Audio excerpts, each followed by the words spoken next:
Welcome back, my family.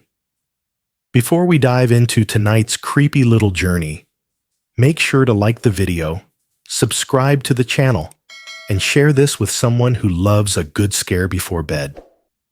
I would love to know where you are watching from and what time it is for you right now. So drop it down in the comments and hype me up a little on YouTube.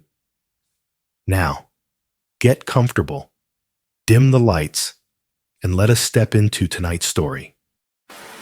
I've worked the NYC subway night shift for 7 years, and last month, something in the tunnel started talking to me in a child's voice, but the cameras say I was completely alone. That is the part I cannot explain. Not to my boss, not to the cops, and definitely not to myself at 3 in the morning when the apartment goes quiet and the fridge stops humming for that one awful second. My name is not important, and if you know anyone who works for the MTA, I'd appreciate it if you didn't start asking them weird questions after this. Officially, what happened that night is written down as unconfirmed person on the tracks, negative contact, no injuries. That is the version that lives in some file on a city server. What you are about to hear is the version I did not put in the report. I'm the guy you do not notice when you stagger through a station after midnight. The one in the orange vest, pushing the mop bucket, sweeping up your coffee cups and crumpled Metro cards. High Street, J Street, Fulton. All those tiled tunnels blur together after a while. Same buzzing lights, same damp air, same wind that hits your face when a train blasts past without stopping. For 7 years, it was just a job. Dirty, boring, occasionally disgusting, but still just a job. Until a few weeks ago, on a dead shift in Brooklyn, an empty platform, and a quiet tunnel, when a little boy's voice drifted out of the dark and asked me for help.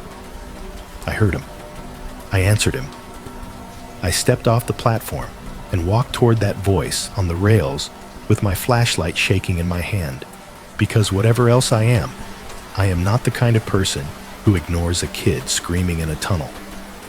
Later, the cops pulled the surveillance footage.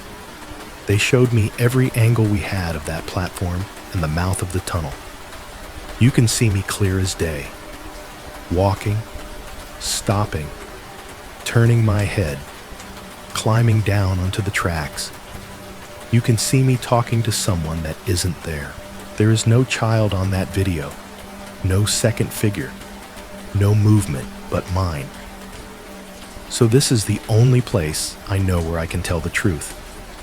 Not the MTA version, not the cleaned up version, the real one, the one with the voice that followed me out of the tunnel and learned how to find me in the silence of my own kitchen.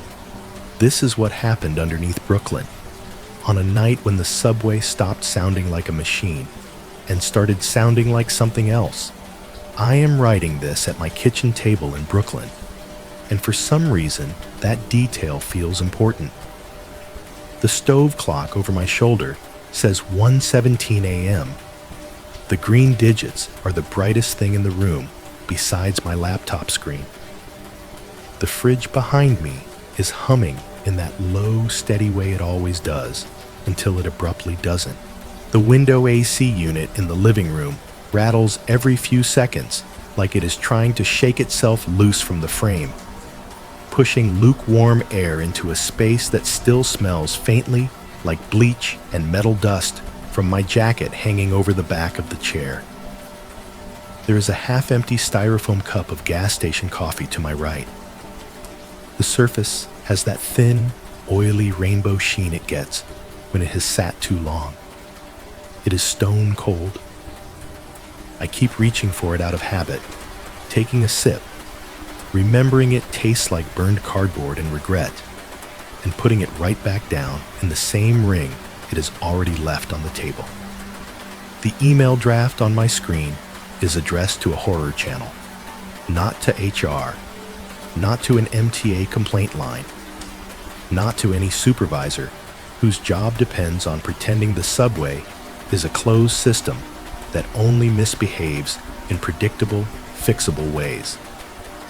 I have typed some version of this first line 3 times tonight and deleted it all 3 times. Hi, I work for the MTA, and something weird happened to me on a night shift. Delete. My name doesn't matter, but I've seen something in the tunnels under Brooklyn I can't explain. Delete.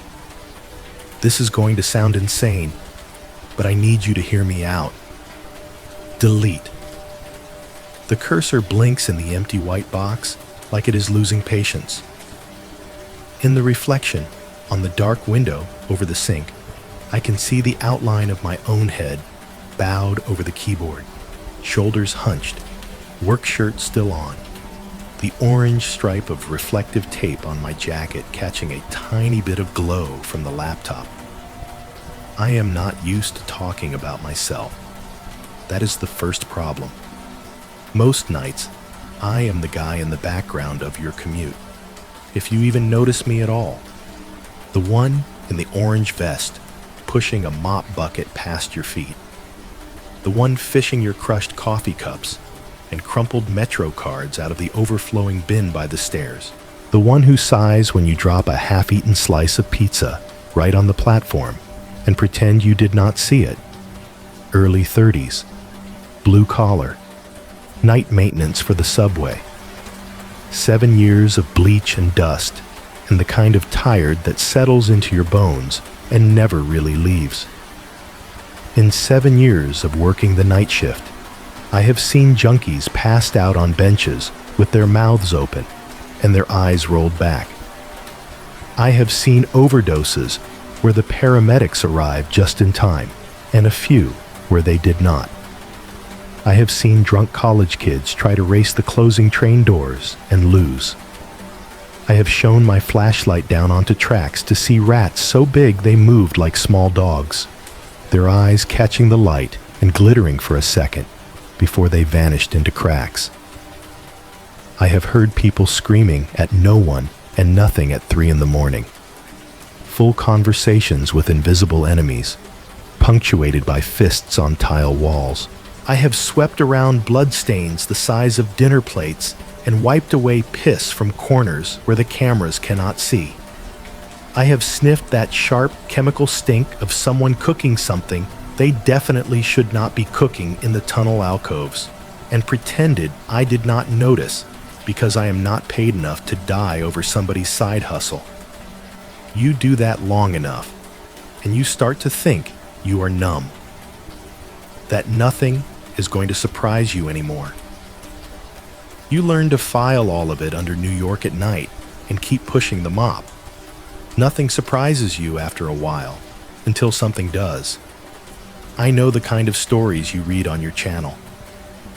The true horror submissions with grainy dashcam screenshots and shaky iPhone footage, and people swearing they are not crazy as they describe something that absolutely sounds crazy. I listen to you, actually. That is how I even got the idea to send this. Night shift workers have a lot of dead hours, and I have spent more than a few of mine with one earbud in, listening to other people confess their worst nights. I never thought I would be one of them. In my head, I can already hear the way your subscribers will react. Half of them will say I am making this up for attention. Half will say they believe me because they have been in a train station alone at night, and they know how it crawls under your skin.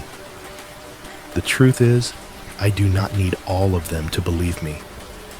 I just need to get this out of my head and into someone else's speakers for a little while, so it is not only mine. The building gives one of those old Brooklyn groans as I sit here, a deep settling noise that comes up through the pipes. Somewhere in the wall to my left, there is a faint tick, like metal snapping back into place. The neighbor's TV, which has been murmuring through the wall in that constant late-night crime show drone, cuts to a commercial and drops to a murmur. A siren on Flatbush Avenue climbs and falls, distant, swallowed by the closed window. The fridge hum is steady behind me. The AC rattles. My fingers hover over the keyboard. When the fridge stops for a second, the silence hits like a shove. Most people never notice that moment. The 1 second when every machine in your space takes a breath at the exact same time. The hum cuts out. The compressor pauses. The fan coasts to stillness. And there is this thin, sharp silence where you can suddenly hear every little thing you have been ignoring. The blood in your own ears. The ring left over from whatever noise came before. I notice it now. I notice it every time. That is the second I dread. I did not used to be afraid of silence. When you spend your nights underground with the trains screaming past and the announcements blaring and people yelling, silence feels like a blessing. A break? Somewhere along the way, though. Somewhere under Brooklyn. Under all that concrete and tile, silence stopped being peace and started feeling like a stage waiting for someone else to step onto it. My fingers finally move. Hey, I type and pause, then keep going. Please do not say my name on the channel if you read this. I explain carefully that I am an MTA employee and that I am not writing this for the MTA. This is not a complaint. This is not a safety report. I am not looking for a lawsuit, a payout, a diagnosis, or an exorcist. I am just a guy who saw something and heard something on a night shift that I have not been able to get rid of. I tell you that I have tried to talk about it at work, once or twice, in pieces. The first time, one of the older guys laughed, clapped me on the back and said, "Welcome to the club, kid. The tunnel talks to all of us eventually." He made it sound like a hazing ritual, like seeing shadows and hearing things that are not there is just part of paying your dues. The second time, my supervisor narrowed his eyes a little and asked if I was sleeping okay. Asked it in that careful, measured voice people use when they are trying to sound concerned but are really calculating liability in the back of their minds. I said I was fine. I lied. He told me to make sure I was fit for duty before I came in for the next shift. I never brought it up to him again. The third time, I started to mention something about a voice in the tunnel and thought about how often workers get quietly moved off nights, off tunnels, off anything dangerous when supervisors start to suspect they are not stable. I thought about rent, about my aging car, about my mother's medical bills upstate. I shut my mouth and changed the subject. At some point, it became clear that the only place I could tell the truth was somewhere that does not write paychecks or incident reports. The truth is this: the story I am about to send you does not exist anywhere else. Not in any official file. Not in any MTA archive. The incident report I filled out that night is real, and it is technically accurate, but it is not honest. It says I heard unidentified sounds in the tunnel. It says I reported a possible person on the tracks. Negative contact. No injuries observed. It notes the time. It notes the fact that the NYPD was called and that they found no active threat. It does not mention the child's voice. It does not mention what the police actually did find down there. It does not mention the part where I stepped off the platform and walked towards something in the dark that kept telling me, over and over, to keep walking. I lied by omission on that paperwork. I signed my name at the bottom and handed it in and went home and tried to sleep. Like that was the end of it. It was not the end of it. If you are reading this on your channel, if someone is lying in bed or driving down a highway with your video playing in the background, hearing my words in whatever voice you use to tell stories. This will be the first time the real version of that night exists anywhere outside my head. That is why I am sitting here now, in this too quiet kitchen in Brooklyn at 1. The fridge cuts off mid-hum. The AC sputters into silence.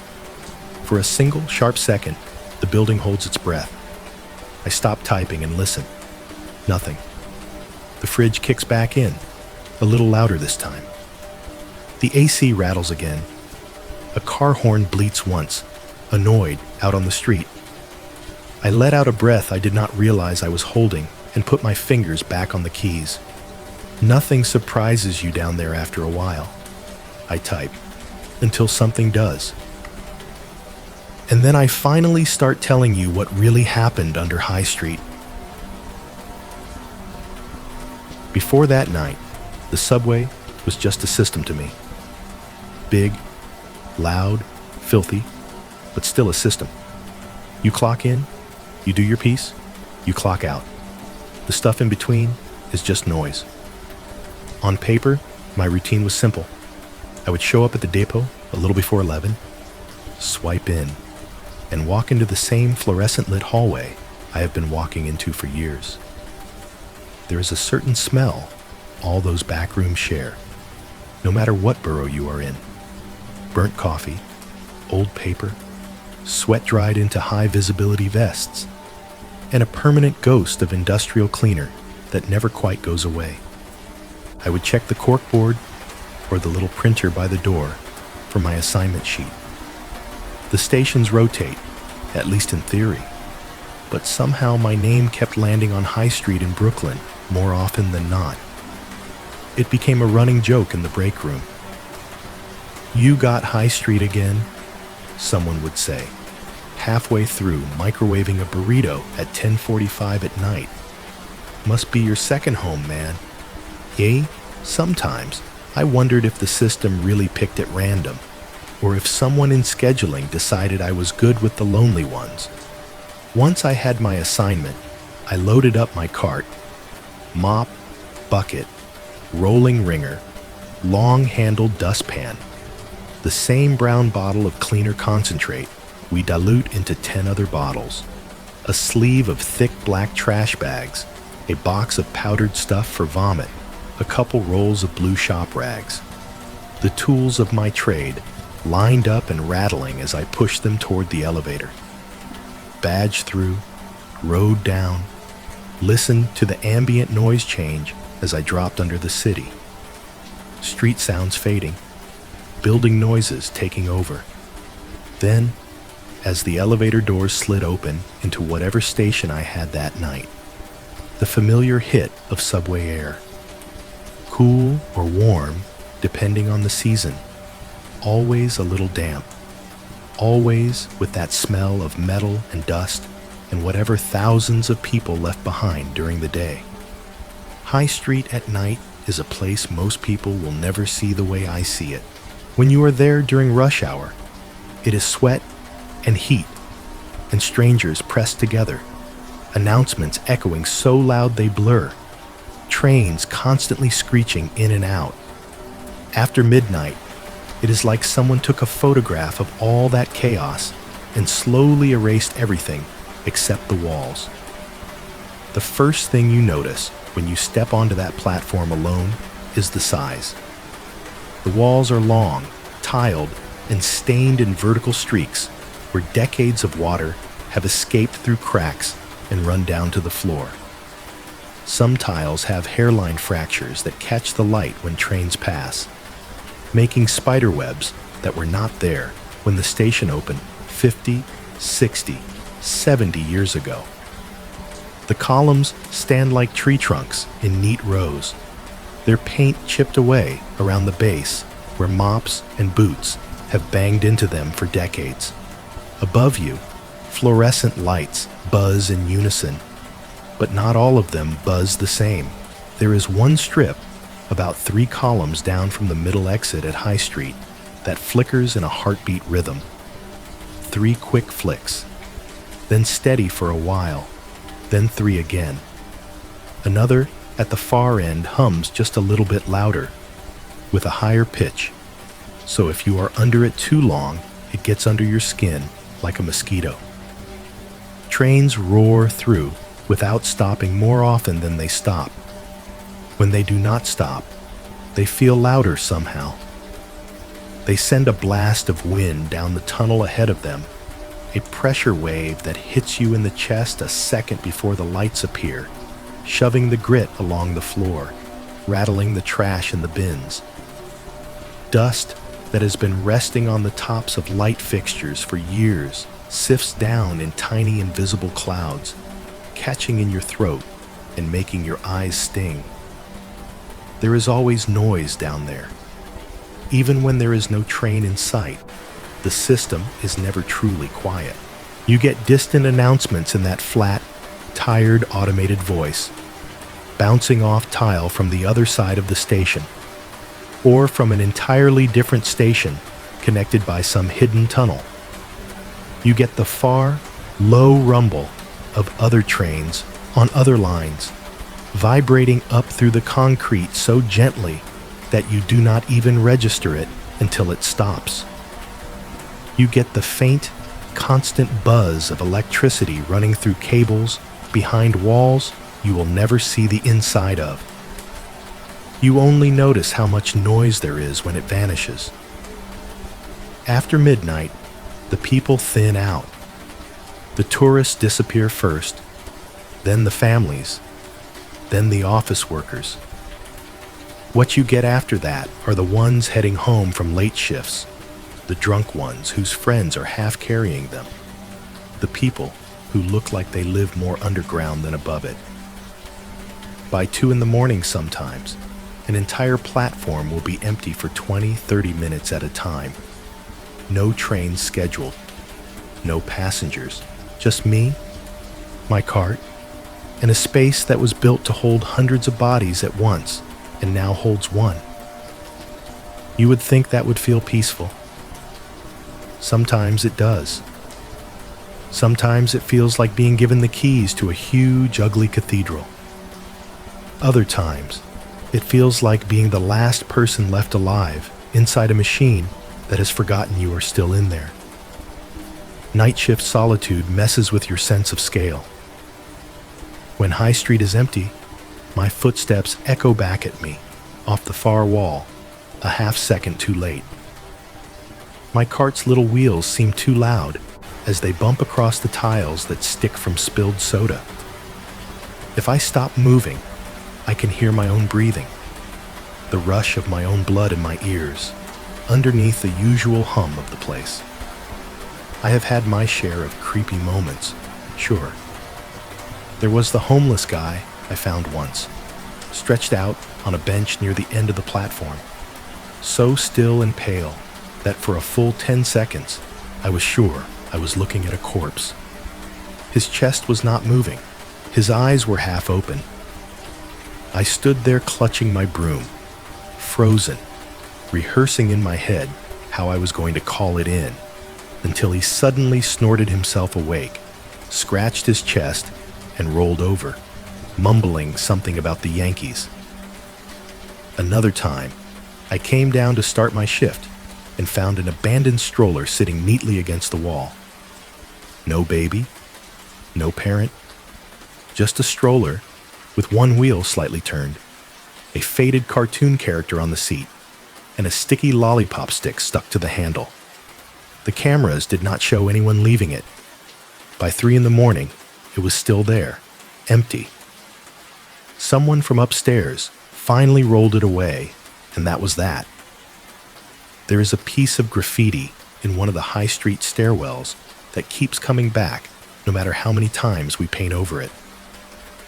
It is not even good graffiti, just a messy, looping tag that looks like it might say a name, or might just be a squiggle. We cover it with clean white, and 2 nights later, it is there again, slightly higher or lower on the wall, like whoever is doing it is racing us and keeping score. Those things are weird, maybe, if you have not spent much time in places like this. To me, they were just stories you tell on break to kill time. New York at night, we say, and shrug. The city has always been full of things that do not quite make sense if you stare at them too long. If I was going to be scared of every shadow that looked too still, every noise that sounded like a voice, I would have quit this job in the first month. You learn to sort the sounds into categories. The beep of my ID card at the turnstile. Safe. Routine. The ding-dong chime of the train doors before they close. Warning, but familiar. The female automated voice announcing, downtown. A train approaching in 2 minutes. Information. Often wrong, but comforting anyway.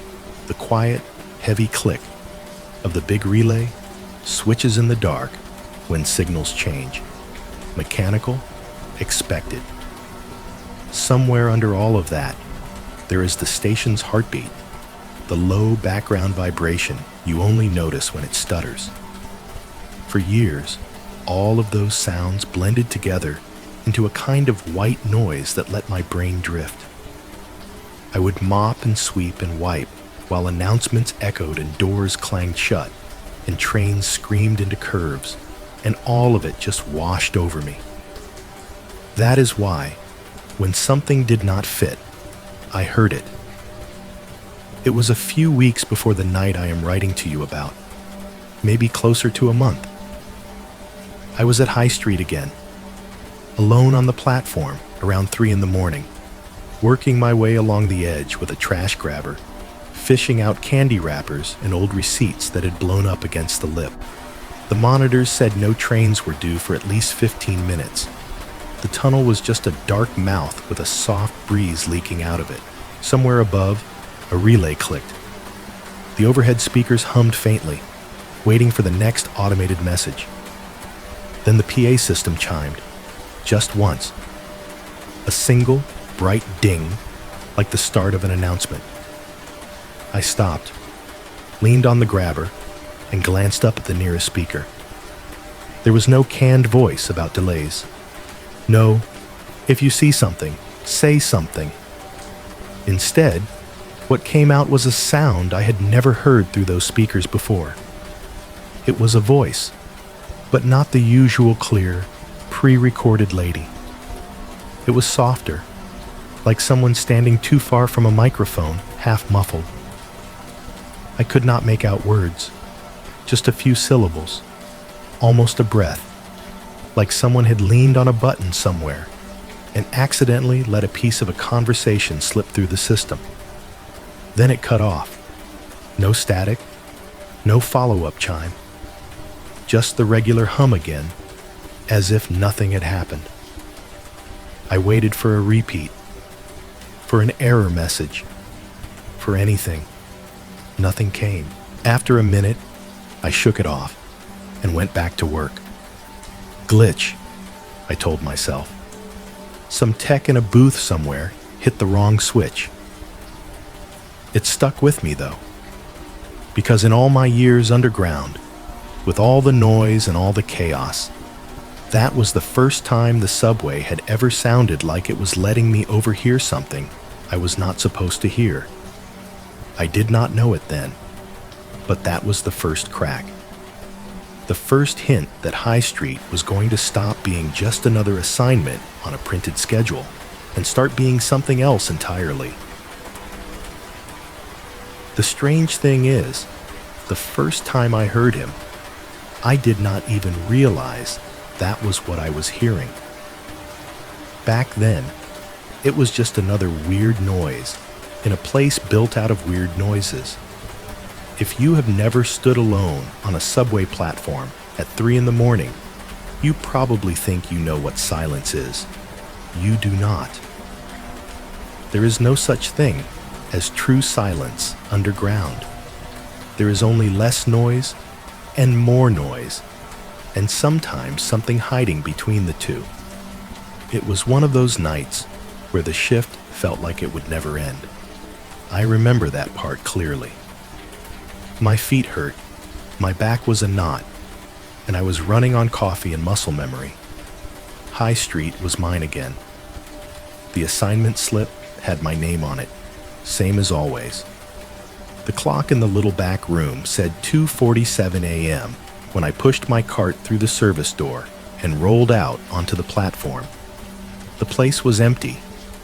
Not just no passengers right now, empty, but the kind of empty where you know no one has been down there for a while. The air felt settled. No fresh shoe prints in the dust at the edges. Trash cans already mostly cleared from the earlier sweep. Even the rats must have had somewhere better to be. I made my way toward the far end, the side most people never bother with unless they are trying to stand exactly where the car doors will line up. My broom scratched softly over the tiles, picking up grit and little black flecks of something you do not really want to identify. The tunnel ahead was just a dark semicircle, the rails fading into it, the silver of the third rail cover catching some of the light from above. The monitors showed no trains scheduled on that track for at least 20 minutes. The overhead displays flicked from the current time to the standard scrolling message about service changes on weekends. The usual female voice had already done her rounds at the top of the hour, telling no one in particular that they should stand clear of the closing doors. I remember thinking about nothing at all. That is one of the skills you pick up on this job. You learn how to let your mind flatten out so the boredom does not crush you. The broom moves, the cart squeaks, your body goes through the motions while your head floats somewhere else. Then the PA system came to life with a crackle that snapped me straight back into my skin. The ding did not come first, the way it usually does. There was no pretty little two-tone chime, no "attention, passengers," nothing polite, just static, sudden and sharp out of the speaker right above me, like someone had grabbed a live microphone and breathed directly into it. I stopped sweeping. The broom bristles froze on the tile. Static burned the air for a second, and then there was another noise mixed into it, something short and wet and human. It sounded like a kid coughing too close to the mic. Not a grown man clearing his throat. Not somebody laughing or shouting. A small, chesty cough right in my ear, as if a child had leaned in close to the speaker grill and tried to say something. But what came out first was that sound people make when their throat is raw. Then nothing. No follow-up announcement. No more static. The speaker went back to its low, sleeping hum like it had not done anything out of the ordinary. I stared up at it, then down the row, at the other speakers spaced along the ceiling. All of them looked the same. Dusty, slightly stained circles set into the metal. None of them lit up or glowed or did anything dramatic. My heart was beating a little faster than it needed to. I hated that I noticed that. Dispatch is messing with you, I muttered to myself, more to hear my own voice in that moment than because I believed it. Weird audio glitches are not new. I have heard test tones squeal at 2 a.m. when someone upstairs was running diagnostics. I have heard half an announcement chopped off mid-sentence and replaced by another in a different language because somebody in some control booth scrolled through the wrong menu. The subway is held together by duct tape, hope, and old electronics.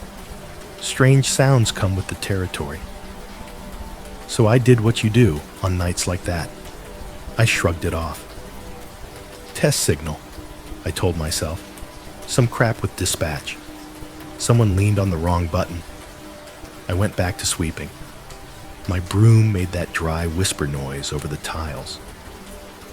The wheels of the cart rattled when I nudged it forward with my hip. The tunnel ahead breathed out its cool air. A distant train, on a different line, rumbled somewhere below or above, so low it felt more like a tremor in my feet than a sound.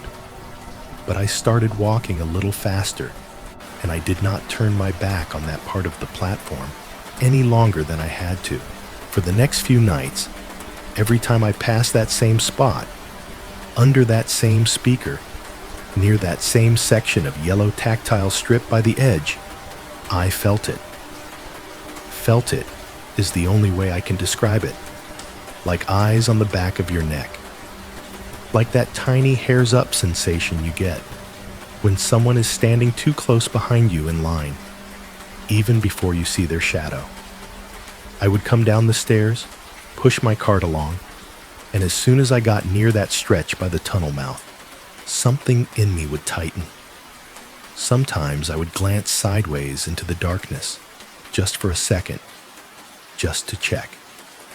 I told myself I was looking for rats, for debris, for a drunk sleeping on the tracks, for any of the normal things that actually do show up down there. The rails just gleamed faintly and disappeared. Nothing moved. I never radioed it in. Hey, I think the tunnel is looking at me. It's not exactly the kind of sentence that gets you anything but side-eye from your coworkers. I had a job to do, so I kept my eyes on the floor and my hands on the broom and tried to ignore the way my skin crawled every time the PA hissed quietly over my head, even when it was not saying anything. That was the first time I heard him. I just did not know it yet. Back in my kitchen, my fingers pause on the keys as I type that line. The cheap chair creaks when I shift my weight. A corner of my eye catches the green glow of the stove clock again. Somewhere between the start of this paragraph and now, 1:17 a.m. has become 1:23. I do not remember those 6 minutes passing. They are just gone, absorbed into the rhythm of the typing and the memories I am trying to drag up in the right order. I lean back a little and rub my eyes. The laptop screen swims, lines of text blurring for a moment before snapping back. The fridge behind me has been droning on this whole time, a low, dependable vibration under everything else. And then, right on cue, it stops. The compressor cuts off, mid-breath. The AC in the next room coasts down into quiet. The building's usual groans fall still. In the thin, empty space that opens up, my ears reach out automatically for something else, some other noise that does not belong. My lungs lock up. I realize I am holding my breath, like I am waiting for a voice to thread itself into the silence and say my name. Nothing speaks. Not this time. I let the air out slowly, feel my shoulders drop a fraction, and reach for the keys again. As soon as I move, a pipe somewhere inside the wall to my left bangs.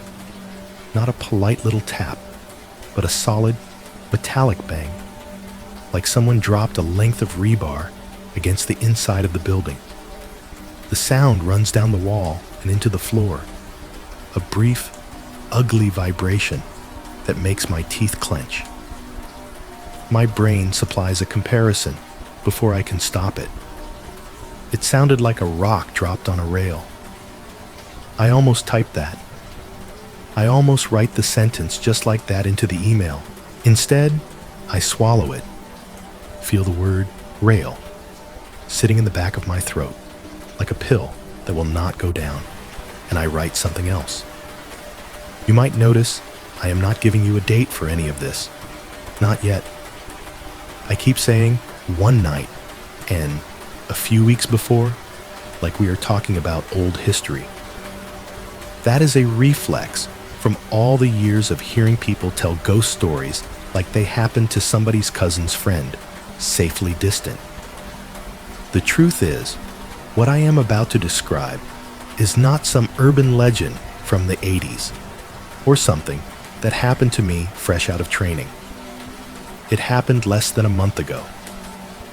The sneaker I am going to mention later is still in my closet.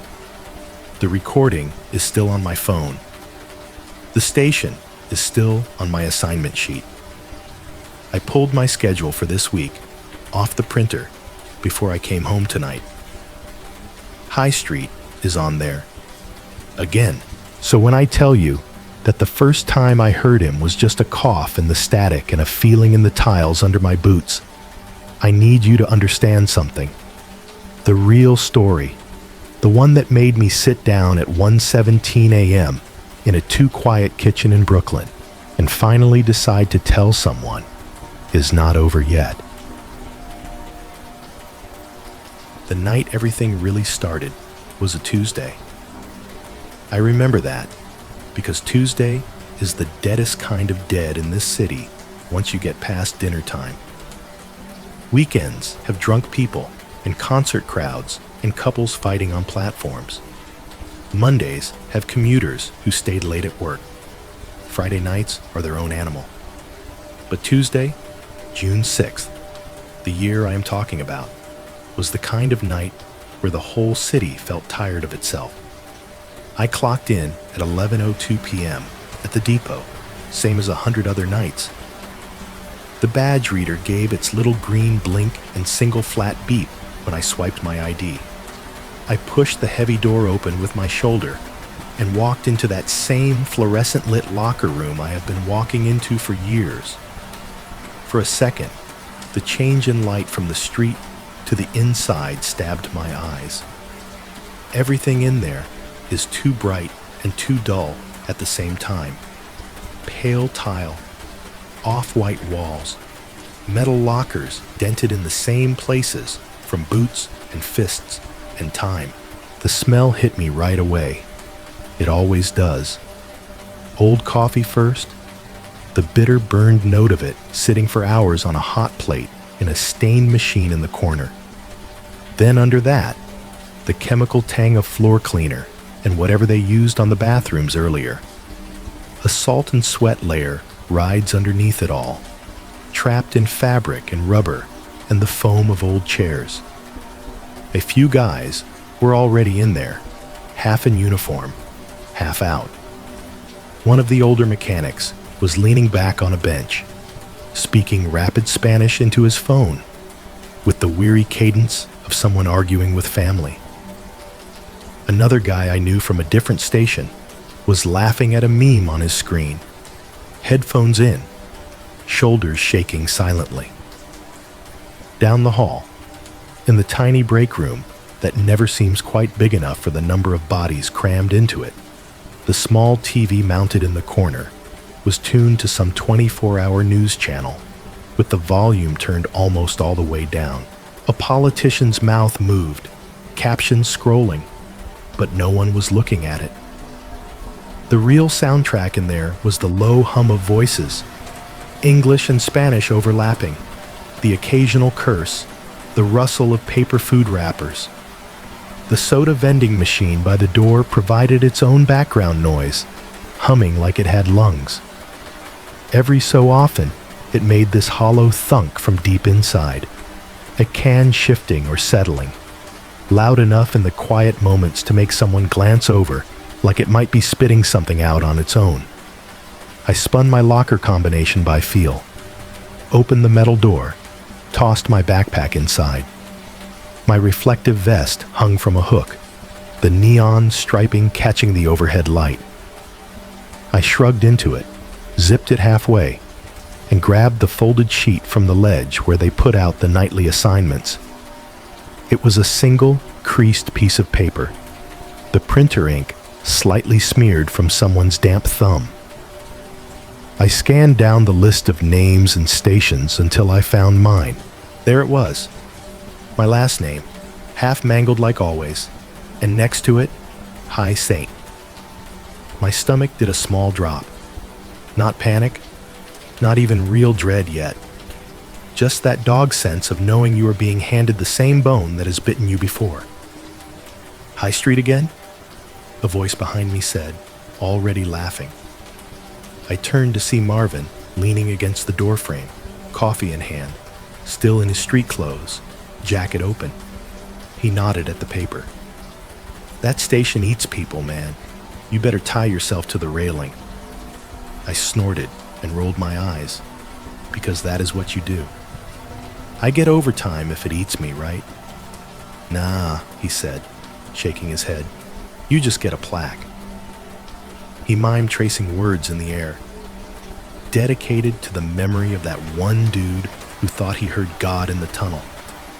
Someone nearby muttered, "More like rats, bro." And a few guys chuckled. Haunted stations, ghost trains, shadows on tracks. This is all standard night shift folklore. Half the stories start with, "I swear my cousin saw," and end with somebody throwing a rag at the storyteller and telling him to shut up. I forced a smile and tucked the assignment sheet into my pocket. But that little cough in the static from weeks before chose that exact moment to replay in my head. The way it had rasped through the speaker. The way it had cut off just as I focused on it. I told myself not to be stupid. One glitchy PA moment does not make a haunting. High Street is old. Old things make noise. That is all.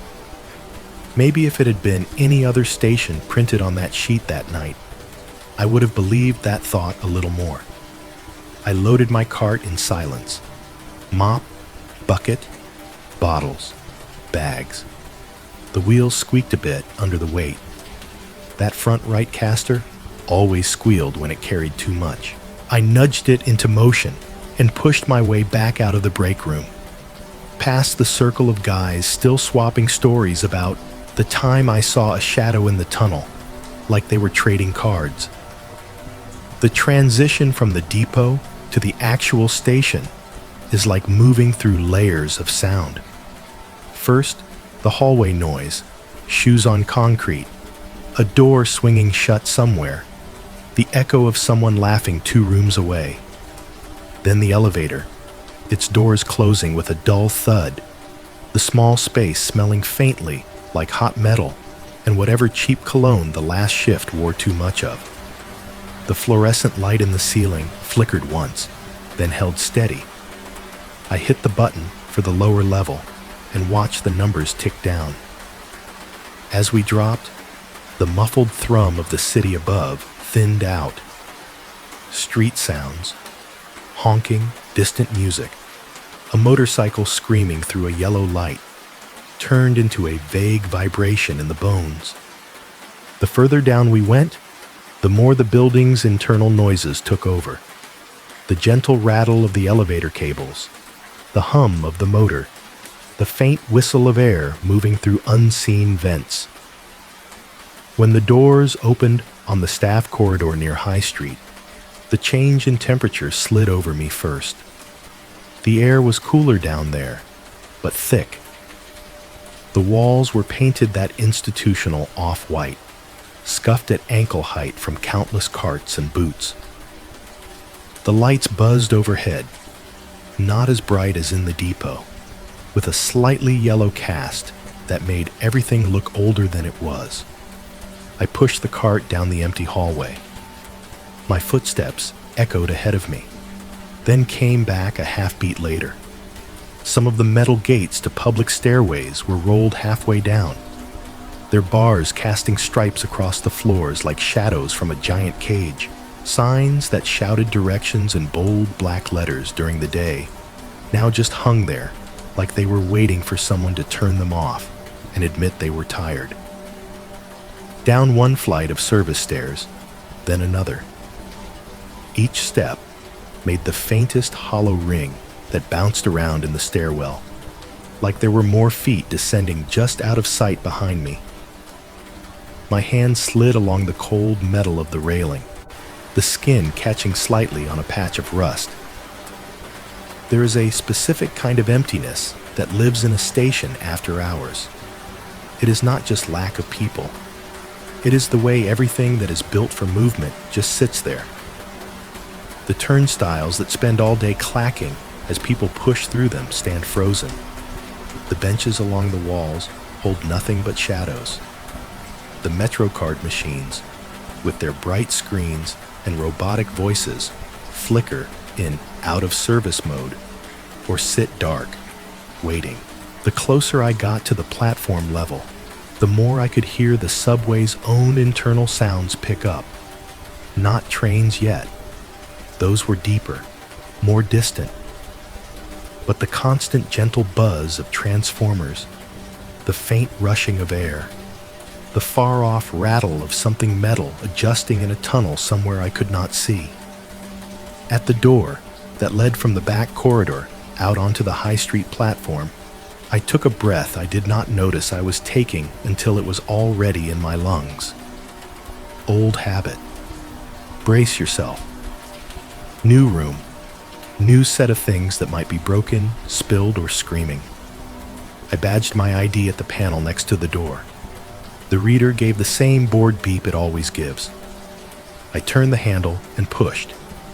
The door opened onto a slice of the platform near the middle. Motion sensor lights are supposed to be the first thing that happens. They detect movement and flick on in a wave, saving the MTA a few pennies by not wasting power on fully lit emptiness. It is a small detail, but when you have walked into enough empty stations, you start to rely on those little routines. Right on cue, the lights along the ceiling woke up in sequence. The one above me blinked bright, then the next, then the next. A ripple of white down toward the ends of the platform, chasing the darkness back into the corners. Except one light, one fixture, smack in the middle section of the platform, was already on when I stepped out. It burned steady and pale over a patch of empty tiles, casting a clean circle of light on the floor where no one stood. It should have been dark until my presence or some phantom movement triggered it. But it was glowing, like it had been awake this whole time, waiting. The other lights caught up, filling in the gaps, but that one stubborn, already lit spot snagged my attention and held it. It was nothing, I told myself. Just a glitchy sensor. Old wiring. Something. Still, I caught myself glancing at that bright circle of tile before I moved the cart fully out onto the platform. For some reason, it made me think of a spotlight, like a stage where somebody was supposed to be standing, saying their lines, only there was no one there yet. Once I had convinced myself that the already lit fixture was just another quirk in a long list of station quirks, I did what I always do. I went to work. There is something weirdly grounding about the first few tasks of the night. No matter how tired or wired I am, no matter what drama is going on in the world above ground, the trash bins are still full of the same things. Empty coffee cups with lipstick stains on the rims. Fast food bags crumpled into greasy balls. Metro cards that people swipe a few times, then throw away, just in case they only have 20 cents left on them. The occasional water bottle, half full of what you hope is just water. I started at the end closest to the stairwell where I had come in, popping open the metal lids, grabbing the black bags by their twisted tops, heaving them up and into the rolling cart. Plastic crinkled. Something sloshed ominously in one bag and thudded against the side. A straw wrapper clung to my glove and refused to let go until I peeled it off and stuffed it into the new liner. The station felt like a giant, tiled throat that had cleared itself of people and was now quietly digesting everything they had left behind. I sprayed down the first of the sticky patches near the bench with cleaner, the nozzle making that sharp hiss-splatter sound as greenish liquid hit the floor. The smell cut through the subway's usual blend of old brakes and stale air, sharp and fake lemony. I let it sit a moment, watched it foam lightly, then attacked it with the mop, pushing the gray head back and forth until the stickiness broke up and smeared into something I could convince myself was clean. The tiled columns lining the platform wore their grime like old bruises. I wiped them down one by one, my rag squeaking softly when it hit a patch of something particularly stubborn. Each swipe left behind a slightly lighter rectangle where other people's hands, bags, and bodies had leaned too many times. My movements echoed off the empty walls. The sound of the spray bottle came back at me a fraction of a second later, slightly distorted, like someone else was working just behind me, a step behind the real noise. Further away, down in the veins of the city I do not see, a train rumbled by on another line, the sound deep and distant. You feel those more than you hear them, the way the station floor vibrates under your boots. A tiny shiver that reminds you there are hundreds of tons of metal moving through the rock around you at any given moment. Every once in a while, above all that, there was a clatter from the world above.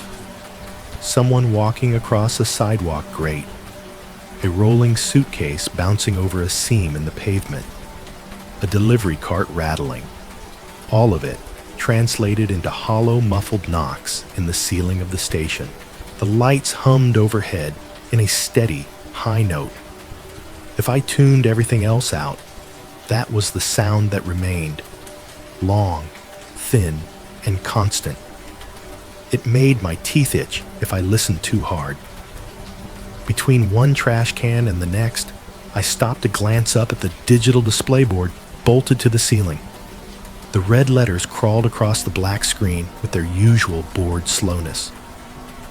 Next train, 21, Minin. A few seconds later, the message flipped. No scheduled trains at this time. Then back again, like even the system could not quite make up its mind what to promise me. I knew better than to trust that completely.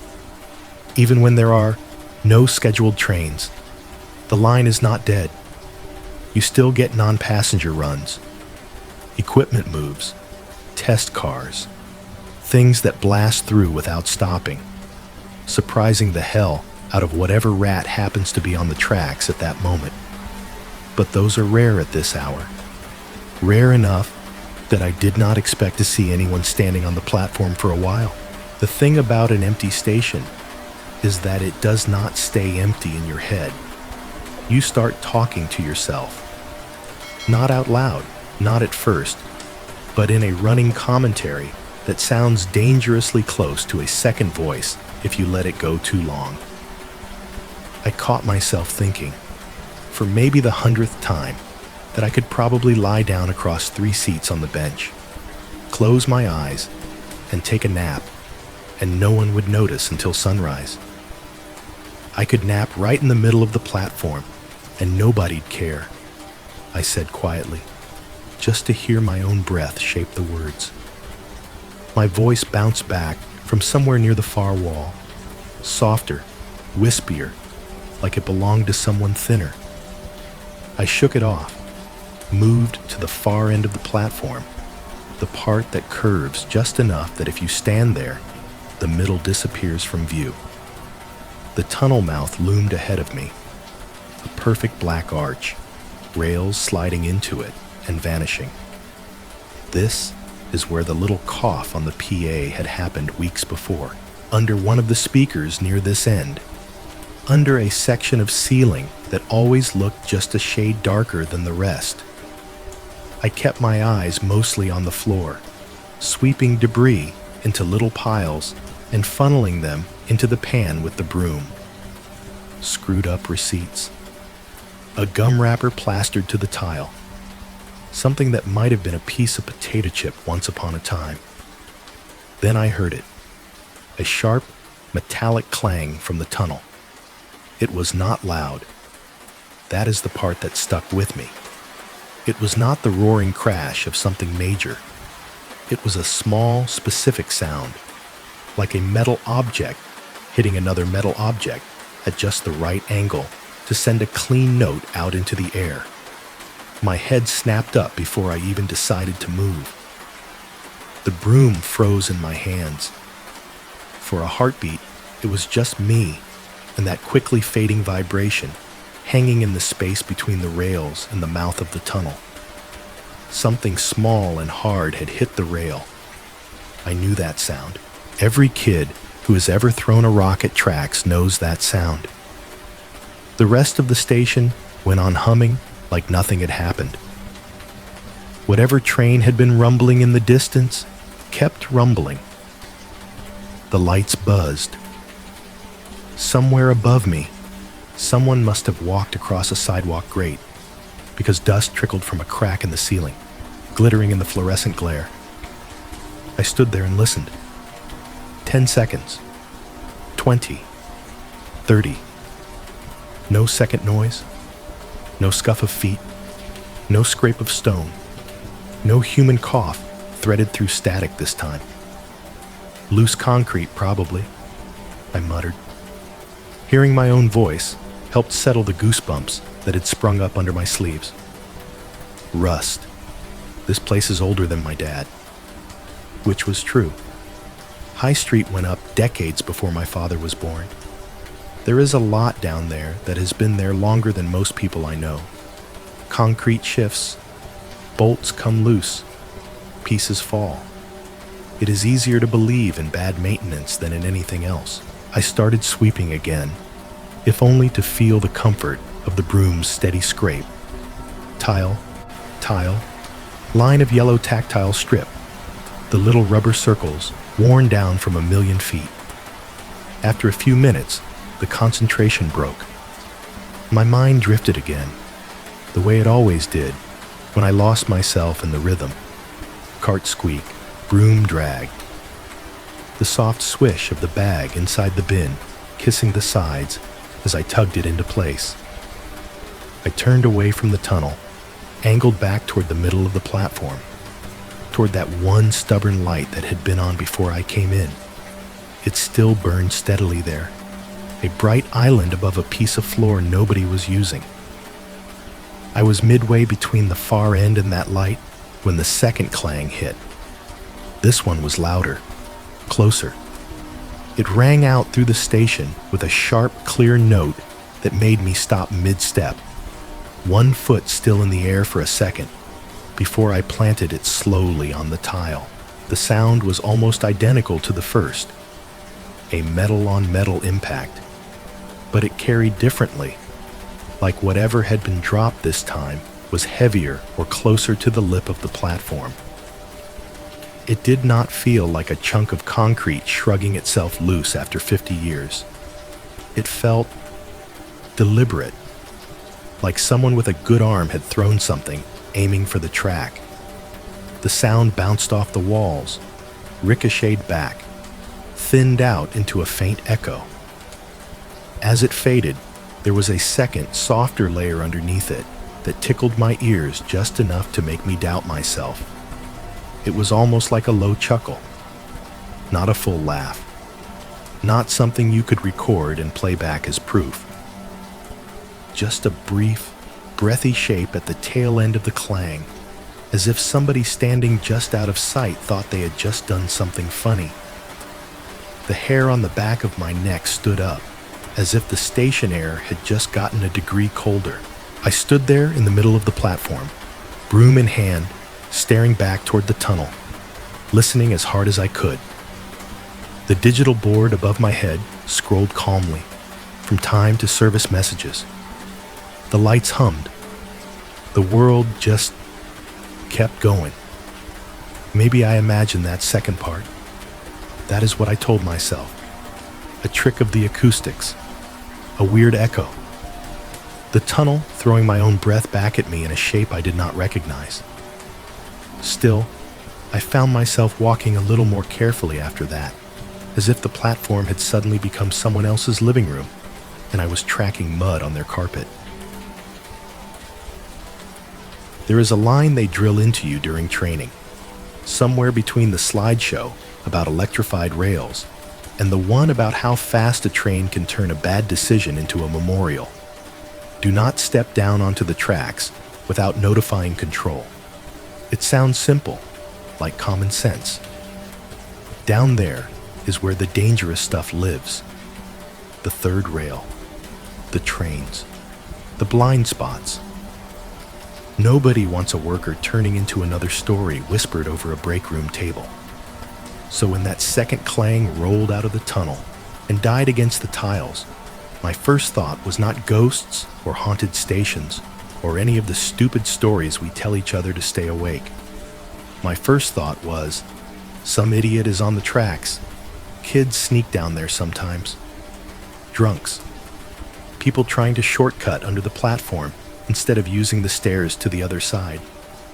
You find them curled up in alcoves, legs dangling over rails, phones lighting their faces as if the laws of physics do not apply when you are scrolling.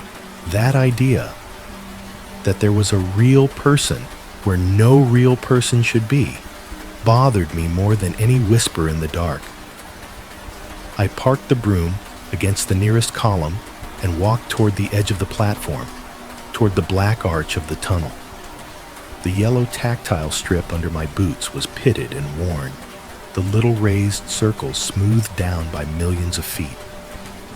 Beyond that, the drop to the tracks was not far, but it looked deeper than it is when you are standing at the lip, looking down. The rails lay there like sleeping snakes, twin lines of dull metal, the third rail's protective cover glowing faintly with reflected light. A few bits of trash rested in the gravel between. A crushed can, a wad of paper, something small and unidentifiable that might have been a leaf once, but was now just a vague dark shape. Nothing moved. Still, protocol is protocol. I unclipped my radio from my vest and raised it to my mouth. The plastic felt slightly slick from the damp in the air. I pressed the button. Control, this is high street maintenance, I said, keeping my voice as even as I could. I just heard 2 metallic impacts from inside the tunnel on the downtown side. No trains visible. Do we have anything scheduled coming through? The radio crackled, hissed, then popped into a clearer channel. A dispatcher's voice came through.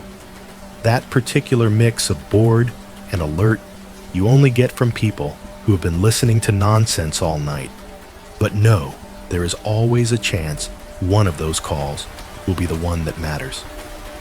High Street, repeat, he said. You heard what? 2 impacts, I said, watching the darkness as if it might answer for him, like something hitting the rail inside the tunnel. No lights, no headlamps, just the sound. Tunnel looks clear from the platform. A rustle of paper on his end, the clack of keys. I could picture him in some cramped control room, screens in front of him. A map of the line lit up in colored dots. Copy that, he said after a second.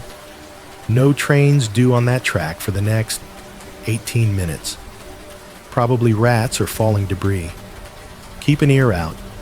If you see anyone on the tracks, call it in before you do anything. You know the drill. Yeah, I said. I know the drill. The line went quiet with a soft shh. I clipped the radio back on, but I did not move away from the edge. The tunnel mouth in front of me might as well have been a black hole.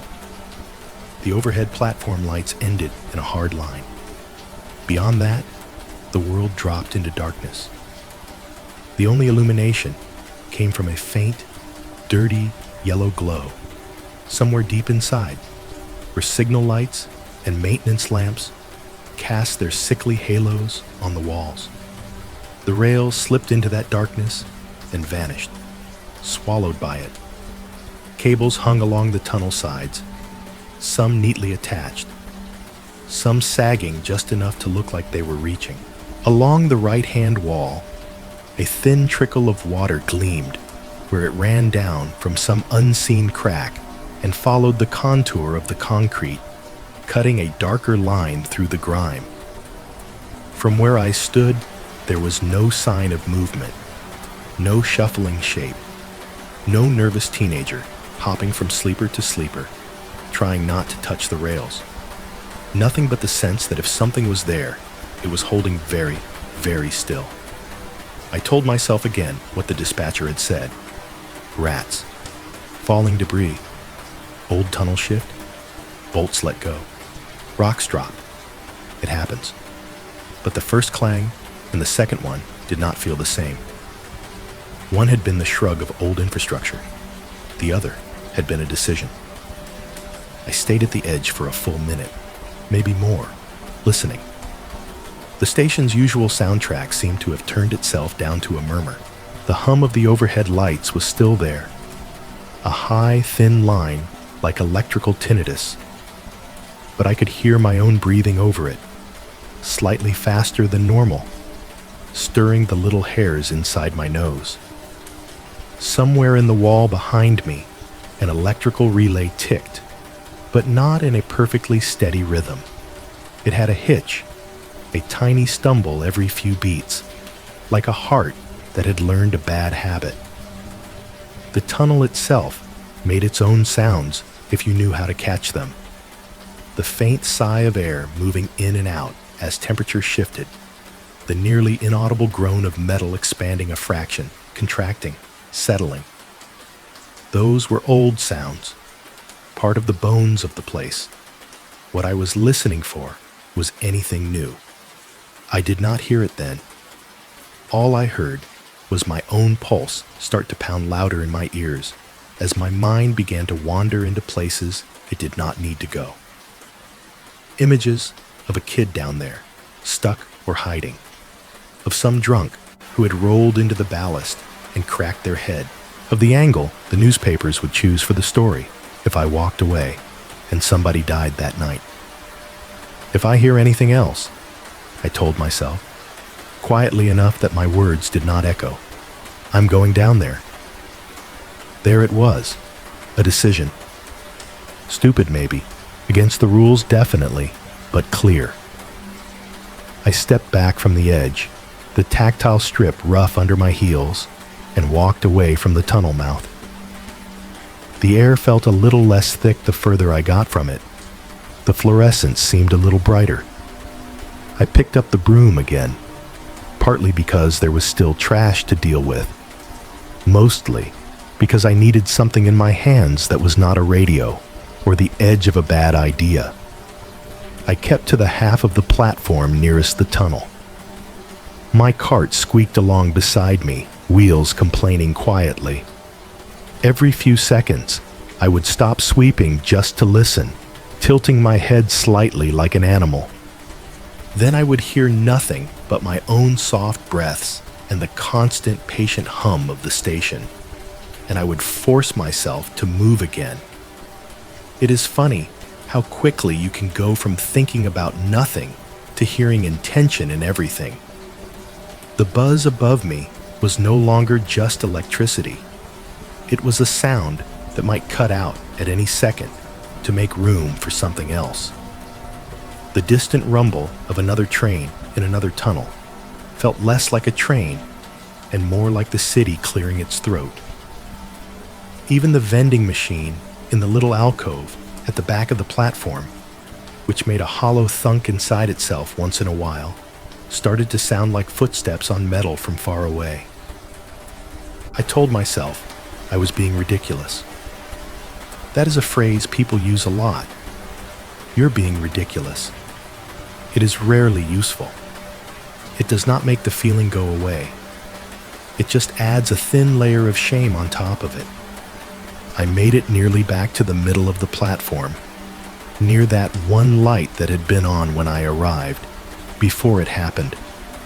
I had my back to the tunnel, both hands on the mop handle, pushing the wet head in slow arcs over a scuffed patch of tile. The cart's wheels squeaked in sync with my steps. My mind drifted for a breath. Something about what I was going to eat when I got home, whether I had any clean socks left. Then a voice floated out from the darkness behind me. "Mister, can you help me?" I stopped so fast, the mop handle nearly slipped out of my hands. It was not loud. It did not need to be.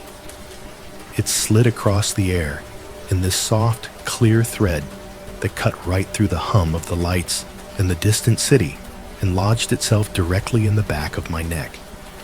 Unmistakably, a child's voice, not a teenager lowering his tone to sound cool, not an adult doing a bit, a kid, high, raw around the edges, like it had been crying not long ago. There was just enough echo on it to tell me it was not coming from right behind me on the platform. It was coming from the tunnel, from down on the tracks. For a second, after that voice reached me, my body forgot how to move. I stood there in the middle of the platform, with my hands wrapped around the mop handle, knuckles pressing white through my gloves, every muscle locked. The word "Mr." was still hanging in the air, like it had nowhere else to go. It felt like the station itself was holding its breath to see what I would do. Part of me was waiting for the punchline. An echo, I thought. Some weird vibration off the tiles. A fragment of somebody's phone call bouncing down a stairwell.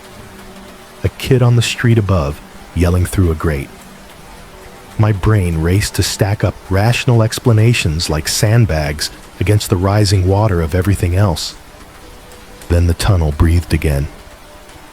"Mister," the voice said, a little more strained this time, like it hurt to talk. "Can you help me?" The sound crawled up my spine. It did not sound like it was coming from a speaker anymore.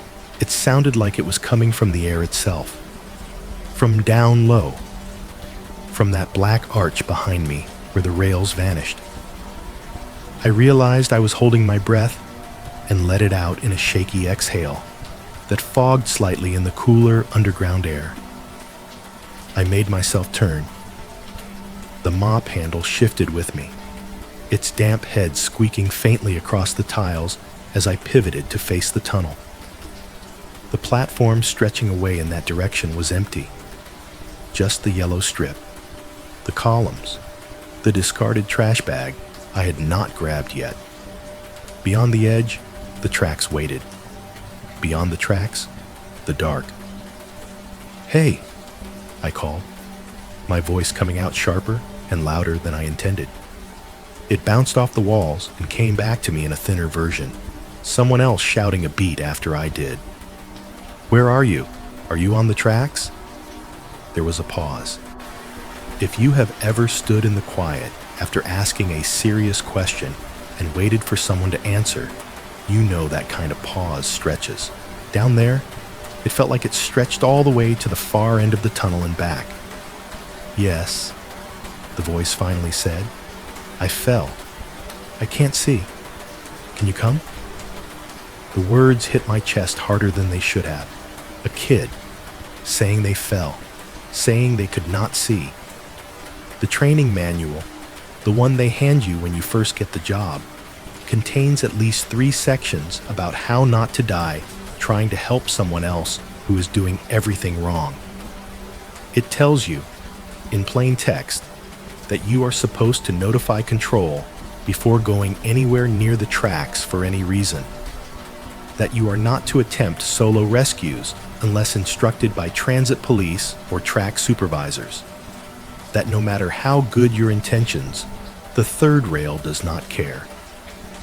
My conscience did not read that manual. Every story you ever hear about a kid on the tracks ends with a timetable. How many minutes before the next train? How many seconds before it hit? How far away help was? How far someone had to run? Call it in. The part of my brain with the MTA logo printed on it said, "Do not approach a live track without clearance." Go. The part that still remembers being small and terrified in places adults thought were safe snapped back. If you wait and a train comes, you're going to see this kid's face every time you close your eyes for the rest of your life. Both parts were mine. Both were loud. I reached for the radio. My fingers fumbled a little on the clip this time. The plastic felt slicker, like a nervous hand had been holding it for hours. I brought it up to my mouth and pressed the button hard enough that it dug into my thumb. "Control, High Street Maintenance," I said, the words tumbling over each other. I'm getting what sounds like a child's voice in the tunnel on the downtown side. Kid says they fell, says they can't see. Still no train lights. Can we get a hold on all incoming traffic on this track? Static crackled in my ear. For a moment, all I heard was the hiss of the open channel. And then the dispatcher came on, sounding more awake than before, but also very, very careful. "High Street, say again?" he said. "You're hearing what?" "A kid," I said, staring into the tunnel as if the radio could see what I saw. A child's voice, calling for help. Source sounds like inside the tunnel, near the platform. I do not have visual at this time. No lights on the rails. A beat. Paper shuffling. Keys clicking. My heart thudding in the gap. "Copy, High Street," he said. "All right, we're flagging this. Holding any incoming consist on that line until we get more. Can you confirm visually? Do you see anyone on the tracks from your position?" I licked my lips and realized my mouth had gone dry. My tongue tasted like cleaner and cold coffee. "Not from up here," I said. "Visibility is limited." 10-4, he replied. "Do not go down without absolute necessity. Keep line of sight and update if you make contact." The radio clicked back into its resting hiss. I slid it back onto my vest, fingers a little numb, and edged closer to the platform lip. The darkness beyond it felt different now. Before, it had just been the absence of light. Now it felt occupied, like a room where somebody is holding their breath, waiting for you to stick your head in. My work flashlight hung from my belt. I unclipped it, thumbed the rubber button. The beam sputtered once, then came on. A narrow cone of harsh white that looked too small for the job I was about to ask it to do. I aimed it down over the edge first, letting it travel along the rails nearest the platform. The metal gleamed dully in places, old grease shining back. Gravel, a greasy rag, a flattened can, no body, no small, broken shape that would explain anything. I lifted the beam higher, pointed it into the mouth of the tunnel. The light pushed maybe 15, 20 feet into the dark before it started to dissolve. The walls it touched were stained and slick, pocked with bolts and cables. The whole thing curved away into shadow like a throat. "Hey!" I shouted again, my voice bouncing off the concrete and coming back thinner. "Keep talking to me, kid. Where exactly are you? Are you close to the platform?" For a few heartbeats, there was only the sound of my own breathing bouncing back at me, louder inside my head than out. I could hear the faint rasp of each inhale, the slight shake in each exhale. The station hum seemed to step back, making room. Then the voice came again. Closer. Definitely closer. "Just keep walking," it said. "I'm in front of you." That sentence should not have made my skin crawl as much as it did. It was the way he said it. I am saying he now, but in that moment, it could have been either. The voice had that genderless, preteen quality kids have before their throats decide what to do. High enough to be a child, low enough to no longer be a toddler. What got me was the flatness. A kid who has just fallen, who is blinded by dark, who is calling out to a stranger for help. There should have been more chaos in those words. More choking, more sniffling. A hitch in the middle. The kind of crack you get when crying has sanded the edges off a voice. Instead, the sentence came out almost steady, not calm, There was a tremor in it, a small shake, but it did not rise and fall the way real panic does. It sounded like a line being read, like something practiced. Just keep walking. I'm in front of you. Rehearsed. My flashlight trembled a little in my hand.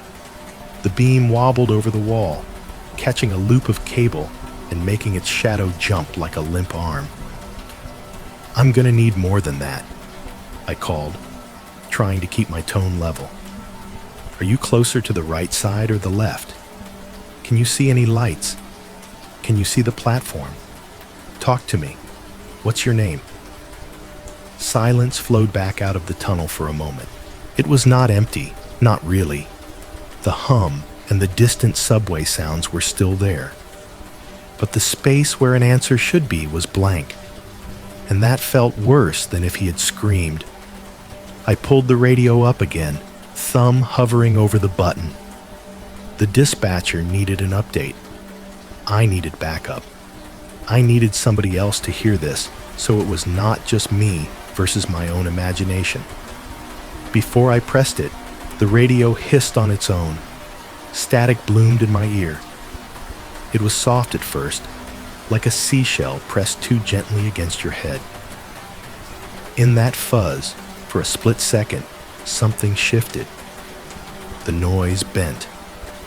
I could have sworn I heard the same child's voice, faint and buried underneath the interference, whispering the same words it had just said out loud. Just keep walking. Then the channel snapped back, clean and empty, as if nothing had happened. A distant voice from another line cut in for a second about a different station, some routine update. Business as usual. I lowered the radio very slowly.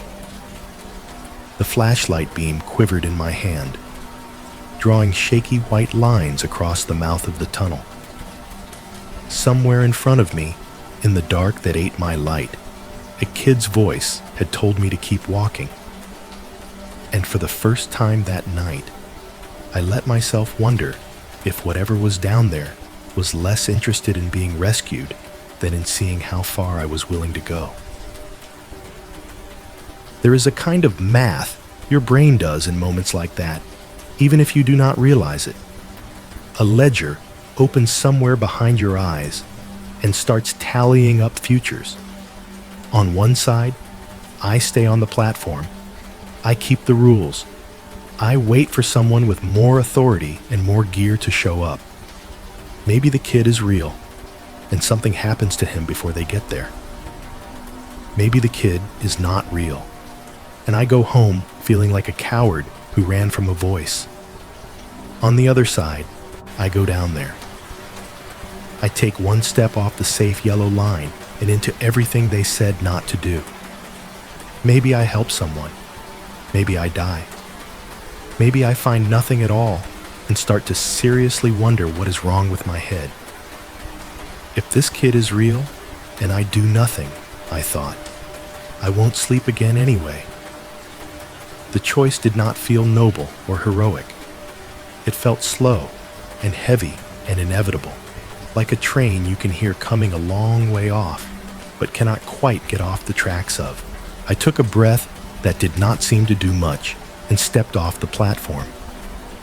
The drop is not big, maybe a couple of feet, but it felt longer. My boots hit the ballast between the rails with a crunch. Sharp, irregular, like stepping onto a pile of broken teeth.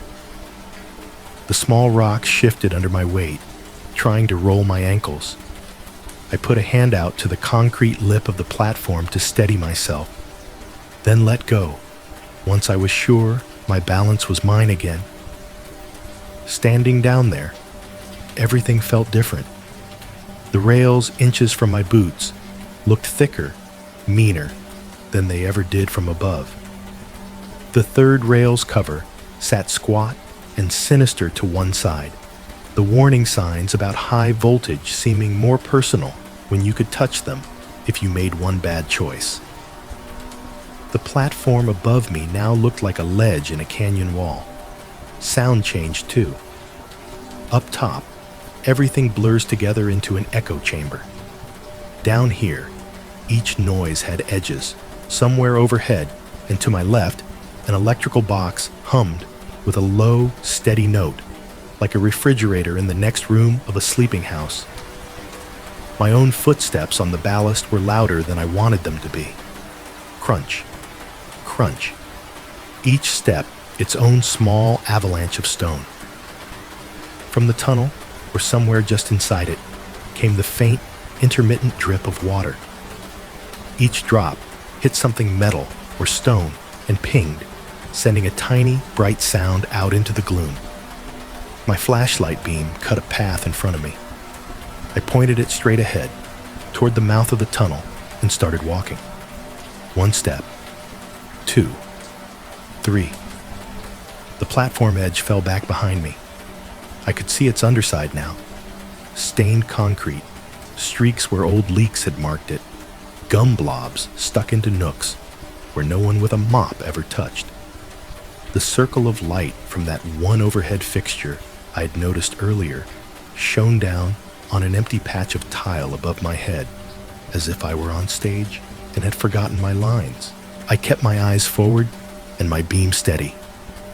The tunnel entrance loomed up, swallowing more of the station's ambient light with every step I took. The arch of it was just darkness around a slightly darker center, like a mouth open on a held breath. Halfway between the platform and that black, I stopped and made myself look back. The sight of the platform from that angle lodged in my mind like a splinter. The benches, empty. The trash cans standing like sentries, lids closed. The pillars in their neat row, casting long, straight shadows. No people, no movement, no sign that anyone else was in the station at all. For a moment, it truly felt like I was the only living person underground. Above ground, a city of millions. Down here, just me, a flashlight, and a voice. As if to punctuate the thought, the kid spoke again. "You're almost here," he called. The sound came from ahead now, closer than before, carried along the curve of the tunnel. "Don't stop." There was something off about the way that plea landed in my ears. The words were right, what you would expect a scared child to say. But the tone was wrong. Not enough break in it, not enough rawness. As if whoever was speaking knew what a scared kid was supposed to sound like, but had never actually been one. I kept walking anyway. "How old are you?" I called back, my voice bouncing ahead of me in diminishing copies. "Can you tell me that?" Pause. My boots crunched over a metal splice between rail sections. "I'm little," the voice said. No number, no frame of reference, just that. I tried to pin an age to the pitch, to the way the syllables sat in the mouth. 8, maybe. 10. Old enough to have a grip on words like fell and can't see. Young enough that they still said little. "Did you come down from the platform?" I asked. "From the station? Did you fall off the edge? Did you come in from another tunnel?" "I can't get up," he said instead. "I'm on the ground. Just keep walking, please." I adjusted my grip on the flashlight, swapping it to my left hand so I could reach out with my right if I needed to grab something. The ballast shifted under me. A rock slid and tumbled into the shallow trench alongside the rail with a small clack. My heart kicked at my ribs. Under the arch of the tunnel, the world pinched. As I stepped through it, the soundscape folded in on itself. The open station behind me dropped away. The quality of the noise changed so abruptly, my body reacted before my brain caught up, skin tightening with the shock of it. The echo off the big tiled walls dimmed. The hum of the overhead fixtures thinned out, stretching, like it had to travel through more air to reach me. My own footsteps on the ballast sounded closer to my ears, more intimate, like someone had turned down the volume on the rest of the world so I could hear every crunch and shift. The air got cooler by a few degrees, enough that I could feel the difference along the back of my neck, where sweat had dampened the collar of my shirt. It smelled wetter too. Stone and rust, and that particular underground damp that clings to your nostrils and refuses to let go. The station, even at its emptiest, still has layers of human noise draped over everything. Distant announcements, stairwell echoes, the memory of crowds. Here, those layers peeled away. What was left was the subway's bare sound, the low, constant thrum of machinery somewhere deep in the rock, the occasional faint shift of metal expanding and cooling, the drip, drip, drip of water from places it was never supposed to get into. I walked until the light from the platform behind me softened into a vague glow, more suggestion than source. My flashlight beam finally began to pick out details instead of just throwing itself at a wall of black. Up close, the tracks did not look like the neat lines you see in diagrams. The rails had scars, scratches and gouges from countless wheels, patches where somebody had come through with fresh weld and ground it smooth. The ties between them were stained and uneven, some wood, some concrete, all of them carrying the ghosts of every train that had slammed over them. To my left, the tunnel wall rose up, pocked with bleached patches where water had leached out minerals and left them behind. Moisture stains ran like melted shadows from the cracks downward, spreading into irregular shapes. A maintenance box jutted from the wall a few yards ahead, its metal casing painted an institutional gray that had flaked off in places, exposing darker streaks underneath. A stencil warned authorized personnel only in letters that someone had once traced over with a fingertip.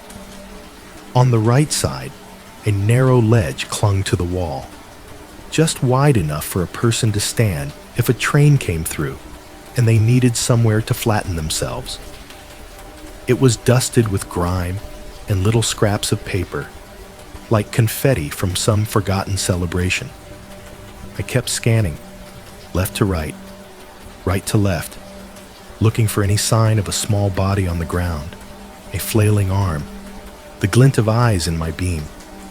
I did not see a child. What I did notice was a new sound. At first, I thought it was another drip, but dripping is irregular. It follows whatever weird rhythm the leak has decided on. This was too steady. A soft, repeating click came from somewhere deeper inside the tunnel. Not loud, not sharp. A tiny contact sound every couple of seconds. Click, pause, click, pause. Like someone gently tapping metal against metal in a rhythm only they cared about. Or a tongue flicking against the roof of a mouth, making a small, wet knot with each movement. It threaded itself through the hum of the tunnel and slid under the kid's last words. "Just keep walking, please."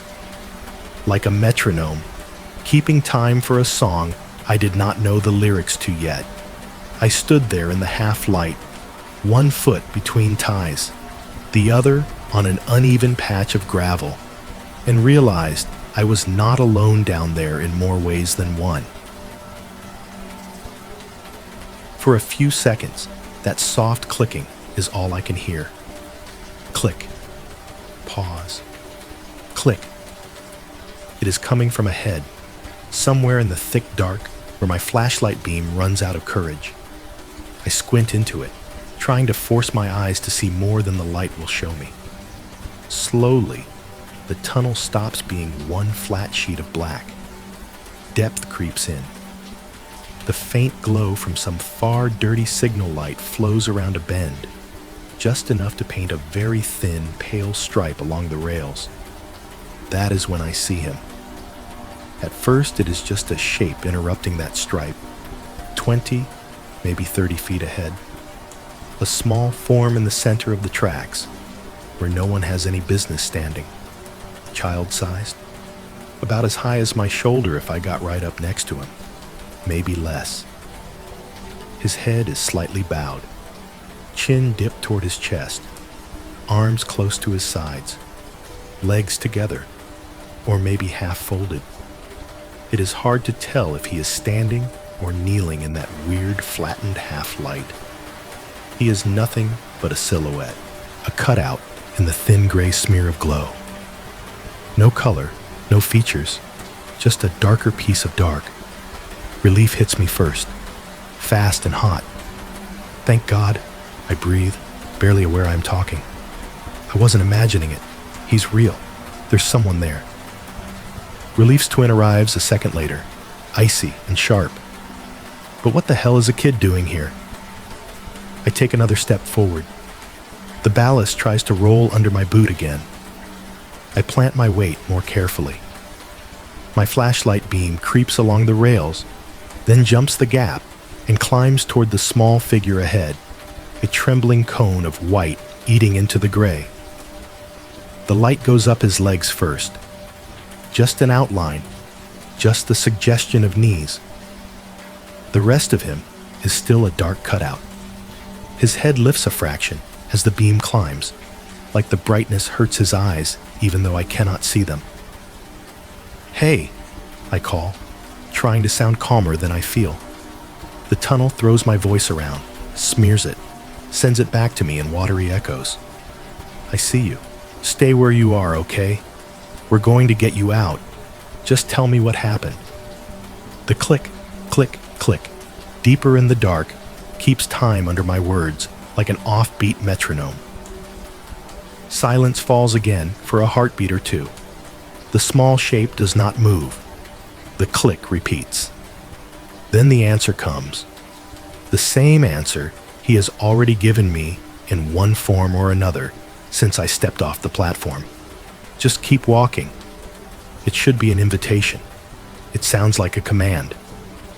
Up close, with the beam on him, the line lands wrong again. There is no hint of relief that someone has finally seen him. No rush of words. No. Oh my God, thank you. I thought I was going to die down here. Just that same four-word script, sliding out of the dark in that trembling monotone. Just keep walking. The flashlight feels heavier in my hand. My fingers have gone a little numb where they wrap around the grip. I adjust my hold and the beam wobbles. My eyes have tunnel vision in the worst possible place for that to be true.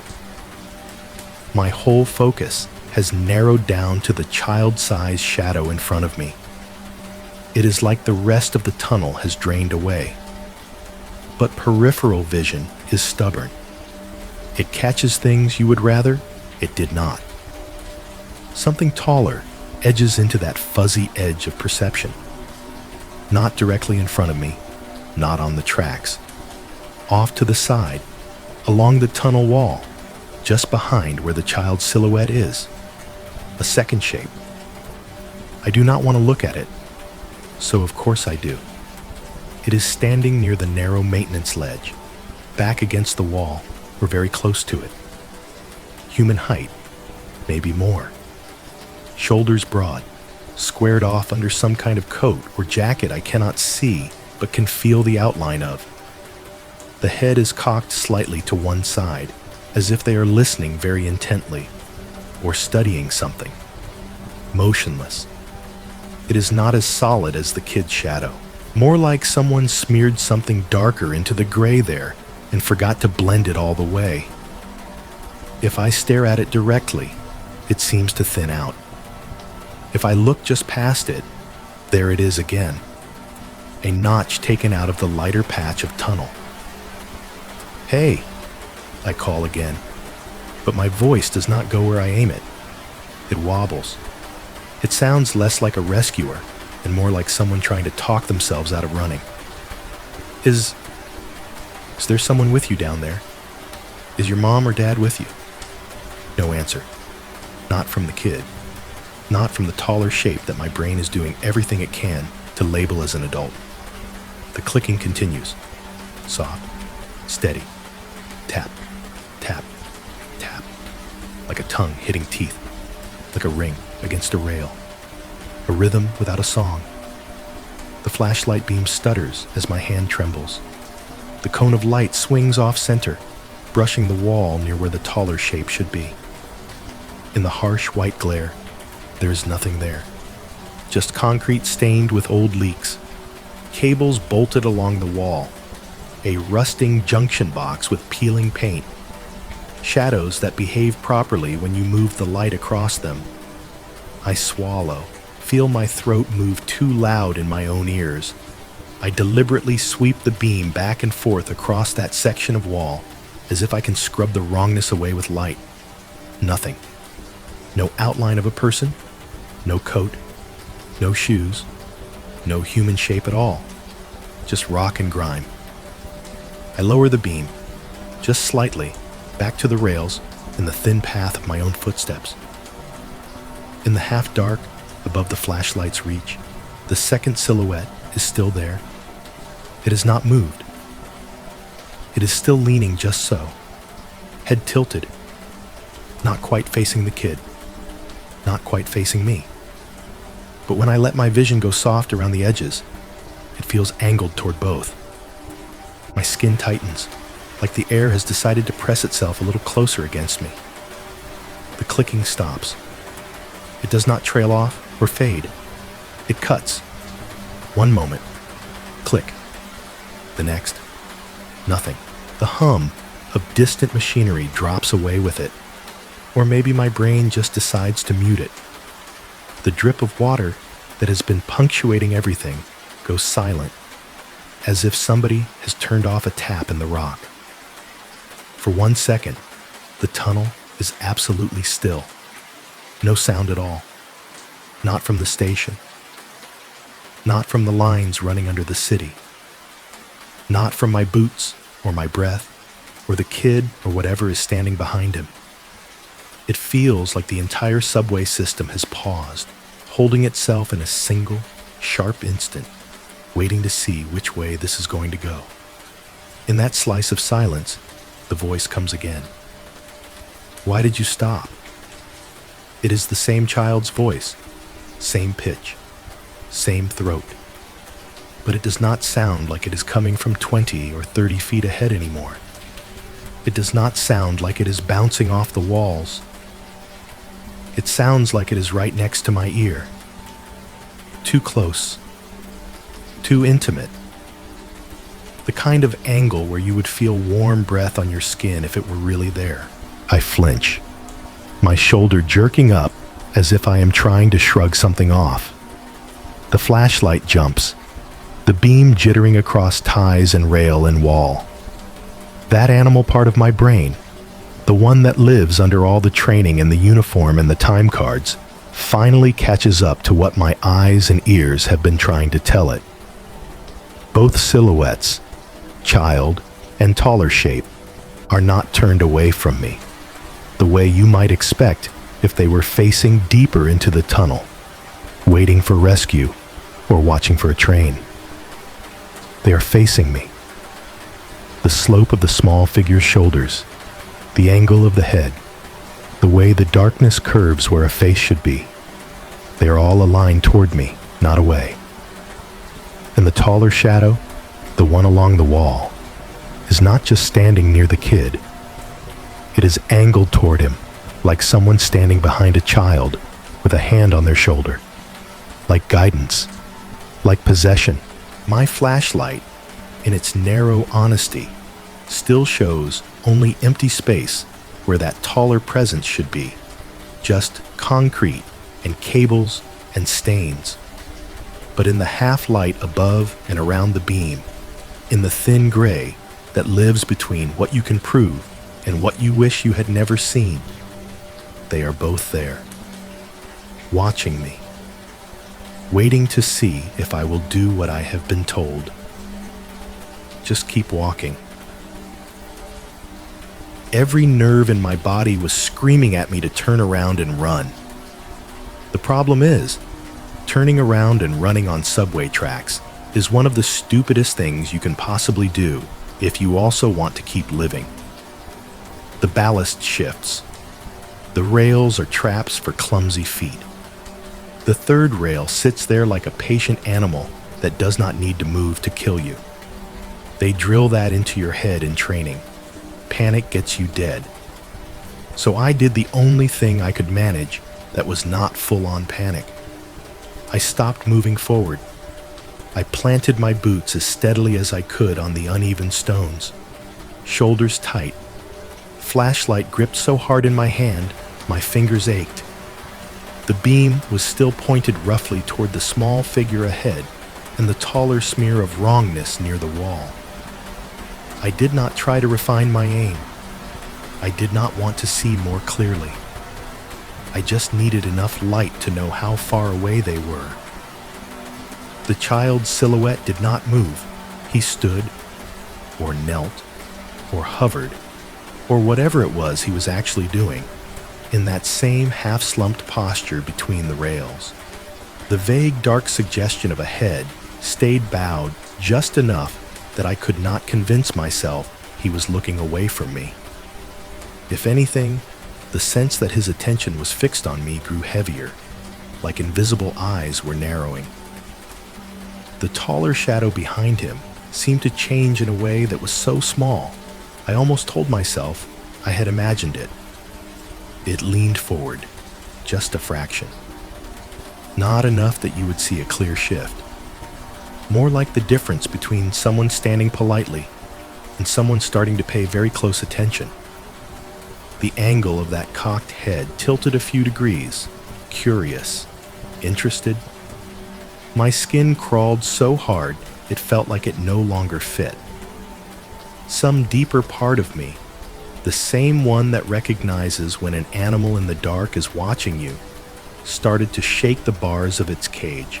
"Emergency services are on their way," I called, trying to wedge authority into my voice, and only half succeeding. It came out too high, too tight, but at least it came out. "Stay where you are. Do not move. Do you hear me? Stay exactly where you are." The tunnel swallowed my words, then coughed them back in softer copies. "Stay where you are. Where you are." For a moment, there was no response. The hum and thrum of the line seemed to stay tamped down, as if everything in the system was still waiting, listening with me. Then the kid spoke again. I said, "Just keep walking." Same 4 words, same cadence. But something in the tone had slipped. The pleading was thinner now, worn away. What came through in its place was irritation, a jagged edge of frustration, like someone delivering a line for the 5th time and getting tired of repeating themselves. I said, "Just keep walking." The words lost that innocent wobble. They did not sound like a child begging anymore. They sounded like something trying to steer me and getting annoyed that I was resisting. That was the moment my internal math finally balanced. "Nope," I said out loud. It was not brave. It was not eloquent. It was just the truest thing I had said all night. I took a step backward. Ballast shifted under my heel. Rocks crunched. I lifted my foot, felt them try to roll, forced my weight down slow, not letting myself stumble. I did not turn my back. I kept my shoulders angled toward the tunnel, flashlight beam wobbling across rail and tie, and those 2 shapes that did not want to be in the light. Another step back, and another. The tunnel seemed to pulse with quiet. If the kid spoke again, I did not catch the words. My own breathing was loud in my head, counting off each retreating step. My heart hammered in my throat, in my temples, in my fingertips. "High Street Control," I could have said into the radio. "I'm coming back up. Whatever's down here, I'm not dealing with it alone." But my hand would not let go of the flashlight to grab the radio. And some instinct older than my job told me not to put anything between my eyes and those shapes. Not yet. Not until I was back under real light. The faint glow from the station mouth ahead began to grow brighter with each yard I reclaimed. The arch of the tunnel rimmed itself in a thin halo of fluorescent white. Behind me, the darkness thickened, pressing against my back, even though physics should have said it was the same on both sides. I reached the threshold where tunnel shadow thins into platform light. You can feel that line as much as see it. The way the air warms a degree, the way the echo changes. I stepped into it like a man crossing a border. That was when it hit. A sudden, violent metallic impact exploded behind me, on the tunnel wall somewhere I had just walked past. It sounded like someone had hurled a wrench or a chunk of rail at full force into concrete and steel. The impact cracked through the confined space like thunder in a metal box. The whole tunnel seemed to ring with it, a harsh, booming reverberation that climbed into my teeth and rattled them in my jaw. My flashlight flickered. For a split second, the beam cut out, plunging the rails in front of me into pure, total black. The noise of the impact rolled around us in that instant like a living thing, looking for edges to smash itself against. My body made up its mind for me. The light sputtered back on just as I lunged forward, closing the last few yards between myself and the platform lip. The kid's voice crashed over me, louder than it had ever been, not floating from the distance this time, but tearing down the tunnel right on my heels. "Wait! Where are you going?" It was not scared anymore. It was furious. The word "wait" cracked in the middle like someone's patience finally snapping. The question that followed was less a plea and more an accusation. It drove into my back and shoved. I did not answer. There was nothing I could say that meant anything down there. My hands hit the concrete edge of the platform. For a terrifying second, one of my boots slipped on a round stone and went out from under me, banging my shin into the rail. Pain flared hot. I grabbed harder, palms scraping against rough cement, and hauled myself up with a graceless heave, the way a kid pulls themselves over the edge of a pool when they are out of breath. My heart was pounding so hard I could feel it in the soles of my feet as they hit the platform tiles. The muscles in my forearms burned from the pull. My flashlight clattered against the floor, nearly slipping from my fingers as I scrambled upright. The station's light hit me like a slap. Too bright, too clean, too normal. It bounced off the white tiles, off the metal trash cans, off the blank digital displays. For a second, I just stood there, chest heaving, listening for any sound of pursuit. Nothing followed me up. No footsteps scrabbling on the ballast. No hand reaching for the edge. No shadow climbing. I forced myself to turn and look back. The tunnel mouth yawned, black and still. The rails ran straight into it, their thin skins of light fading to nothing as they crossed from the lit platform into the dark. There was no small figure between them now. No child-sized shadow blotting out that faint, far glow. No taller smear of wrongness near the wall. The empty hole in front of me might as well have been what it had always been, just a tunnel. Just concrete and rock and track.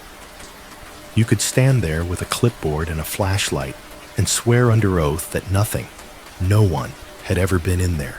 If anybody had walked onto that platform right then, another worker, a cop, a stray passenger, they would have seen a guy in a reflective vest standing too close to the edge, clutching a flashlight in a shaking hand, staring into a perfectly normal tunnel like it had personally betrayed him.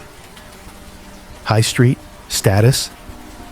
The dispatcher's voice buzzed from my radio, which I had forgotten existed for the last few minutes. "We still holding on that report? You got visual on anyone down there?" I tore my eyes away from the dark long enough to glance at the device clipped to my chest. My thumb hovered over the button, the metal cool through my glove. Down on the tracks, in the slice of shadow just beyond the reach of the platform lights, something caught my eye. Not a shadow this time, not a figure, just a small, ordinary object lying where no ordinary thing should sit.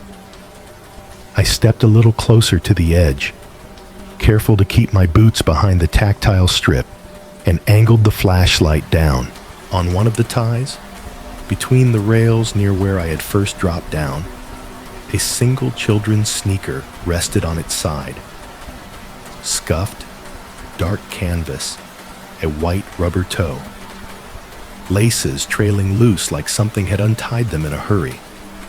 It had not been there before. The radio was still buzzing at my chest when I finally tore my gaze away from the sneaker on the tie. "High Street status," the dispatcher repeated. "You still got a possible person on the tracks or what?" My thumb felt unreal as it pressed the button. "Control High Street," I said. My voice sounded like it belonged to someone in another room. I made contact with a possible juvenile in the tunnel. Voice only. Lost visual. I'm back on the platform now. I've got a single child sneaker on the tracks near the mouth of the tunnel. I repeat, single child sneaker on the tracks. There was a pause on the line. I could hear other conversations in the background, other stations, other problems. The dispatcher cut back in, tone tighter than before. "Copy, High Street. Stay put. NYPD's being notified. Do not re-enter the roadbed. Supervisors en route." That last part, supervisors en route, twisted my stomach in a way the shadows had not. Ghosts are one thing, paperwork is another. Upstairs, in one of the little control rooms that people picture when they think of someone watching the cameras, the air felt thinner. I got there by muscle memory, pushing through the staff-only door, climbing the service stairs 2 at a time, heart still thumping like I had run a mile instead of 40 yards. The small room had the usual setup: a narrow desk bolted to the wall, a bank of monitors stacked 3 high, a computer tower humming on the floor. The stale smell of old coffee and microwave lunches clung to everything. A plastic chair squeaked when I dropped into it, radio still in my hand. The dispatcher patched me through to a more direct line while I grabbed the NYPD number from the laminated card taped to the wall. My fingers shook just enough that I had to stab at the buttons twice to get them right. I tried to make my voice sound procedural, sane, like I was reporting a signal malfunction instead of whatever this was. "This is MTA maintenance at High Street," I told the operator. "I have a possible endangered juvenile in the tunnel on the downtown side. I heard a child's voice calling for help from inside the roadbed area. Control has halted traffic. I'm requesting NYPD response for track-level search. They always ask you for the same things: name, ID, location, callback." I gave them everything, the details falling out of my mouth in the order I have heard them given 100 times over the radio when it was somebody else's problem. When I got to the part about the voice telling me it fell, could not see, asking me to keep walking, I could hear a faint change on the other end of the line, like the operator had straightened up in their chair. "Do you see the child now?" they asked. Calm. Practiced. "No," I said, staring at the monitors in front of me, which showed angles of High Street in grainy black and white. Empty platform. Calm tunnel mouth. No small figures. No tall ones either. Negative visual. I have an item. A child's shoe on the tracks near the platform entrance. No subject in sight. Units will be dispatched, they said. Stay clear of the tracks and wait for responding officers. Do not attempt further contact. That last sentence felt like it had missed its window by about 10 minutes. They got there fast.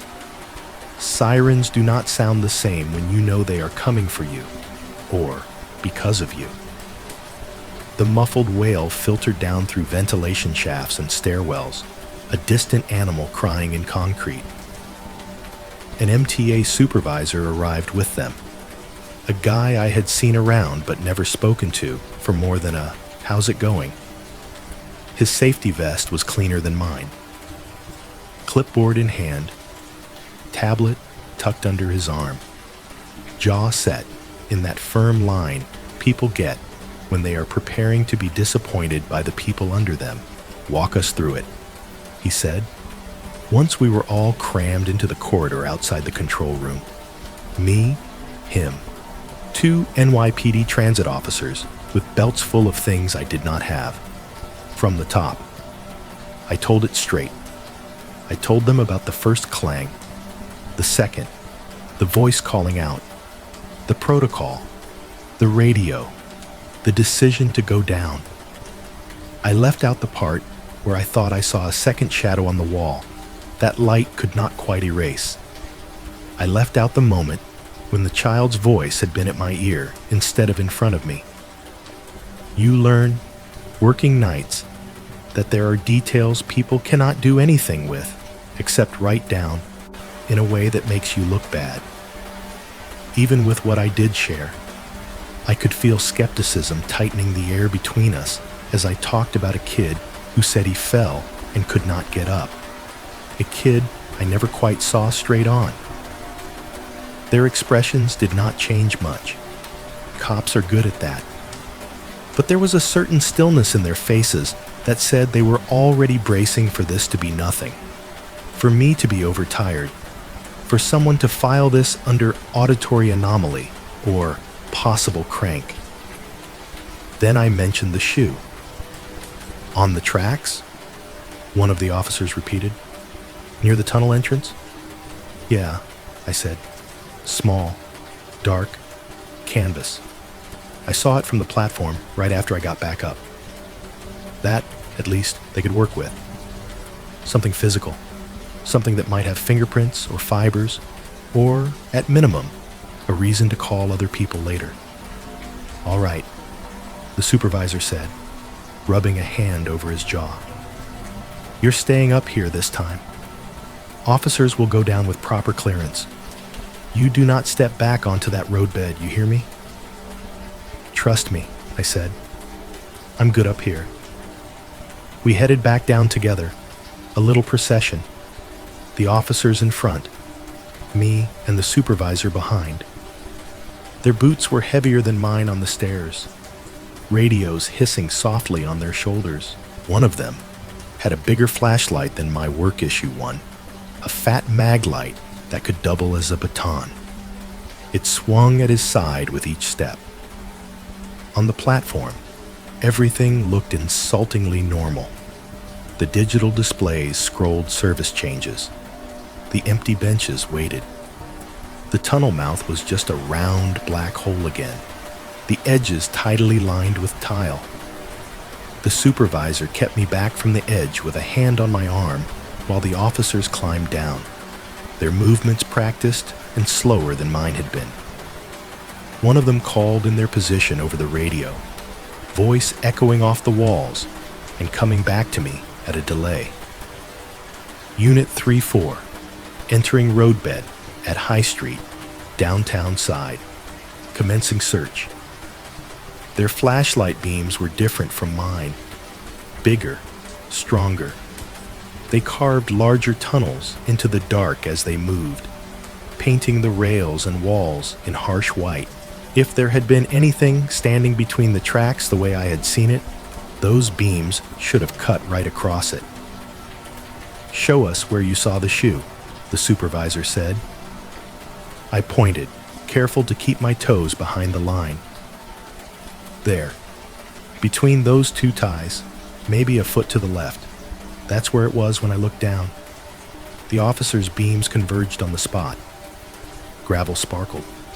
The pale curve of a discarded bottle glowed. No shoe. They kept going, though. Deeper into the tunnel. Flashlights sweeping from side to side in overlapping arcs. Their voices bounced back to me in chopped up phrases as they called out what they saw to each other and to whoever was listening topside. Negative contact so far. Debris on the right. Watch that cable. From where I stood, they were just shapes of light attached to moving legs. Once in a while, one of them would swing his beam toward the side, and I would get a brief glimpse of the maintenance ledge where I thought I had seen the taller shadow standing. It was empty now, just a strip of concrete with a long, rusty stain. The supervisor checked something on his tablet, nodding to himself, then looked at me. "You staying okay?" he asked, voice lower than before. In that second, he sounded less like a man nursing a headache of paperwork and more like someone who had, at some point, also heard something in a tunnel that did not belong. "I'm fine," I lied. "Good," he said, "because you're writing the first incident report on this as soon as we're done." I watched the officers disappear farther into the tunnel, their lights shrinking. The radio chatter coming back grew more technical, less human. Cross passage clear, no visible subject, continuing search. The platform felt even emptier than before, with extra people technically in the station. The more the tunnel swallowed them, the more alone I felt up top. I drifted back to the same spot where I'd been standing when the kid's voice first reached me, as if gravity had drawn me there.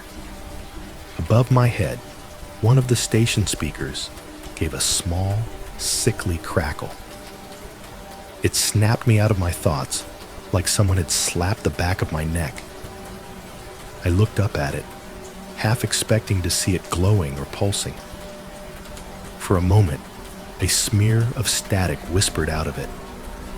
Not loud enough to be a proper announcement, just a breath of white noise, the sound of a channel opening. No voice came with it, no chime, just the faint hiss. Then it cut off.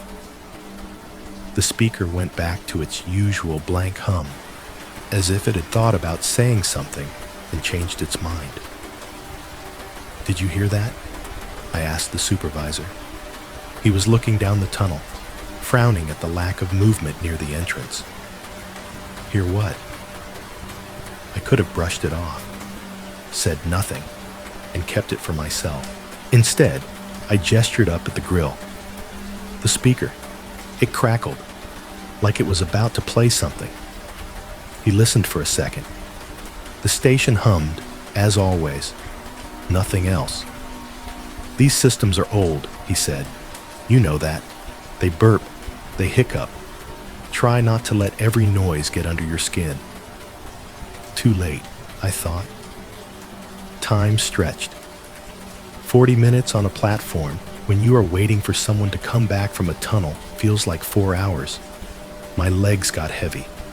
My coffee from earlier turned sour in my stomach. Every time radio static flared, my shoulders jumped. Finally, a glow appeared deeper inside, brighter than before. The officers' beams grew larger again as they approached. Their voices came through clearer. "Exiting roadbed," one of them called. No visual on any juvenile. No active subject. Just the one item. They climbed back up onto the platform, boots thumping against the edge. One of them had something in his hand, dangling by 2 fingers like it was less than evidence and more than trash. It was the sneaker. Up close, under the station lights, it looked even smaller than it had from above. Dark blue canvas, gone almost black with grime, A white rubber toe cap, scuffed gray. Cartoon rocket ship patch, half peeled off the side. The laces trailed, frayed at the ends, as if someone had been pulling on them, knotting and unknotting over and over. We found this near the wall about 35 feet in, the officer said, handing it to the supervisor. Right around where your guy says he heard the voice. No kid, no blood, no obvious signs of a fall. Just this. The supervisor took it carefully, the way you hold something fragile and contaminated at the same time. He looked at me, then at the shoe, then back at the tunnel. So, he said quietly, you weren't just hearing things. I wish that had made me feel better. The paperwork started before the adrenaline had even finished burning out of my veins. They took me back upstairs to one of the office areas, wedged behind the public parts of the station. A room with beige walls and mismatched chairs that smelled like toner and reheated noodles. The overhead lights were too bright, buzzing just a hair out of sync with each other. A fan in the corner turned its head slowly back and forth, stirring the same stale air. Someone pushed a clipboard into my hands. Incident report forms, the same generic boxes and lines I had seen 100 times whenever something went wrong on a platform I was not standing on.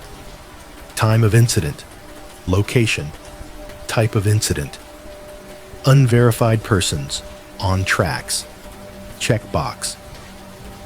My name went into its usual blank.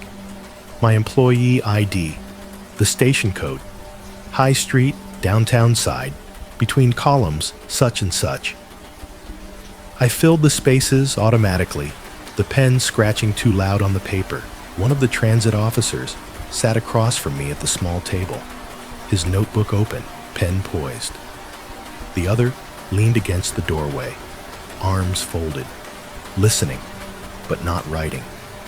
My supervisor hovered off to the side, tablet in hand, fingers moving occasionally as he entered his own version of the night into whatever system swallowed these things. All right, the officer in front of me said, his tone deliberately neutral. Let's go through this again. From the moment you first heard something unusual. I talked. I told him about the first metallic clang, the second, my call to control. I told him about hearing a child's voice, saying it fell, could not see, asking me to come. I told him I stepped down, approached, heard it again telling me to keep walking. I told him I retreated, heard a loud impact behind me, and came back up. I told him about the shoe on the track. Somewhere between my mouth and his pen, the details flattened. What I heard was a juvenile-sounding voice, I said when he asked me to clarify. High-pitched, scared. I did not get a clear visual. I saw movement in the tunnel. That's all I can say for sure. That word, movement, did a lot of work. It covered the small shape between the rails, the sense of something taller leaning behind it, the way my eyes had refused to make full sense of what they were defending me from. Did you actually see anybody? The officer asked, tapping his pen lightly against the notebook. Or did you just hear them? The question sat on the table between us like another object. Heavy, real, cold. I thought about saying it. I thought about trying to describe how the kid had been a silhouette until he spoke, how the taller presence near the wall had been more absence than body, how the light had washed the space clean and left only the wrongness behind. I thought about telling them how the voice had stopped sounding like a child asking for help and started sounding like someone reading a bad line off a cue card, how it had slipped from pleading into irritated when I did not do what it wanted. I heard the words in my head, lined up and ready, and I heard, just behind them, the way they would sound in his report later. Subject states. He saw shadows. Voice described as weird, flat, no other witnesses. I saw movement, I said instead. Couldn't be sure it was a person. What I know is I heard what sounded like a kid on the tracks. That's what made me go down. He watched me for a second over the top of his notebook, pen hovering. Then he wrote something that I could not read upside down and nodded. Okay, he said. And this was the first time you've ever heard something like that down there? Yes, I lied. The sneaker sat on the table between us. On a piece of clean printer paper, someone had laid out as a makeshift barrier. It looked smaller in the office light, lonelier, like it had shrunk between the tracks and here. You ever see kids wandering the station at night? The other officer asked from the doorway. Anybody hanging around that shouldn't be there? Runaways, squatters, that kind of thing? At High Street? I said. No, not at these hours. You get some homeless. Sometimes someone sleeping on a bench. But actual kids? No, I'd remember that. My supervisor nodded slightly, backing me up. High Street gets dead after midnight, he said. You might see a rat in a Mets hoodie before you see a real child down there. The officer by the door snorted. The one at the table did not smile. We'll run this through missing persons, he said. See if anything matches that shoe. Any reports of kids last seen near the line. We'll pull video from as many stations as we can on that segment. Look for any unsupervised minors around the time you reported this. Might be a runaway. Could be someone got off at the wrong stop and panicked. Could be a prank, the other officer added. Somebody with a speaker, you know. People buy those little Bluetooth things, stand down the platform, throw their voice with an app. Happened before.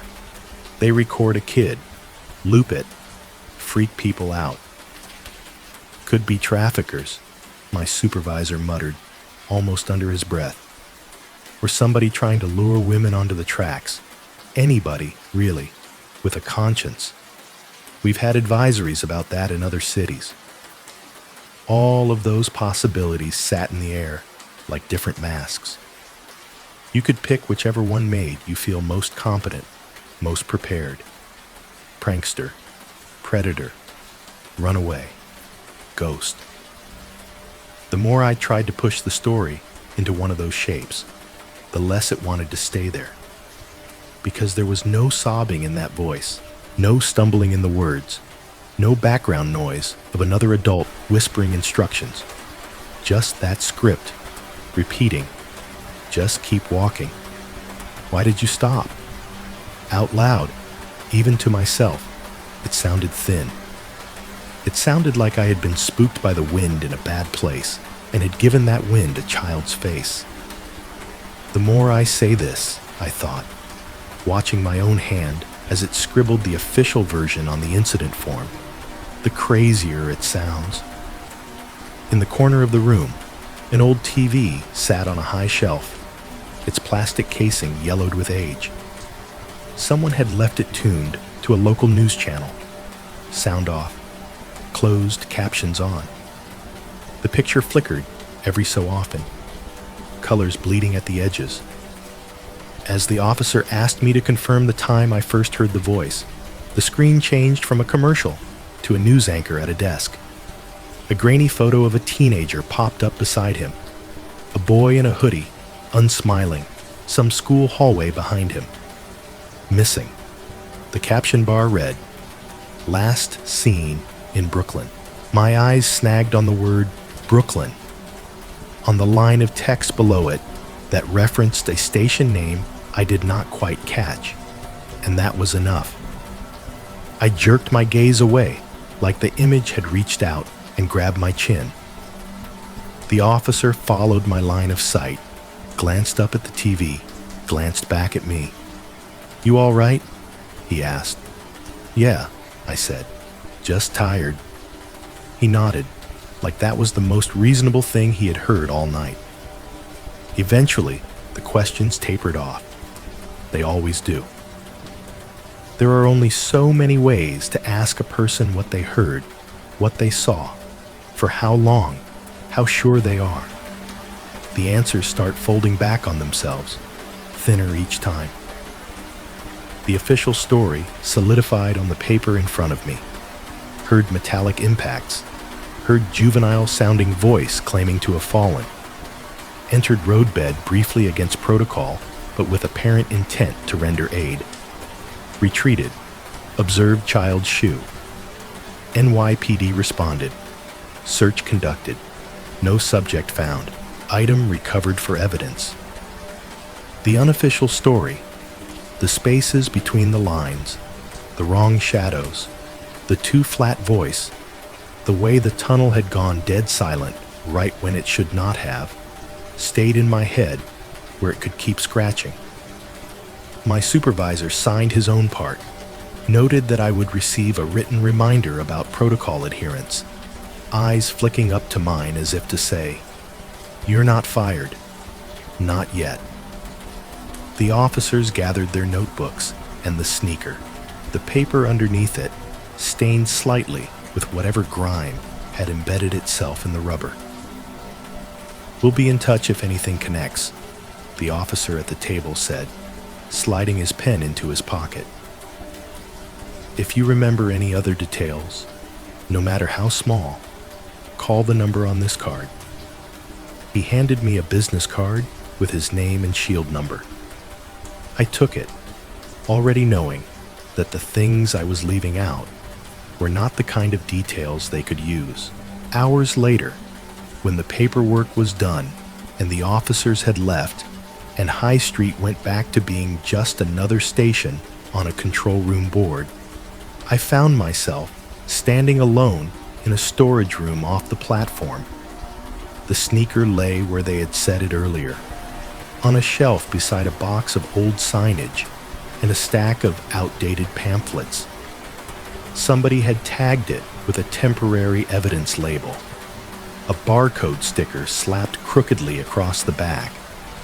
It would go to the right place eventually, get logged and shelved in some distant locker, become an object in a numbered bin, something that a detective might pull out in 6 months and hold up without remembering my name. I stared at it longer than I meant to. It looked like it belonged on a kid running for a train with their parent tugging their hand. It did not belong in a tunnel. It did not belong on a shelf in a back room. It did not belong in my head either, but it was lodged there now, toe first. I tell myself, I do not know why I did what I did next. In the dim storage room, with the station humming on the other side of the wall and the air smelling like dust and old plastic, I reached out and picked up the sneaker. It was lighter than I expected. The fabric rough against my fingers, the sole stiff with dried grime. The cartoon rocket on the side was smiling in that chipped, indifferent way stickers always do. I slipped it into my bag. No one saw. No one asked. The official chain of custody had not fully begun yet. It would be easy, later, to mark it down as misplaced, another item lost in the shuffle of a big system. Back in my kitchen now, as I typed this with the laptop glow, painting my hands, and the stove clock ticking over to another green minute. That sneaker is 10 feet away from me, at the back of my bedroom closet, inside an old shoebox, under a pile of winter clothes. Not in an evidence locker, not tagged and numbered. Here, with me, I brought a piece of that night home, and I still do not know if I did that because I wanted proof, or because whatever was in that tunnel wanted something of mine in return. The days after High Street did not pass so much as drag. I went home that morning and lay in bed with my work clothes still half on, the smell of the tunnels clinging to my hair and jacket. My eyes closed, but sleep hovered at arm's length, just out of reach. Every time I started to sink, some noise yanked me back up. The hum of my fridge in the kitchen sounded too much like the transformer boxes in the station. The sputter of the window AC unit might as well have been old tunnel fans kicking on. Pipes in the wall rattled and settled, and each bang took me right back to that metallic impact behind me in the dark. It got to the point where silence was worse than noise. When the fridge compressor stopped for its habitual 1-second pause, my whole body tensed, waiting for a child's voice to slide out of the gap. The first night back on shift, I half expected them to tell me I was being moved, that someone in HR had looked at my report, that someone in operations had watched the tapes, and they had all decided maybe I was not a good fit for High Street anymore. Instead, I clocked in like normal. The same green beep, the same locker room funk. I was halfway through changing my boots when my supervisor stuck his head around the corner. "Hey," he said, "you got a minute? Come to the office." That sentence never means anything good. The little office they use for conversations is even smaller than the control room.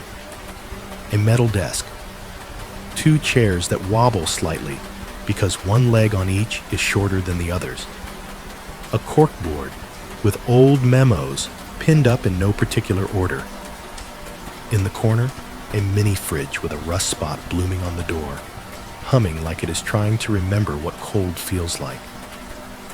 My supervisor was already sitting when I walked in. Next to him, on the desk, a thin monitor showed a frozen black and white image. High Street platform. Empty. Time code in the corner. The night I already knew too well, measured in seconds. "Sit," he said, not unkindly, gesturing to the chair beside him. I lowered myself into it, aware of the way the metal creaked under my weight. He picked up a mouse, wiggled it, and the image on the screen jumped slightly, came into focus. "We pulled the CCTV for your incident," he said. "NYPD requested copies. Figured you should see what we've got on our end." He clicked play. The footage had no audio. That might have been a mercy. The silence in that small room was bad enough. The first angle was a wide shot of the platform from high up in one corner. The lens warped just enough to make the edges bow.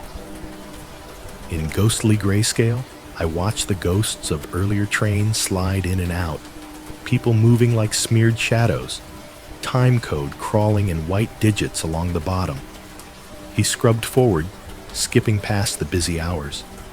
The crowds thinned, then thinned more. Trains got less frequent. Eventually, there I was. A pale, elongated figure in a reflective vest, pushing a cleaning cart across the tiles. Watching yourself on camera is disorienting. You never look like you think you do. My walk seemed slower than it felt in my body. My gestures looked exaggerated, like someone doing an impersonation of me with only a few reference points. We watched me bag trash, spray cleaner, mop sticky patches. The little world on the screen was grainy but familiar. Every movement I made came with a faint, imagined echo in my head. The slosh of the mop bucket, the crinkle of plastic, the squeak of the cartwheels that the footage could not capture. "Here," my supervisor said, dragging the progress bar forward a little.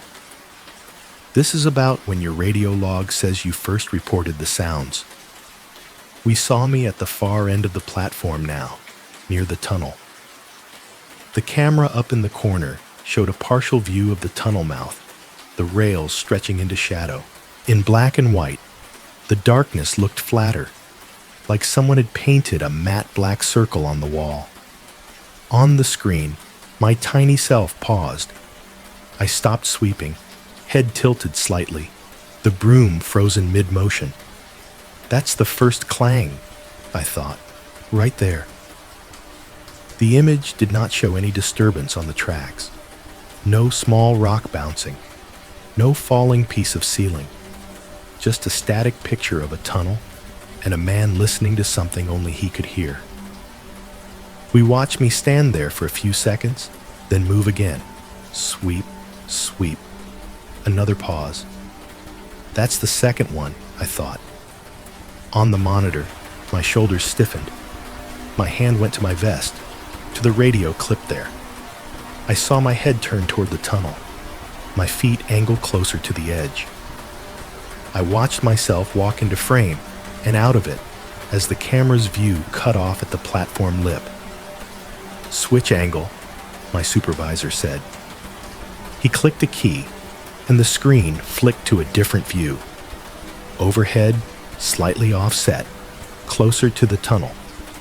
It showed the platform edge and the first few yards of track, captured from above like a security eye that had seen too much and forgotten how to blink. We saw my boots appear at the top of the frame, my legs, the broom leaning against a column, then the small, stiff movement of a man steeling himself to do something he already regrets. On the footage, I stepped down. Even in black and white, the movement made my palms sweat. The drop from platform to ballast looked deeper on the screen.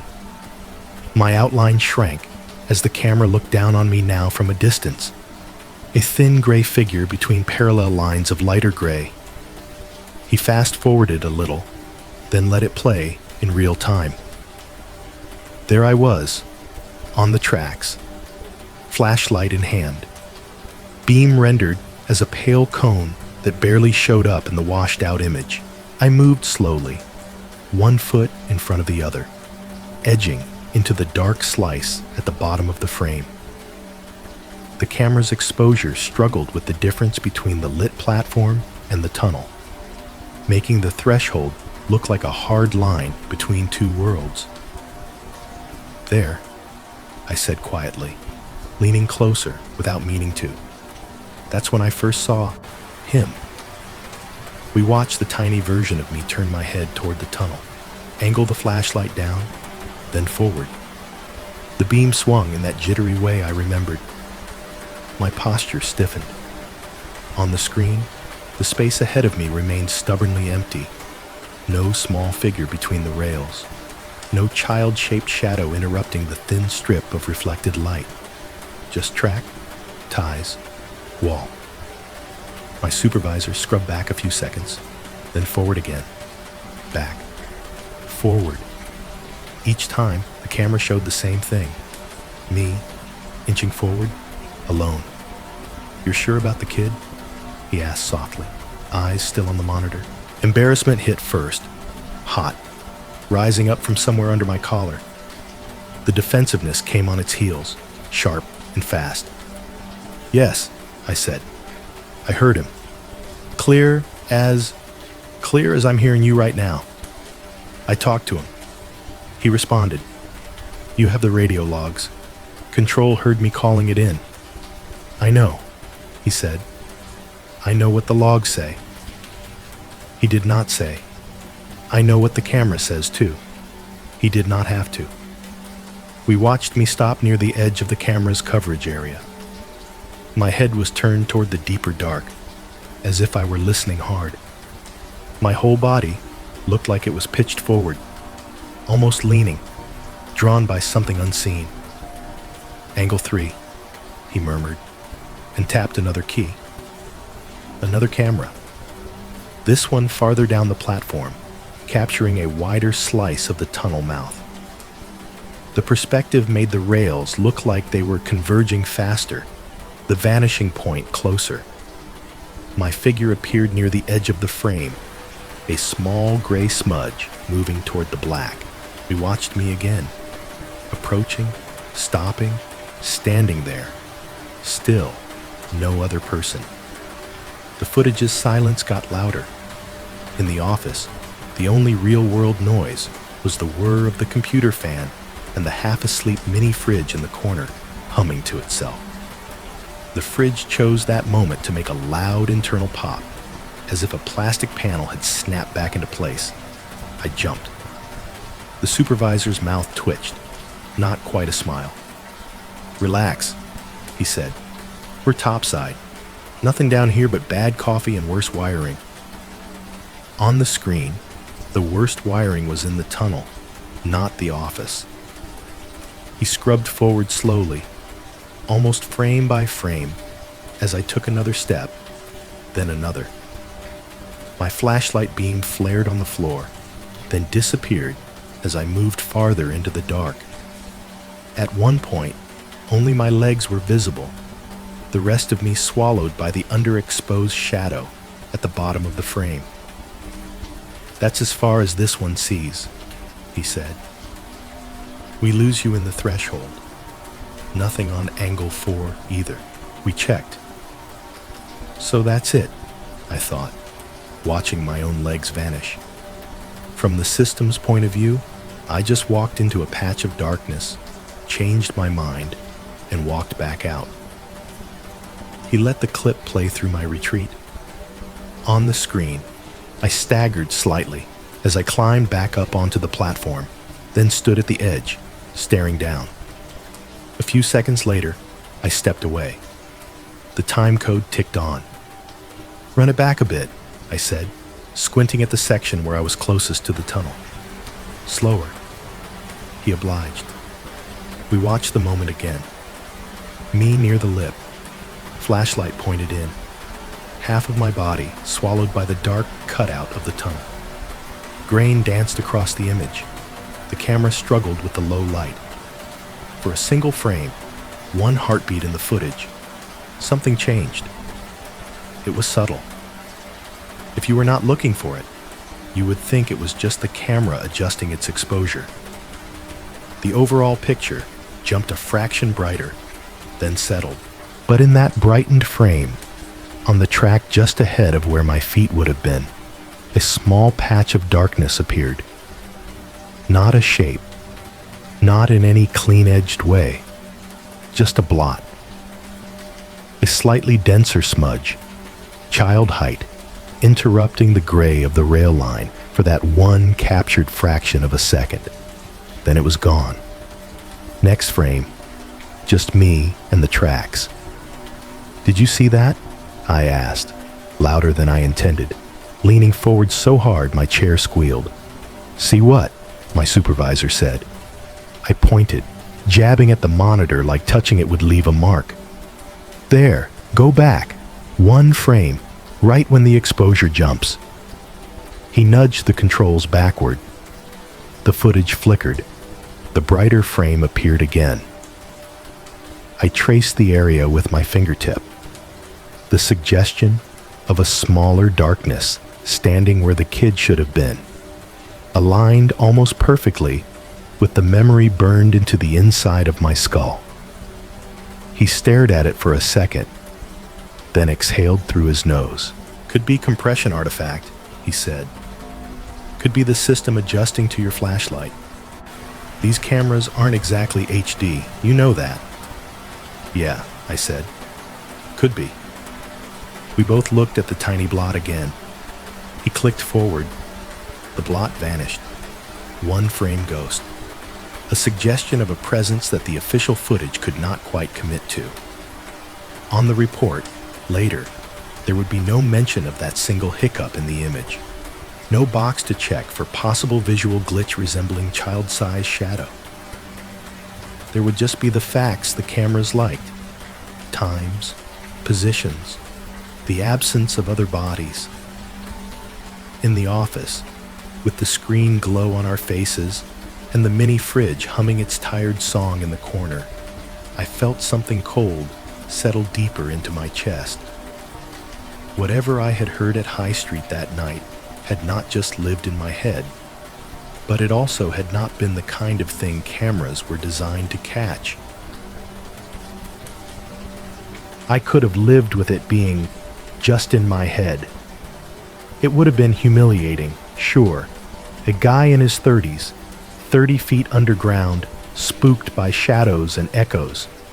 Easy to chalk up to stress, exhaustion, too much caffeine, and not enough sleep. You tell that version enough times, and eventually it starts to sound merciful. The universe did not let me have that mercy. A couple of weeks after the incident, I was on break in one of the smaller back rooms, half watching a game on my phone, half dozing in a plastic chair that had lost one rubber foot. The vending machine in the corner hummed like always. Fluorescent lights buzzed overhead. The same old background track. Luis, one of the maintenance techs, stuck his head in the door. "Yo," he said, spotting me. "You got a minute?" Luis is the guy they send when a camera goes out or a PA speaker starts screaming. Thin, permanently tired, always carrying some kind of tool bag and a USB stick between his fingers like a cigarette. He knows more about what the subway hears and sees than anyone else I know. "Sure," I said, straightening up. "What's up?" He stepped fully into the room, closed the door behind him with his foot, and held up the USB. "You're gonna laugh," he said, which is not how anyone should start a sentence. "You know that environmental mic they've been testing at High Street? The one by the third speaker near the downtown platform?" I frowned. "The quality check thing? For announcements?" "Yeah," he said, dropping his bag on the table and flipping open an old MTA-issued laptop. "It logs audio, just little chunks, so they can measure levels, distortion, all that fun stuff nobody cares about until the system squeals in their ear. Anyway, I was doing my weekly pull and I caught something on your night." My stomach did a small, slow turn. He must have seen something change in my face because he added quickly, "It's probably nothing. Glitch. Bleed from somewhere else.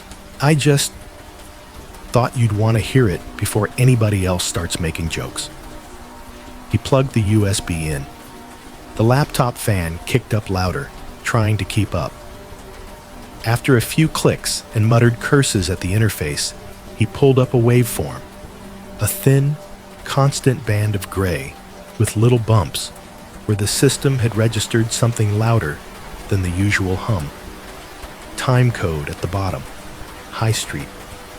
The date burned into my brain. He slid the cursor to a spot a little before the timestamp I remembered from my report. "Infrastructure noise first," he said. "Then we get to the weird. Ready?" I nodded, even though I was not. He hit play. At first, it was exactly what I expected an underground mic to hear. The low rumble of distant trains. More vibration than sound. The soft hiss of air moving through vents. A faint clank of something metal, somewhere being annoyed by gravity. If I listened hard, I could pick out the squeak of cartwheels, that high, rubbery chirp that I knew was mine. My own quiet footsteps might have been in there too, folded into everything else. "If you look here," Luis said, pointing at a small dip in the waveform, "this is when you walked away from the mic, toward the far end. Levels drop a little." The sound did seem to pull back, like I had taken a step out of the room we were now in together. The hum grew softer. The clanking got fuzzier. It was like someone had turned the volume knob down a notch or two. Then, under all of that, something else emerged. "Mister, can you help me?" The voice was small, higher than mine, but not squeaky. The words were clear enough that there was no mistaking them, but they sounded like they had been recorded at the bottom of a well. There was a strange doubling on the consonants, a slight echo inside itself, like somebody playing a tape through a long metal tube. Every hair on my arms went up. I knew that line. I knew the exact shape of those syllables, the way the word "Mister" tilted up at the end. It was the same as it had been in the tunnel. The pacing, The pause before, "Can you help me?" All of it. On the screen, the waveform fluttered, a small rise for each word. Nothing big enough to trip any automatic alarms. Just a kid asking for help in the middle of the night, underground, under a city that did not hear him. Luis stopped the clip, glanced sideways at me. His usual half smirk was gone. "That's pretty clean, right?" he said, forcing a laugh that did not land. Like, if this is a radio glitch, it's a really polite ghost in the radio. I swallowed, mouth suddenly dry. "That's exactly what I heard," I said quietly. My own voice barely sounded like mine. Right there, that line. I'm sweeping, I'm alone, and that comes out of the tunnel. He hit play again without saying anything. We listened as the hum continued. A little bit of my own voice drifted into the mix. Faint, distant. You could tell I was shouting something, but the words blurred under the noise. It could have been, "Where are you?" Or, "Are you on the tracks?" Or any of the half-dozen questions I threw into the dark. It sounded like someone yelling down a long hallway with a cloth over their mouth. Then, woven into the hum like a thread, came the second phrase. "Just keep walking." Softer this time, closer to the noise floor. If I did not know what to listen for, I could have brushed it off as some weird harmonic in the machinery, a phantom syllable. But once you heard it, you could not unhear it. The same four words, the same weird flatness, the same careful spacing. Just keep walking. Luis sucked in a breath through his teeth. "Okay, I do not like that," he said, a little too quickly. That is some bleed, man. That's got to be bleed from another line, a test tone. Somebody running a recorded script through another system. Could be anything. Another system where a kid is asking for help? I asked. He did not answer. Instead, he zoomed out on the waveform, scrubbing past the place where the voices were, past the point where my own shouts faded. The noise returned to its normal, boring level. Hum, clank, the occasional hiss. "You left the tracks around here, right?" he said, tapping the screen at a timestamp. "Calls say you were back on the platform by then." "Yeah," I said. "That's when I saw the shoe. After that, I went upstairs. Cops showed. All that." He nodded, still staring at the monitor. "Watch the tail end," he said. "I almost missed this part." He let the recording run. For 30 seconds, nothing remarkable happened. The station breathed its usual mechanical breath. Somewhere, farther down the line, a train rattled faintly through a different tunnel. Every so often, there was a little spike where something small hit something else. Maybe a piece of debris settling, maybe a rat knocking over a wrapper. Then the hum dipped, just slightly, not enough to mean a power change, just enough that my skin recognized it. Something moved closer to the mic. A sound slid into the foreground, so soft that at first I thought it was just the volume of the room playing tricks on me. But Luis had not touched the controls. The levels stayed the same. A voice whispered, right up against the mic. "You're almost here." The words were barely more than breath. Consonants slurred into the air. But they were there. Their shape was unmistakable. It was the same voice, only somehow closer than before. No tunnel echo, no distance. Like whoever, or whatever, was speaking had pressed their mouth right up against the metal grill of the speaker and exhaled the sentence directly into its guts. The timestamp on the bottom of the screen told me this was several minutes after I had climbed back to the platform, after I had radioed control, after I had walked away. According to the camera angles we had studied, no one was on that part of the platform then. No officers, no stray passengers, no me. The recording stopped. Luis's hand hovered over the trackpad, not quite ready to drag the cursor anywhere else. "See?" he said eventually, his voice thinner than usual. "Radio interference. Gotta be. Or, I don't know, old cell towers cross-talking. These mics aren't shielded like they should be. You put enough electronics in one place, you're gonna get weird echoes." He was talking too fast, joking without smiling. "Do the cameras line up with this?" I asked. My own voice sounded distant, like it was coming through a speaker too. The time code, that last whisper. "Yeah," he said. "I checked. That's why I called you. Cameras show you upstairs by then. Platform's empty. Nothing moving but a floating plastic bag on the far track. No one under that speaker. No one on the bench. Nada." "Then who's almost here?" I said. He did not answer. We sat there in that cramped back room, the laptop fan whining, the vending machine thunking quietly to itself every few minutes, and listened to the last 2 seconds of the clip again and again.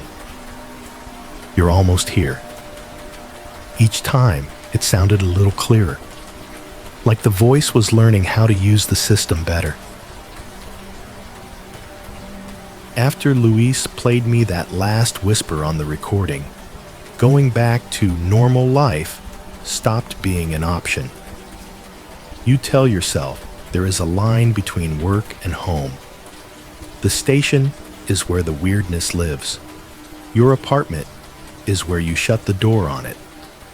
The moment I heard that kid's voice on a file that should have been nothing but static, that line smeared. I went home that night in a daze. The train ride back to my neighborhood felt wrong from the start. Every announcement over the PA sounded too sharp, too close. When the automated voice said, "Stand clear of the closing doors, please," my brain flinched, waiting for another voice to cut in after it. A smaller one asking for help. In my building, the hallway lights flickered the same way they always had, buzzing faintly. Someone had left a pair of boots outside their door, toes pointing at mine. The air smelled like someone's overcooked dinner and mop water. Inside my apartment, the familiar layout hit me like a memory of somebody else's life. Small kitchen, little table, narrow living room, the fold-out couch half unfolded. The window unit muttered in the wall. The fridge hummed steadily, the exact pitch I had heard on the high street audio. I dropped my keys in the bowl by the door and just stood there for a second, listening. Nothing obviously wrong. No phantom voices. No subway echo. Just the old building doing what old buildings do. Settling, breathing, pretending not to eavesdrop. I told myself I was being dramatic and went through the motions of a night off. Shower. Leftover takeout. A beer I did not really want. TV on. Volume low. Some game I did not care about filling the room with commentary, so I would not be alone with my own thoughts. It did not help much. Under the TV noise, I kept hearing those 2 lines looping in my head in the kid's voice, exactly as the recording had caught them. "Mister, can you help me? Just keep walking." I went to bed late and slept light. Every time a truck rolled down the street outside and rattled the windows, I jerked awake. When the pipes in the wall clanged, a metallic knock that had never bothered me before, I lay there staring at the dark ceiling, counting the beats until something else spoke up. Days turned into a week. I went back to work. High Street stayed on my assignment slip more often than not, like the system was daring me to complain. The nights at home did not get better. My building is old enough that the infrastructure has a personality. The pipes clank whenever someone 5 floors away decides to take a shower at a weird hour. The radiators make their own haunted house noises in the winter. Sometimes, in the middle of the night, the elevator dings on my floor, even though no one gets on or off, and the doors slide open on an empty box before closing again. None of that had ever really bothered me, really. Now, every random sound felt like a test. One evening, I was stretched out on my couch, half asleep, with some late-night show muttering to itself on the TV. I must have drifted off because I woke up to silence and that small, prickling sense that something had changed. The TV had clicked off on its sleep timer. The blue standby light was a small blink in the dark. The only illumination came from the stove clock in the kitchen, green numbers floating in the doorway. At first, it was the quiet that bothered me. The building has a constant sound bed, neighbors talking, distant traffic, someone's music leaking through thin walls. In that moment, all of it seemed to have pulled back. Even the fridge, which usually hummed along without a break, was silent. That is when I heard it. Through the wall to my left, muffled, like it was coming from the apartment next door or the one above, a child's voice said something, just a few indistinct words, too blurred by plaster to make out, but high, small, and in that same awful, almost flat tone. I sat up so fast, the couch springs complained. "Hello?" I called out, before my brain could tell me how stupid that was. The voice did not answer. The apartment stayed still. Somewhere down the hall, a toilet flushed. A door closed. Life resumed without me. I got up, heart pounding, and opened my front door. The hallway was empty, just the stained carpet, the buzzing ceiling light, the red exit sign at the far end. No kid, no neighbor consoling a crying child, no footsteps. The air out there was even more dead than inside. I stood there barefoot in the doorway for a long minute, listening like I was back on that platform, waiting for a voice to float back. Nothing. I told myself it had been the TV before it shut off. Some leftover line from whatever sitcom I'd fallen asleep to. I told myself maybe my neighbor's kid had been having a nightmare, and I had caught the tail end of it. The wall between our units is thin. I have heard arguments and phone calls and someone's music so clearly I could have sung along. Those explanations sounded good enough to carry me back inside. Past the hallway, past the couch, down the short corridor to my bedroom, I opened the closet. The grocery bag was pushed all the way to the back, under an old coat and a stack of worn sneakers I actually owned. The plastic crackled when I pulled it forward. For a second, I just held it, not opening it, feeling the shape of the shoe inside through the thin, cheap material. It felt wrong to have it here.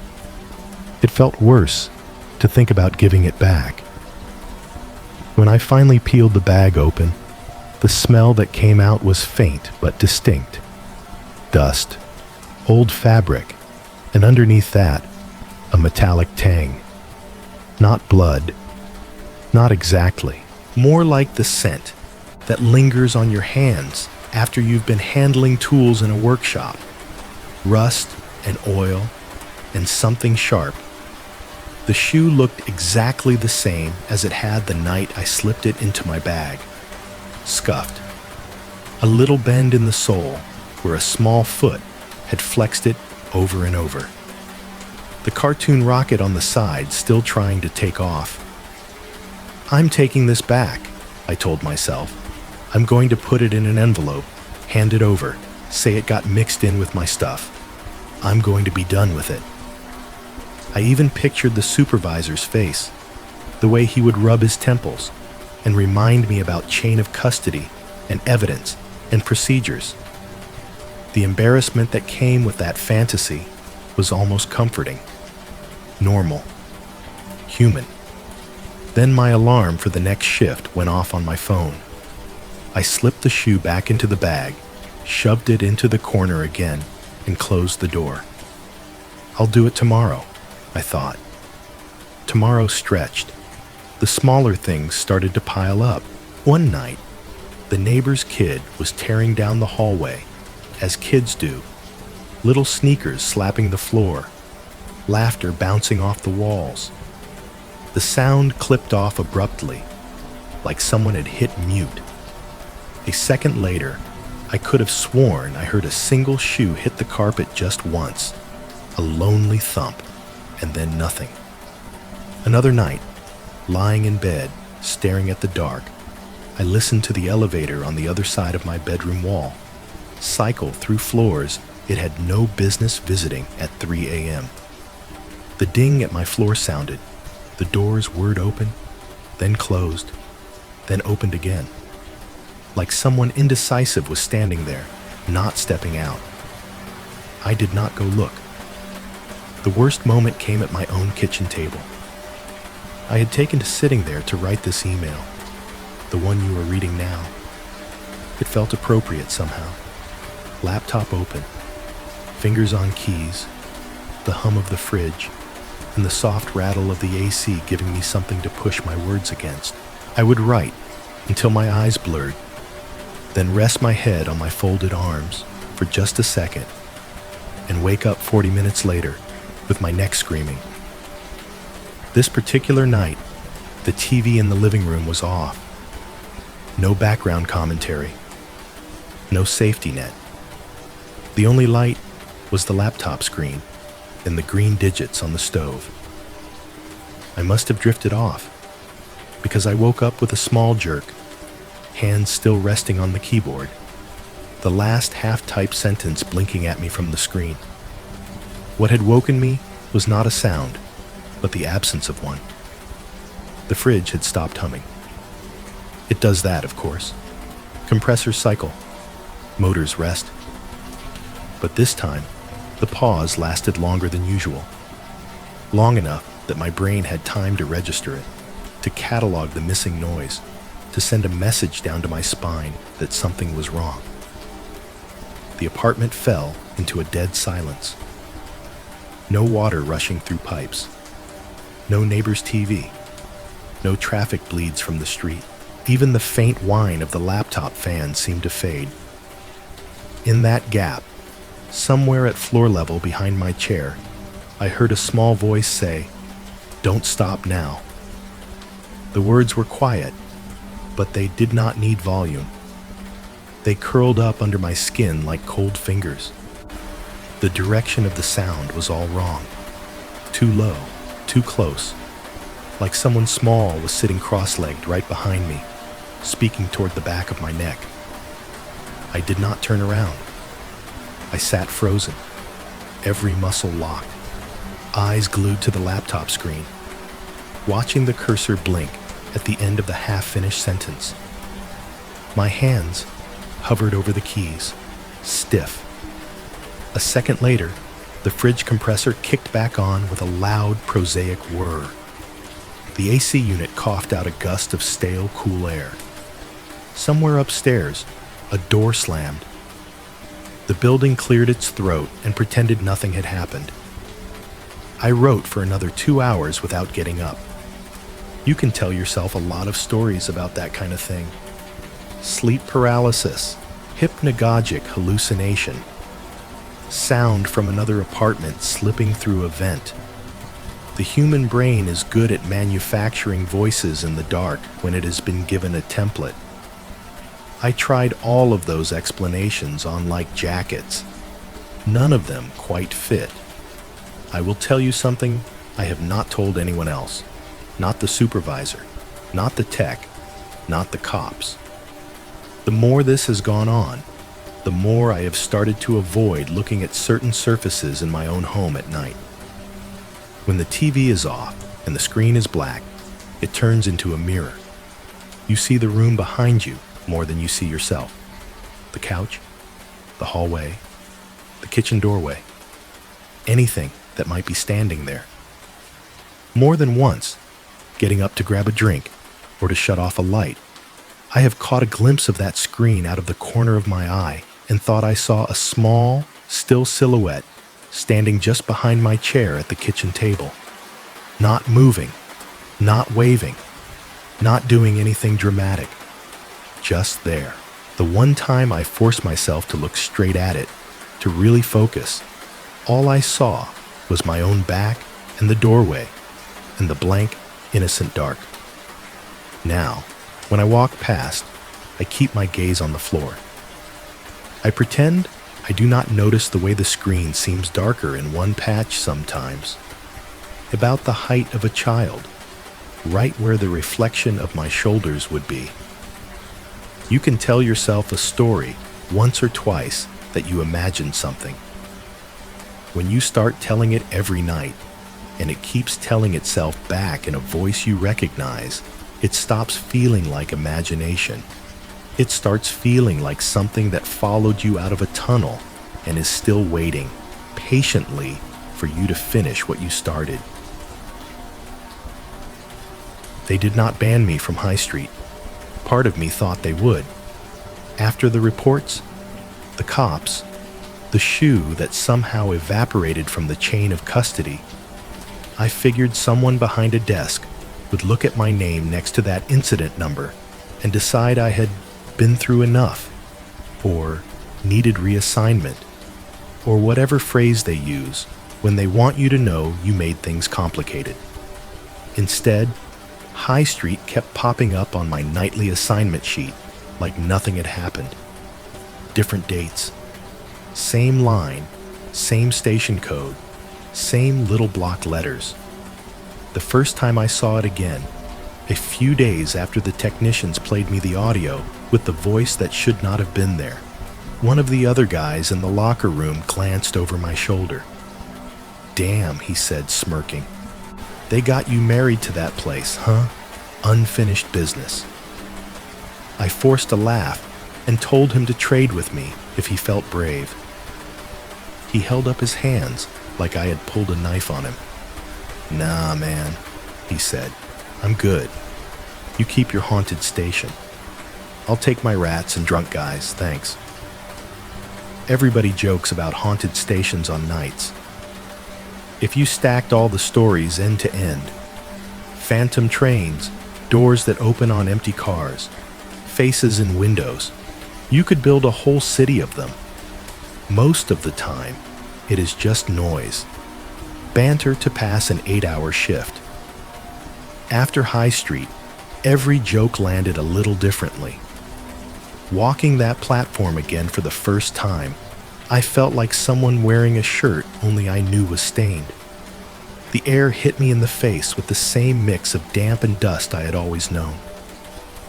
The lights buzzed their familiar, nasal buzz. The tiles still had the same cracks and stains. Nothing looked different. I was. I found myself counting sounds without meaning to.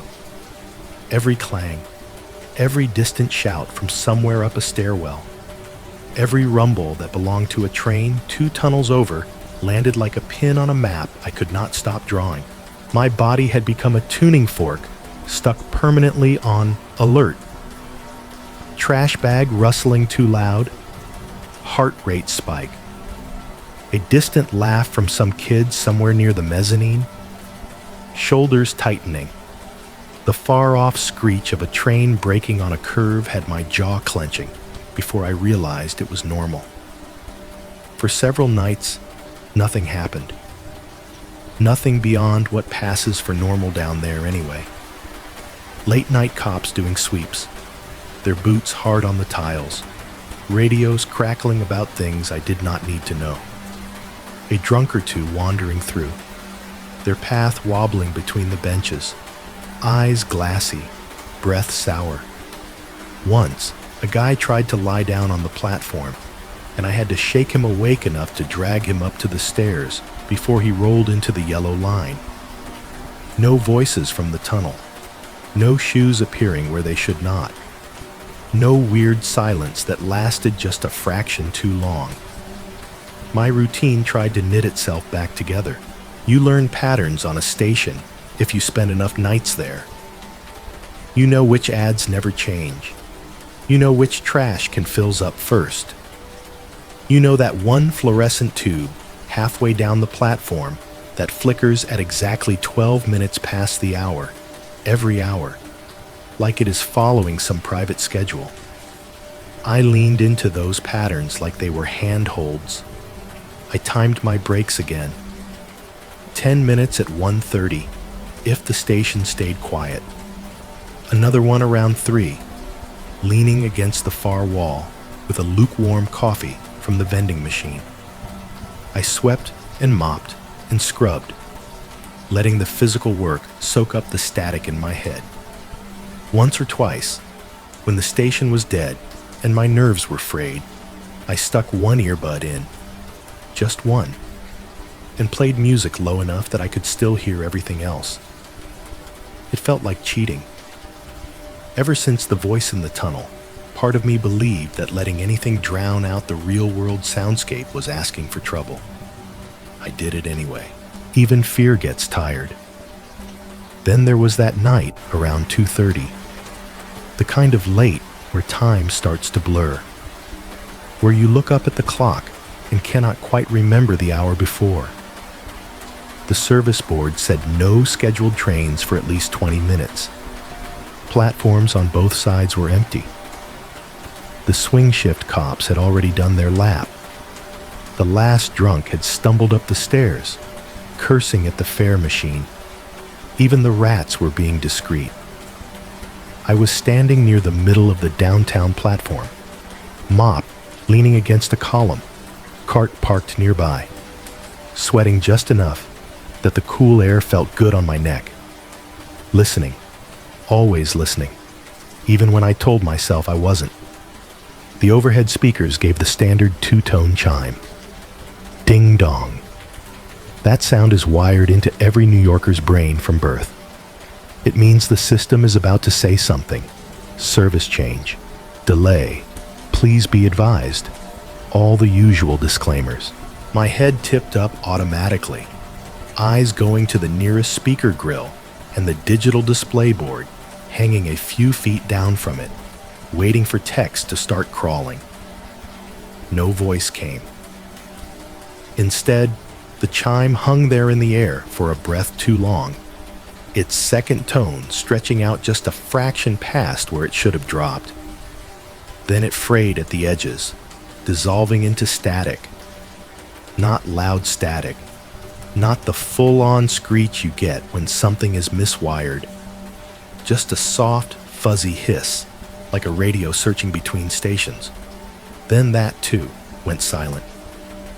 The station fell back into its regular hum, but I could feel my pulse in my ears now. The mop handle was suddenly slick under my palm. Probably a test, I told myself. They hit the chime. The system burped. Somebody up there is smacking a console right now and swearing. I stayed where I was. I listened.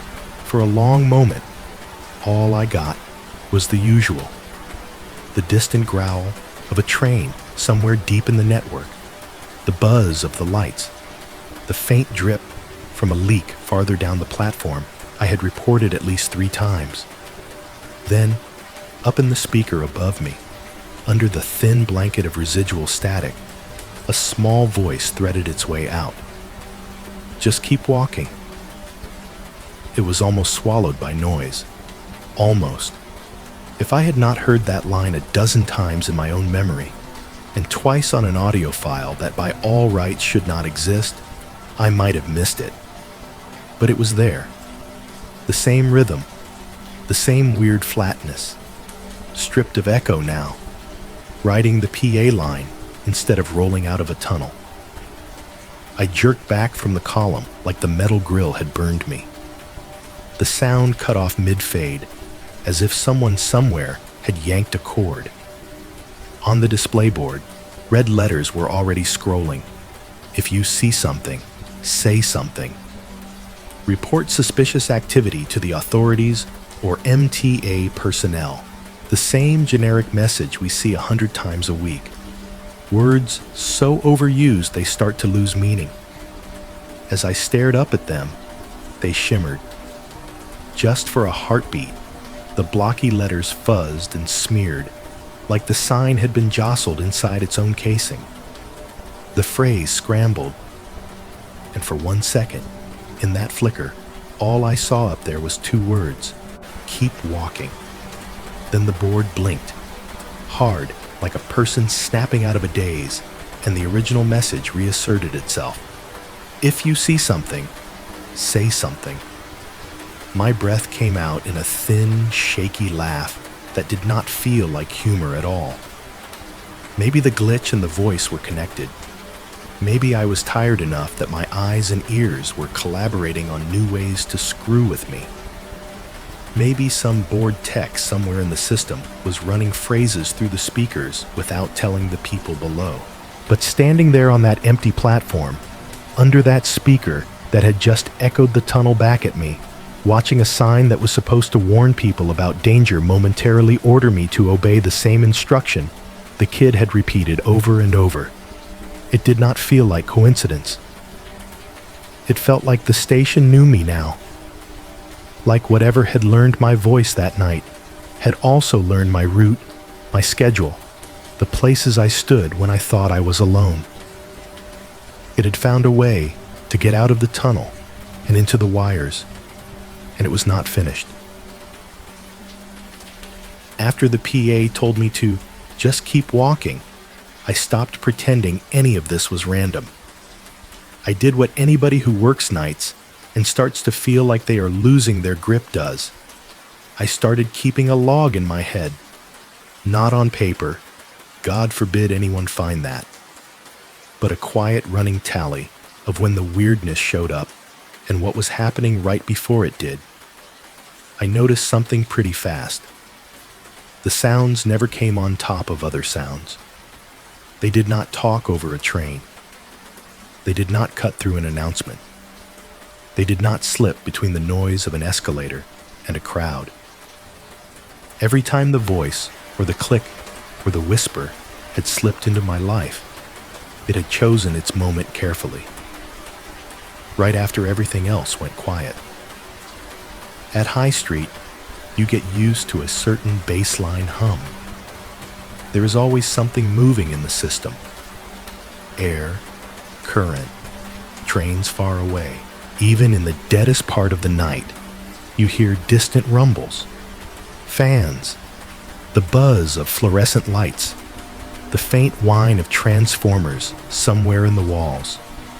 If you were to graph it, it would look like a nearly flat line with little bumps whenever something bigger passed by. The episodes I kept replaying in my head, all of them, happened in the dips. Tunnel. That first night, fridge hum of the station, the regular buzz, all of it cutting out for a heartbeat before the kid's voice landed like a stone in a dry well. My kitchen, later, the fridge stopping, the building holding its breath, the words, "Don't stop now," coming from nowhere behind me. High Street again, the PA chime, then static, then a gap, then "just keep walking" threaded through the speaker. There was a recurring 1 or 2 second dead zone in the station soundscape, a pocket of nothing. And whatever this thing was, it knew how to slip inside that space like a hand into an open glove. Once I caught on to that, it was like noticing a ticking clock in a room you have been sitting in for an hour. Once you hear it, you cannot unhear it. It becomes the only thing you hear. I started listening for silence. Not the big kind. No trains. No people. That is easy. I started listening for the knife-edge quiet that comes when all the mechanical noises line up just right and fail at the same time. When the fans stall for a second, when the compressors pause, when the whole place seems to inhale and forget to exhale. One night, around 3 a.m., I decided to test it. The platform was empty. No trains due. The cops had done their sweep and vanished back upstairs. The only visible movement was a discarded flyer fluttering in the draft near the stairwell. I wheeled my cart to the middle of the platform, parked it against a column, and set the mop aside. Then I stood perfectly still. I did not sweep. I did not walk. I did not check my phone or touch my radio. I just planted my boots behind the yellow line, let my arms hang at my sides, and listened like my life depended on it. At first, all I got was the usual soup, the buzz of the lights, the low, eternal rumble of the city moving above and below, the clunk of a manhole cover somewhere far away as a truck bounced over it. Time stretched. My knees started to ache from standing so rigidly. My mind tried to drift, dragging tunnel thoughts behind it like loose wires. Then the sound level shifted. You can feel it almost more than hear it. The overhead fixtures kept glowing the same, but the pitch of their hum seemed to slide down a notch. The far-off rumble thinned out as whatever train had been somewhere in the network rolled farther away. In the walls, even the faint electric whine seemed to dim. The station's breath hit the bottom of its cycle and hovered. The dead second arrived. In that thin slice of quiet, right as the hum dropped into a trough, and before it clawed its way back up, I heard a tiny exhale right behind my ear. Not words. Not yet. Just the unmistakable sound of someone blowing softly, like they were trying to clear dust off the back of my neck. I spun so fast my heel slipped on the tile. Nobody stood there. Just my cart, my mop, the trash can, the blank wall with its faded ads. My shadow lurched ahead of me and came to rest, arms out, as if it were as startled as I was. The hum picked back up, casual as ever. That is what I mean when I say it felt like insomnia. Once you notice a pattern you are not supposed to notice, whether it is the sound of a neighbor's faucet through the wall or the way the fridge compressor kicks on exactly every 9 minutes, your brain hooks into it and refuses to let go. Every second I was down there, I was listening for the gap. Every time I thought I heard it coming, my muscles tightened. Sometimes nothing happened, just a pause and the machinery catching itself. Other times, right on schedule, there would be a click in the tunnel where no maintenance was happening, or a crackle in the speaker with no announcement attached, or that faint sense of breath where no one was standing. I did not tell my supervisor the voice had continued. I did not tell him about the PA parroting, "Just keep walking," back at me, or the sign glitch, or the way I now flinched when the station got too still. You spend enough years in this job, and you see what happens when someone's file starts to grow phrases like "reports unusual stimuli" or "exhibit stress responses inconsistent with environment." You get pulled off nights. You get recommended for evaluations.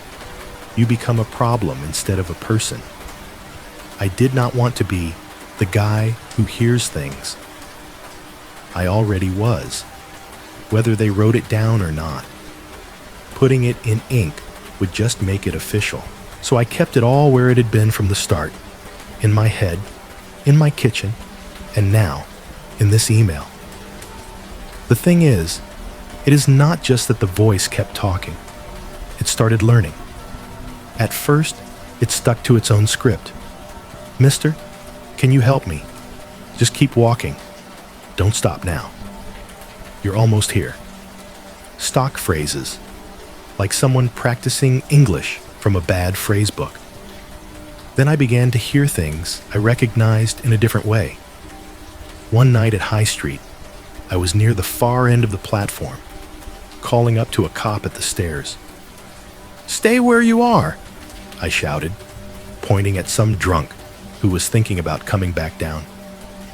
"I'm almost done down here." It was nothing, just me doing my job, The kind of line you throw around without thinking. 100 variations, 100 times. Later that same night, I was back on the empty platform, mopping near the middle, when the station dropped into one of those dead seconds again. The hum fell away. The air tightened from somewhere down the line, maybe near the cross passage, maybe in the tunnel. I heard a high, thin voice say, in that same flat child tone, "Stay where you are." The cadence was wrong for a kid. Too clipped. Too even.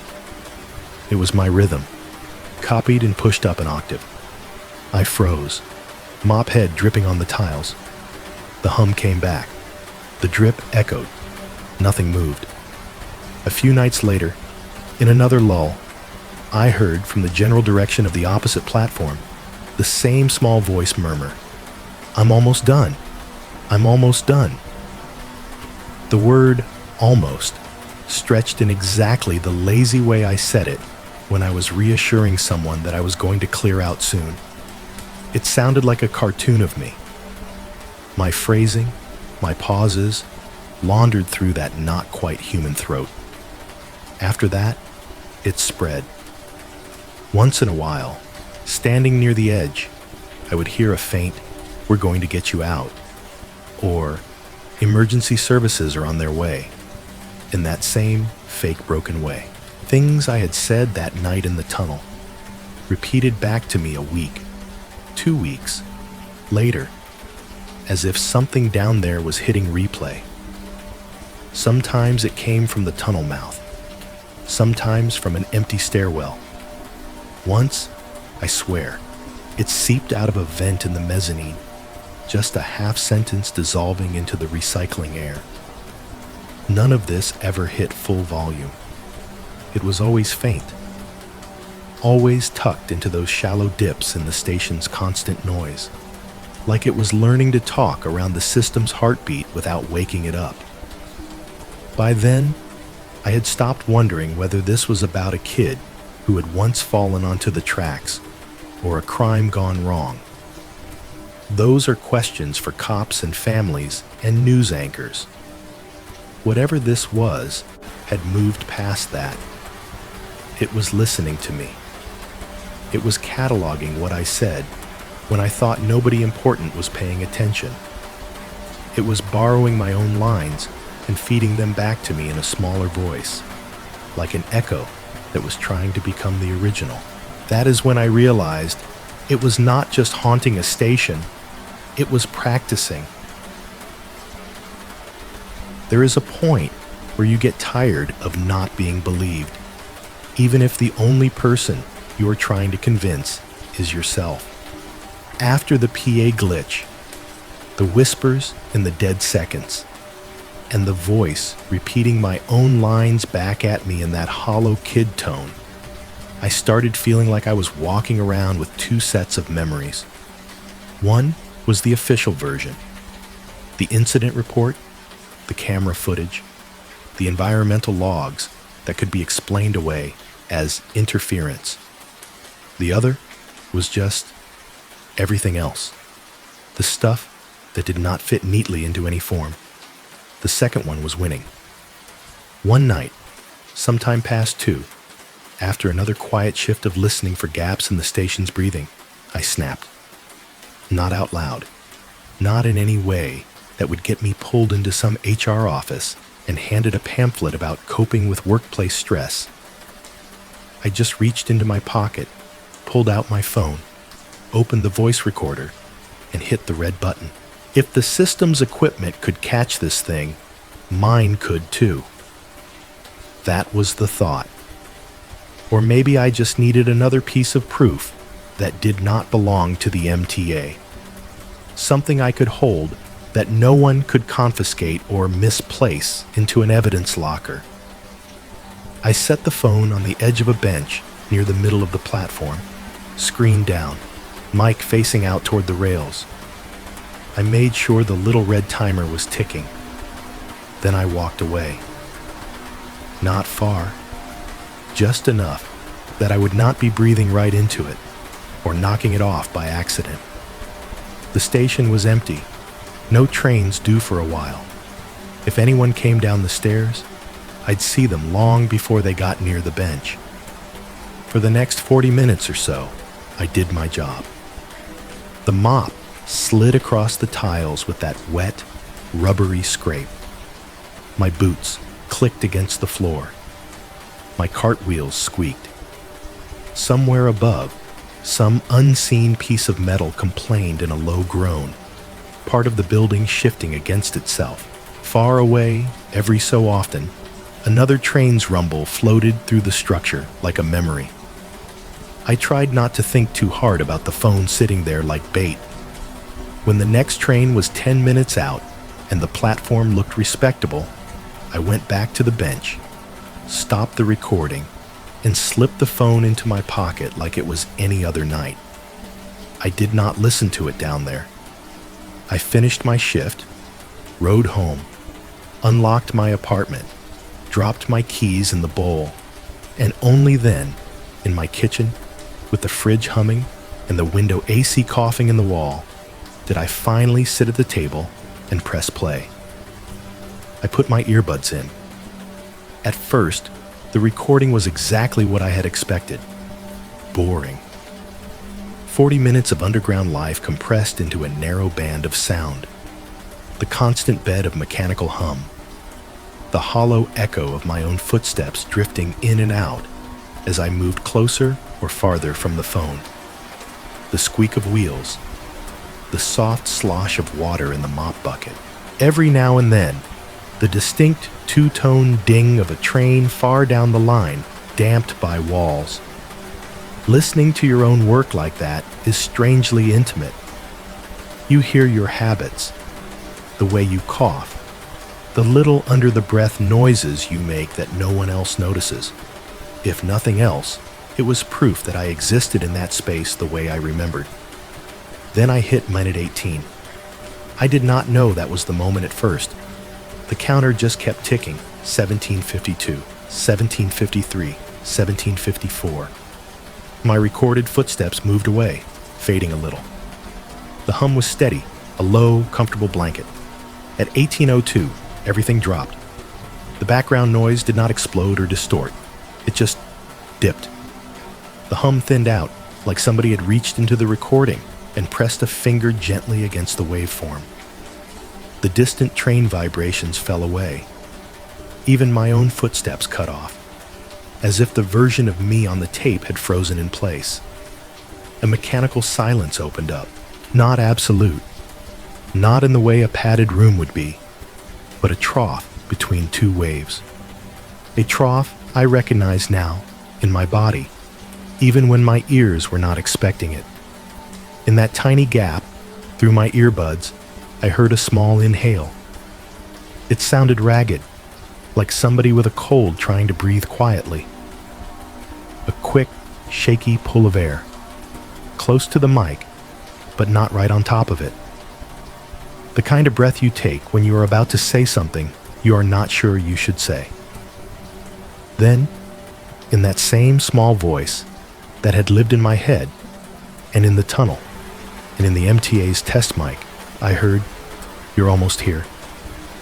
The blood drained out of my face so fast, I could feel my skin go cold. On the recording, the words were clearer than they had been in the environmental clip Luis had played me. Less noise, less distance. I could hear the slight catch in the middle of almost, the way the S hissed a little too long. The phrase fit perfectly into that drop in the noise like it had been waiting for it. Before I could react, another voice slid in under it. Deeper, breathier, layered so low under the child's tone that if you were not listening for it, you might have missed it entirely.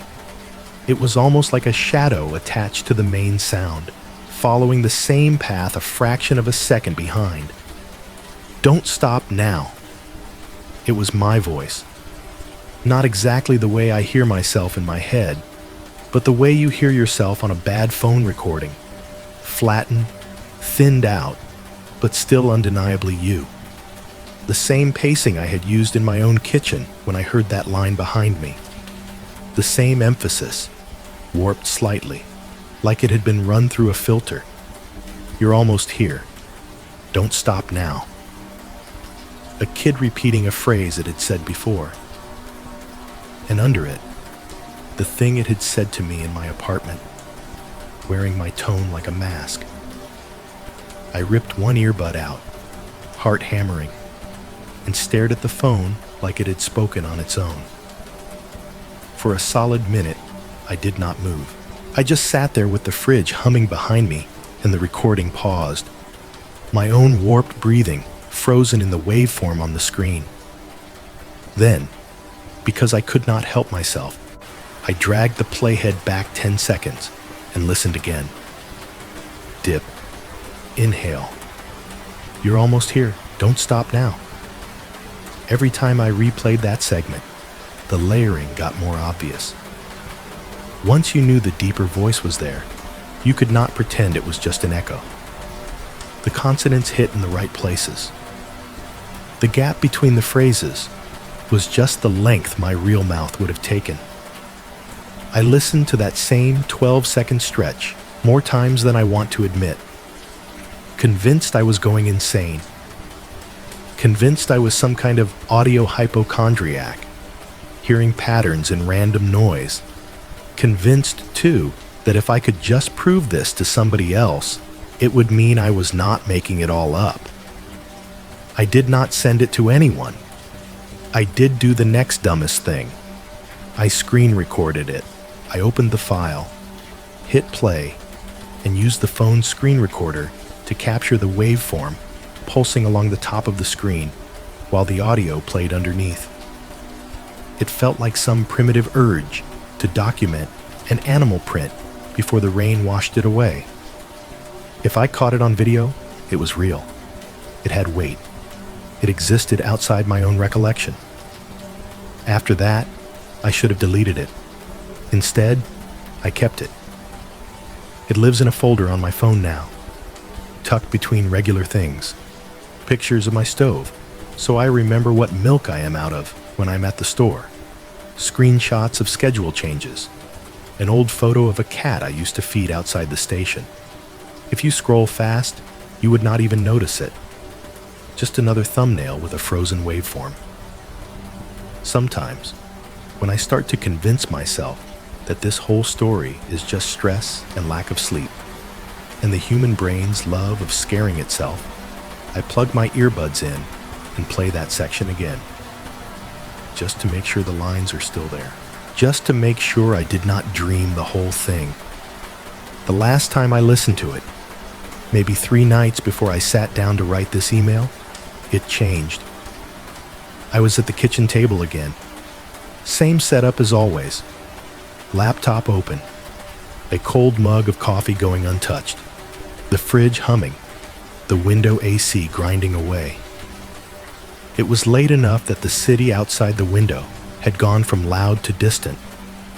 The only light was the screen and the stove clock. I pulled up the recording, scrolled to minute 18, and hit play. Dip. Inhale. You're almost here. Don't stop now. Still there. Still wrong. Still mine. But instead of pulling the earbuds out right away like I usually did, I let the playback roll on. Part of me was expecting, hoping even, that the rest of the file would be nothing but mop noises and background hum. Proof that the weirdness was contained in that one little pocket. It mostly was. For another 20 seconds, all I heard was my own recorded footsteps and the station doing its mechanical breathing. Then right at the end of the file, where I knew for a fact I'd stopped the recording underground and pocketed the phone, something new slid in. The hum dipped again, almost imperceptibly, the way a room quiets when someone opens a door. In my earbuds, amplified and close as skin, I heard a single, soft footstep. Not the reverberant clack of boots on tile. Not the crunch of ballast under a heavy work shoe. It was the muted thump of rubber on laminate. The sound of a shoe stepping onto my kitchen floor. Half a second after that, over the end of the station noise, I heard a subway PA chime. Two pure tones, bright and clear, as if I were standing back on the platform again instead of in my apartment. Ding dong. Then the file cut off. Playback ended. The screen popped back to the list of recordings, like nothing unusual had happened. The track length had not changed. I checked the metadata 3 times. Same duration, down to the second, as the night I had made it. No edits, no exports, no weird apps touching it. Somehow, between then and now, something had found room in that last half second of digital silence and stepped into it. You are reading this because I have not deleted that file. I should. Every instinct says, get rid of it, wipe it, throw the phone in the river, move away, pretend I never heard any of this. Instead, some nights, I sit at this same table, with the same fridge humming and the same worn patch on the floor under my chair, and I press play again, just to remind myself that whatever is learning to talk in my tunnels has also learned the sound of my home. Right now, as I am typing this, I am not at High Street. I should be. If this were any other night in the last 7 years, I would be somewhere under Brooklyn, pushing a cart, cursing at a sticky patch on the tiles, counting down the hours until dawn. Instead, I am sitting at my cheap kitchen table in an apartment that suddenly feels about 2 sizes too small, staring at a laptop screen that keeps repainting my hands in cold light. The rest of the place is dark. I did not bother turning anything else on. The stove clock is glowing green to my left, 12:23 a.m., which feels like a bad joke. Outside the window, the rain that started around 10 has mostly tapered off, but every now and then, a car hisses past on the wet street, tires slicing through leftover puddles. The sound comes up through the glass, like a whisper from a different city. Behind me, the fridge is humming its usual low, steady note. Every time it cycles up or down, my shoulders tense. Tonight is the first time in years that I called out sick.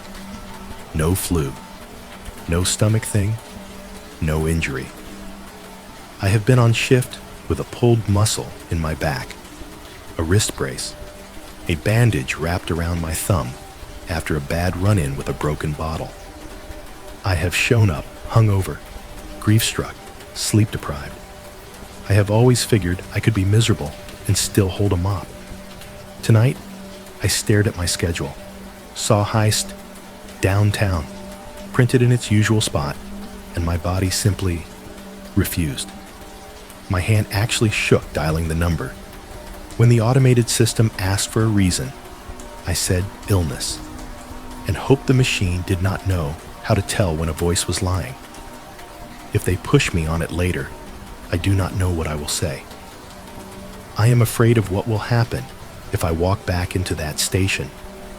Is not a reason they can code into their little drop-down list. I could have called a therapist, I guess, or gone to a cop off duty and told him everything I am telling you. I could have tried to route this towards someone with a badge or a clipboard instead of a horror channel with animated thumbnails and 1 million subscribers who like to fall asleep listening to other people's worst nights. But here I am, writing this to you instead. You, meaning the owner of whatever channel this ends up on. You, meaning the voice that is going to read this into a microphone in a room somewhere while your recording software tracks every breath. You, meaning the person who sees true horror story in their inbox and opens it even when they know they actually do not want to know. I picked you for a reason. Cops want things they can arrest. Therapists want things they can treat. Both of them, in different ways, want to flatten the story into a shape they understand. Trauma, psychosis, misunderstanding, miscommunication, crime. Your people, your audience, already know something that took me a long time to admit. Some things are terrifying, even when you can explain them. Some things are terrifying, especially when you cannot. If this is something that can eventually be explained, radio wave bleed, a messed up test protocol, a group of very dedicated psychos with good equipment and too much free time, it is still going to sound like the kind of story your listeners come here for. If it cannot be explained, then at least I am not the only one who lets the dark talk back now. That is the selfish part of this, I guess. I do not want to be alone with this. There is another selfish part sitting 10 feet away from me, behind a thin sheet of drywall and a closet door. I told you earlier about the sneaker. I did not tell the cops I walked it out of that storage room. I did not tell my supervisor. It never made it to evidence. No one has asked. No one has followed up. In the official version of this story, that shoe is a line on a log that ends in a blank space where an evidence tag number should be. In the real version, it is in a plastic grocery bag at the back of my closet, under an old coat, in a shoebox full of utility bills I have not thrown away yet. Sometimes I forget it is there for a whole day. Then I will be getting dressed for work, reach for a pair of boots, and hear the soft crinkle of plastic deeper in the corner, like something shifting on its own. Or I will be lying in bed, listening to my neighbor's plumbing glug quietly through the pipes, and catch the tiniest whiff of that dust and metal smell when the bedroom door moves on its hinges. When I first took it, I told myself it was proof. If everything else got lost or misfiled, if some supervisor somewhere decided this incident was more trouble than it was worth, I would still have something tangible. A solid piece of the night I could show someone and say, "See, this happened. I did not dream it." Lately, it feels less like proof and more like an invitation, like I brought home a piece of whatever that voice belongs to and laid out a welcome mat in front of my own life. I think about buying a small box, something stiff and clean, and putting the shoe in that, then walking it into a precinct and placing it on a desk like a confession. I picture the detective's face when I explain where it came from, why it took me this long, the way they would write that down in their notes, the way that note would follow me for years. Instead, I leave it where it is. I tell myself I will deal with it tomorrow. On this side of the wall, my apartment is doing its usual things. The fridge hums, then clicks a little louder as the compressor works harder. Somewhere inside the walls, the neighbor's plumbing makes soft glugging sounds as someone brushes their teeth or flushes a toilet. Every few minutes a car goes by, and the wet tires make that soft ripping sound that asphalt makes after rain, like paper being slowly torn. My fingers move across the keys. The laptop fan spins. Words appear on the screen, line after line, turning what has been circling in my head for weeks into something pinned in place. Every so often, all of it stops.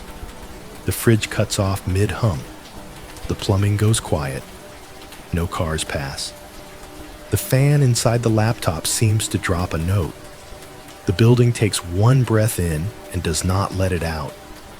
Those are the moments when I stop typing. My hands hover over the keyboard. The cursor blinks on a half-finished sentence, waiting for me to decide how it ends. I sit there in that thin sheet of quiet, listening for small feet on the kitchen floor, for a breath at the level of my chair, for the words I know by heart now to form in the air behind me. "Mister, don't stop now. You're almost here. So far, the only thing that comes back in that dead second is my own heartbeat, loud in my ears. It does not feel like a victory. I know I am dragging this out. Part of me is stalling, because once I finish typing this, I have to decide what happens next. Whether I hit send, whether I call out again tomorrow, whether I open the closet and do something about that grocery bag. You wanted details, though. That is the unwritten contract with channels like yours. Give us something we can see when we close our eyes. So here is one more.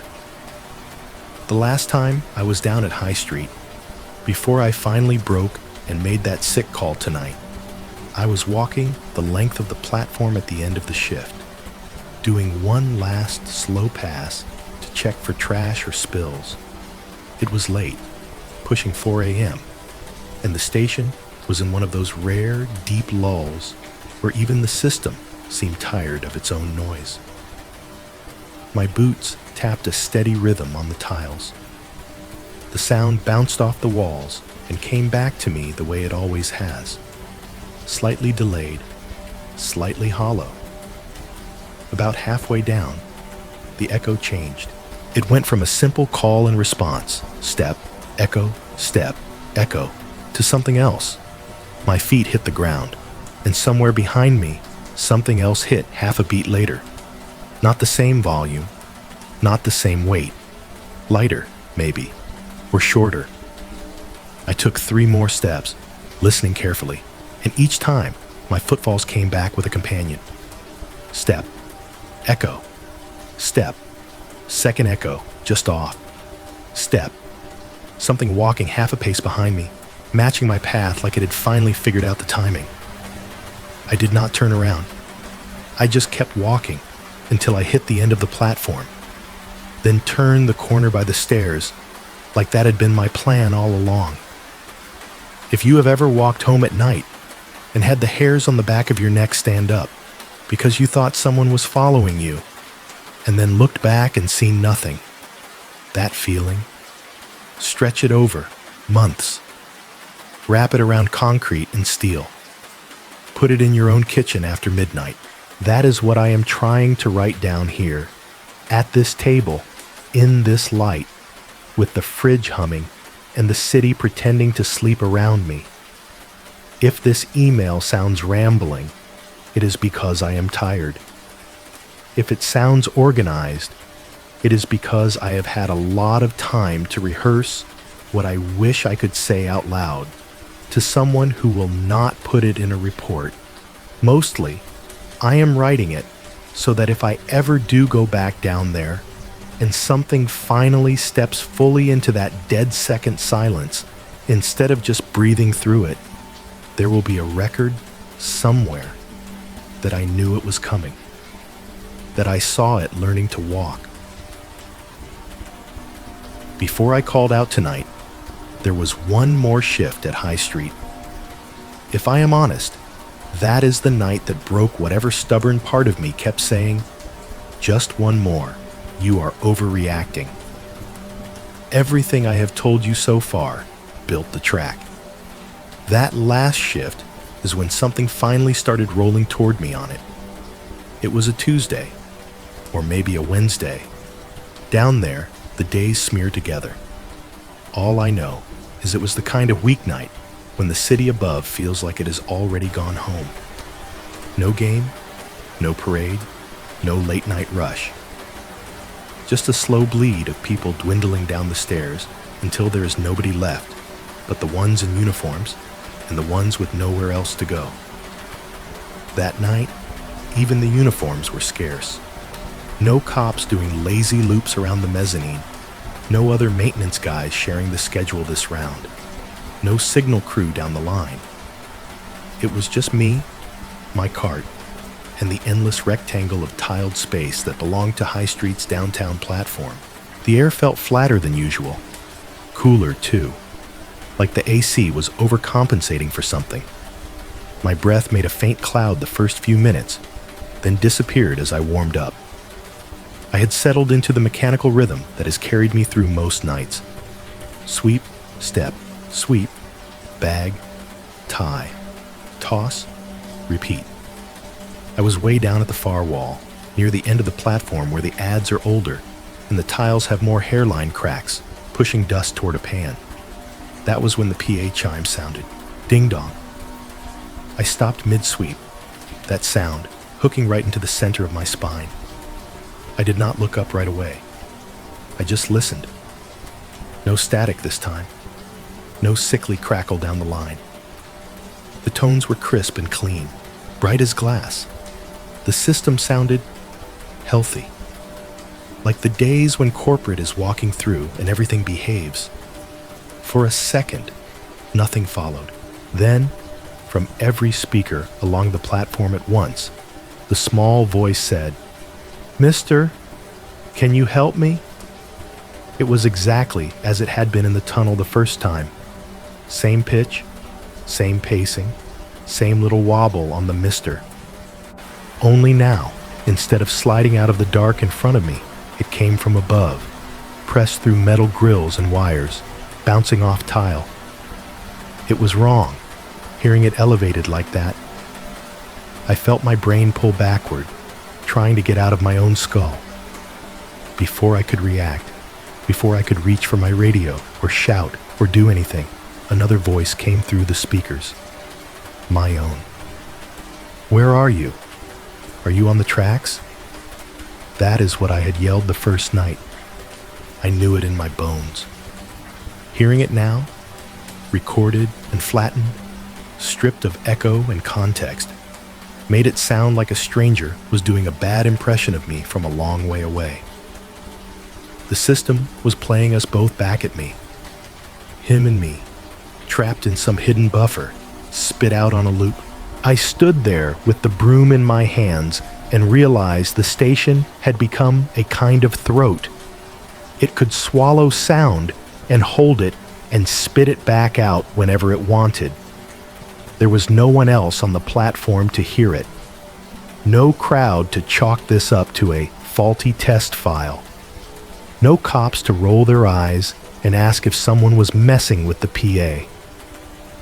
Just me, in the dead middle of the night, being forced to listen to my own fear.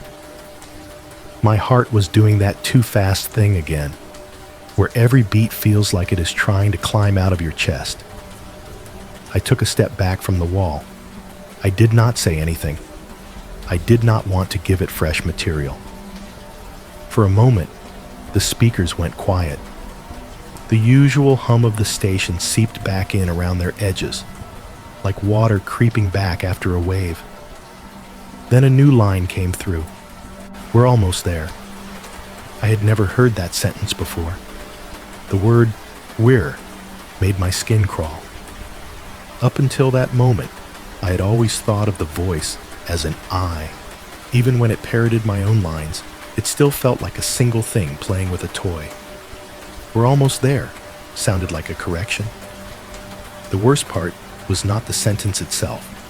It was how it sounded. Two voices at once. The child's tone was still there, high and thin, riding the top of the words. Underneath it, like someone had laid a separate recording on the same track, there was a second voice, lower, rougher, almost human, but not quite using all the right shapes. If you took my own voice and pitched it down slightly, then layered the kid's voice on top, you would get close to what the speaker spat out. We're almost there. I did not know what there was supposed to be. I knew I did not want to find out. As soon as those words faded, the station lights flickered.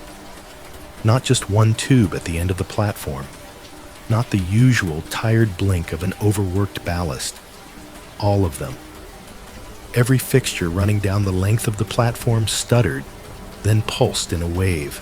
It started near the stairs and rippled toward the tunnel. On, off, on, off. For a moment, the whole station turned into a slow-motion strobe, stripes of light advancing toward the dark mouth where the tracks vanished. Each flicker carved the tunnel entrance into a deeper, sharper silhouette, like someone was taking rapid-fire photographs of the shadow. I did not go anywhere near it. My feet, which have betrayed me plenty of times by carrying me toward things I should have left alone, finally made the right call. They started backing up. Every step I took brought me a little closer to the employee stairwell.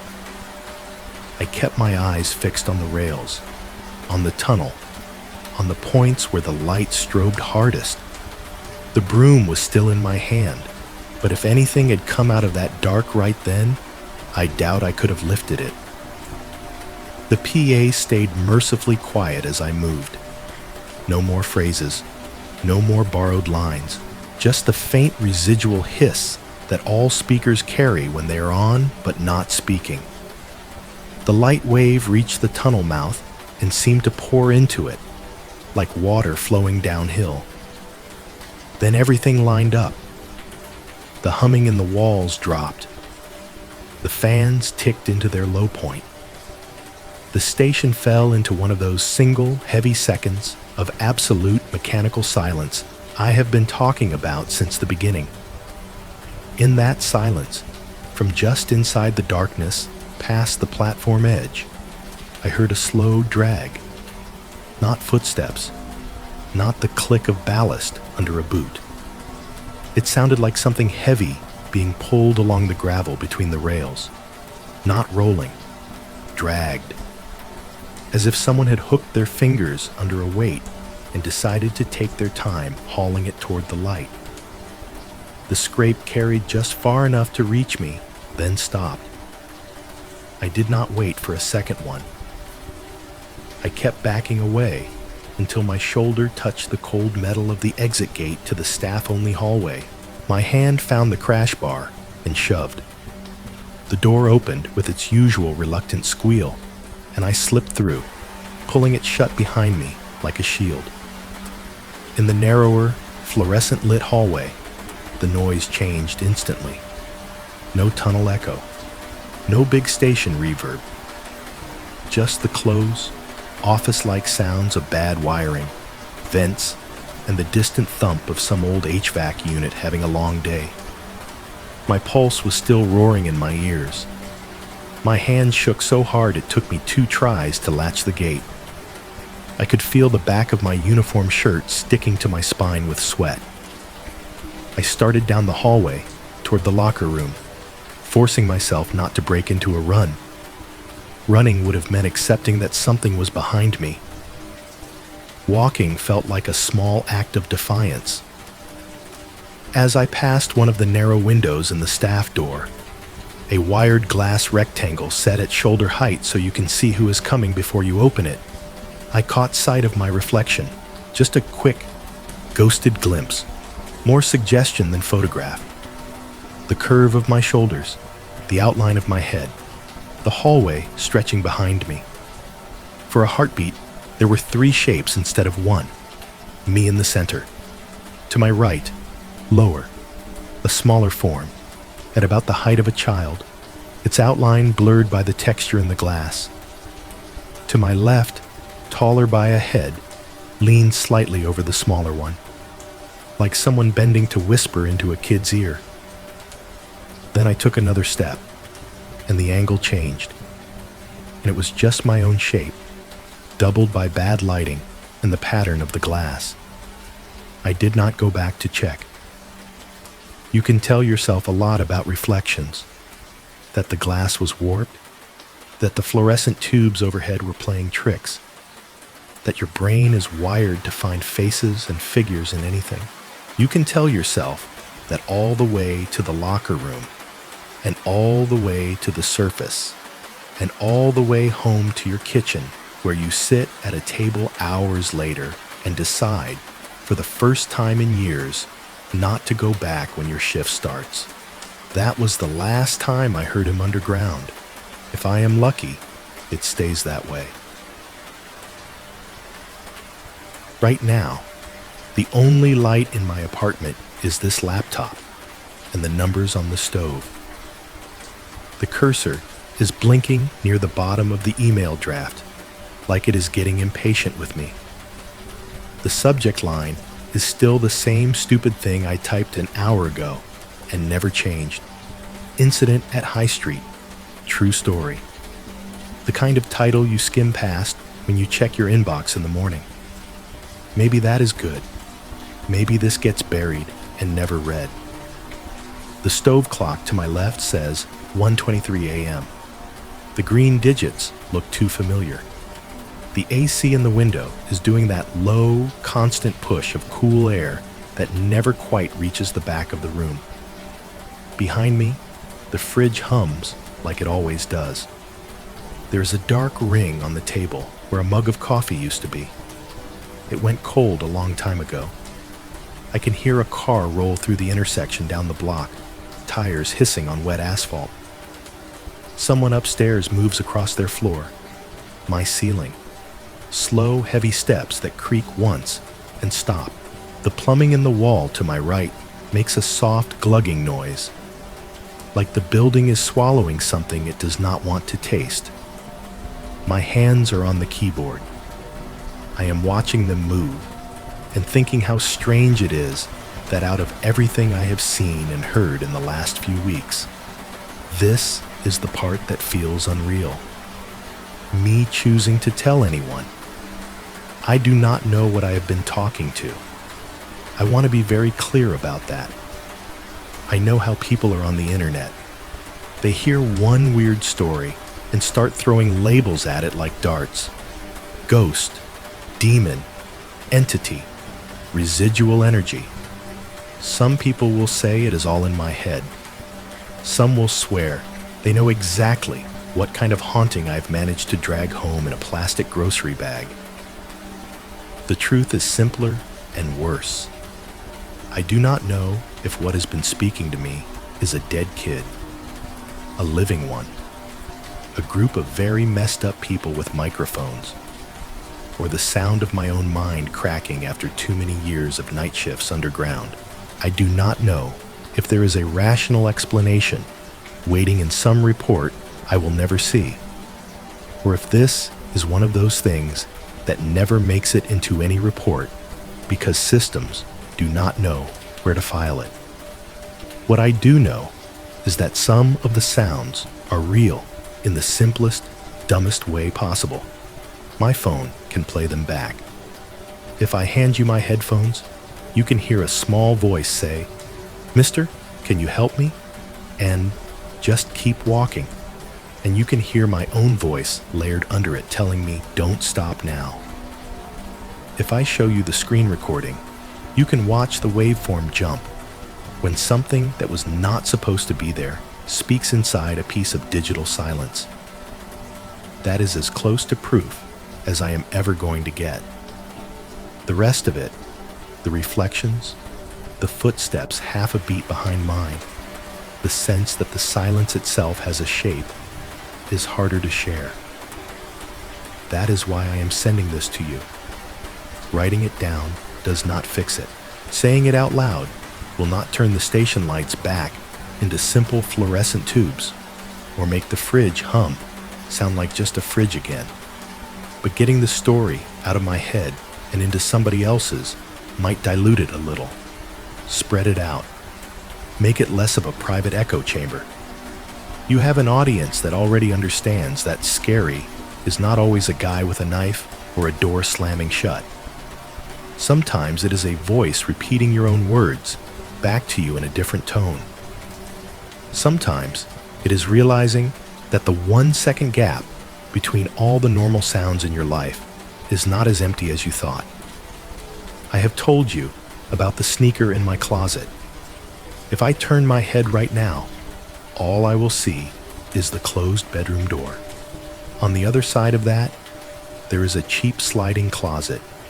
And inside that, in the far corner, under old clothes and a shoebox full of crumpled bills, there is a plastic grocery bag with a single small shoe inside. I can almost smell the faint dust and metal tang just thinking about it. I took it as evidence, as a souvenir of my own sanity. Now it feels like I stole something I was not supposed to touch. Like I signed for a package without reading the name on it and brought it home anyway. The hum of the fridge behind me dips for a second, then steadies again. Somewhere outside, a horn bleats once and fades. The building shifts its weight on its foundations with a soft, drawn-out creak. Every time the apartment falls into one of those short, mechanical silences now, my whole body braces. It is not even something I do on purpose. My fingers stop over the keys. My shoulders draw up. My hearing opens wide. I wait to see if the quiet is going to stay just quiet, or if something small and wrong is going to slide into the gap. You learn to hear the shape of those silences. You learn the difference between everything is asleep and everything is listening. I keep typing anyway. I tell you about the recording on my phone that somehow gained a new sound at the end without changing its official length. I tell you about the last time the PA used my own voice as part of its script, and how the words, "We're almost there," made me feel like I was on a track I do not remember ever stepping onto. I tell you about seeing 3 shapes in a reflection where there should have been 1. I leave out some things, not to protect you, but because I am tired, and because they do not change the main point.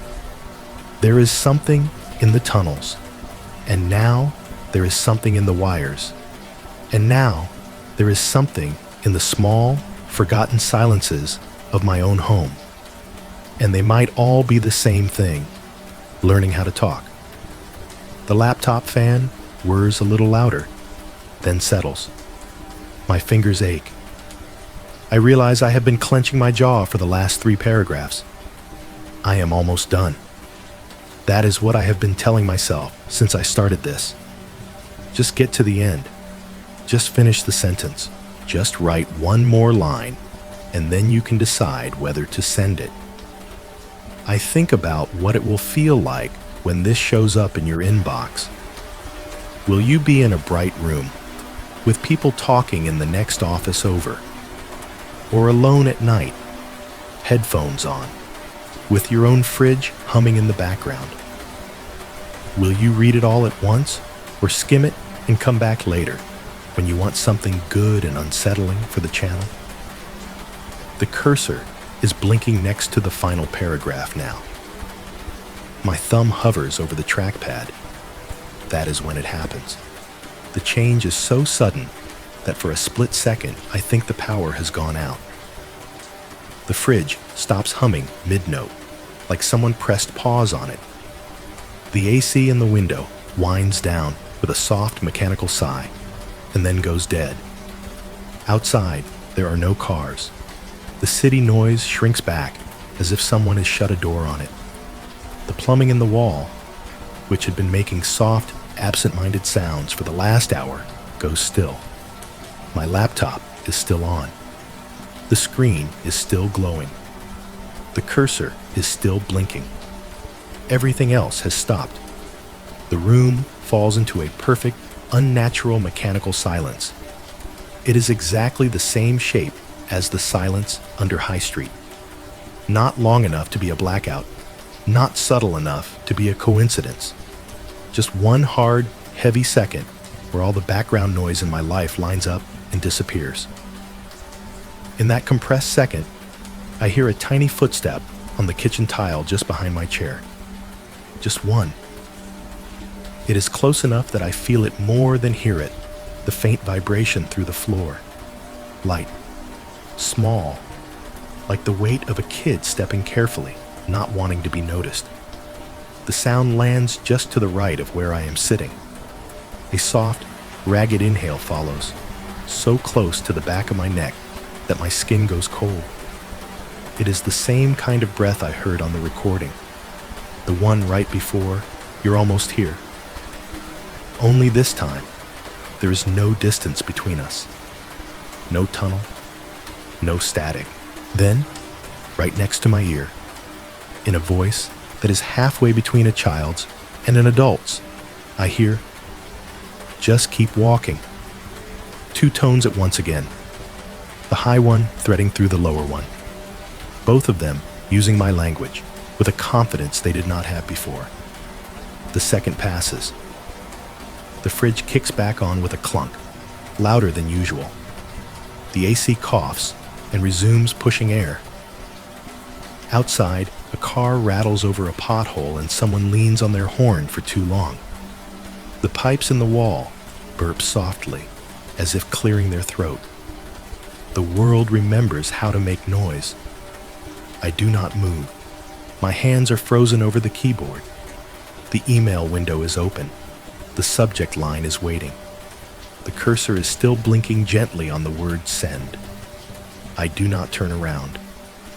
I do not look at the dark TV screen in the other room, where a reflection might show me something I do not want to see. I do not check the hallway, or the closet, or the corner of the room right behind my chair. I just sit here listening to the fridge hum, and the city breathe and the laptop fan spin, counting the seconds until the next time everything stops. I have not clicked send yet. By the time you hear this, I need you to remember one thing about the subway and the quiet in your own house at night. What you hear when the world stops humming is not always meant for you. Sometimes it is someone else practicing the words you will use when it is finally your turn to walk into the dark.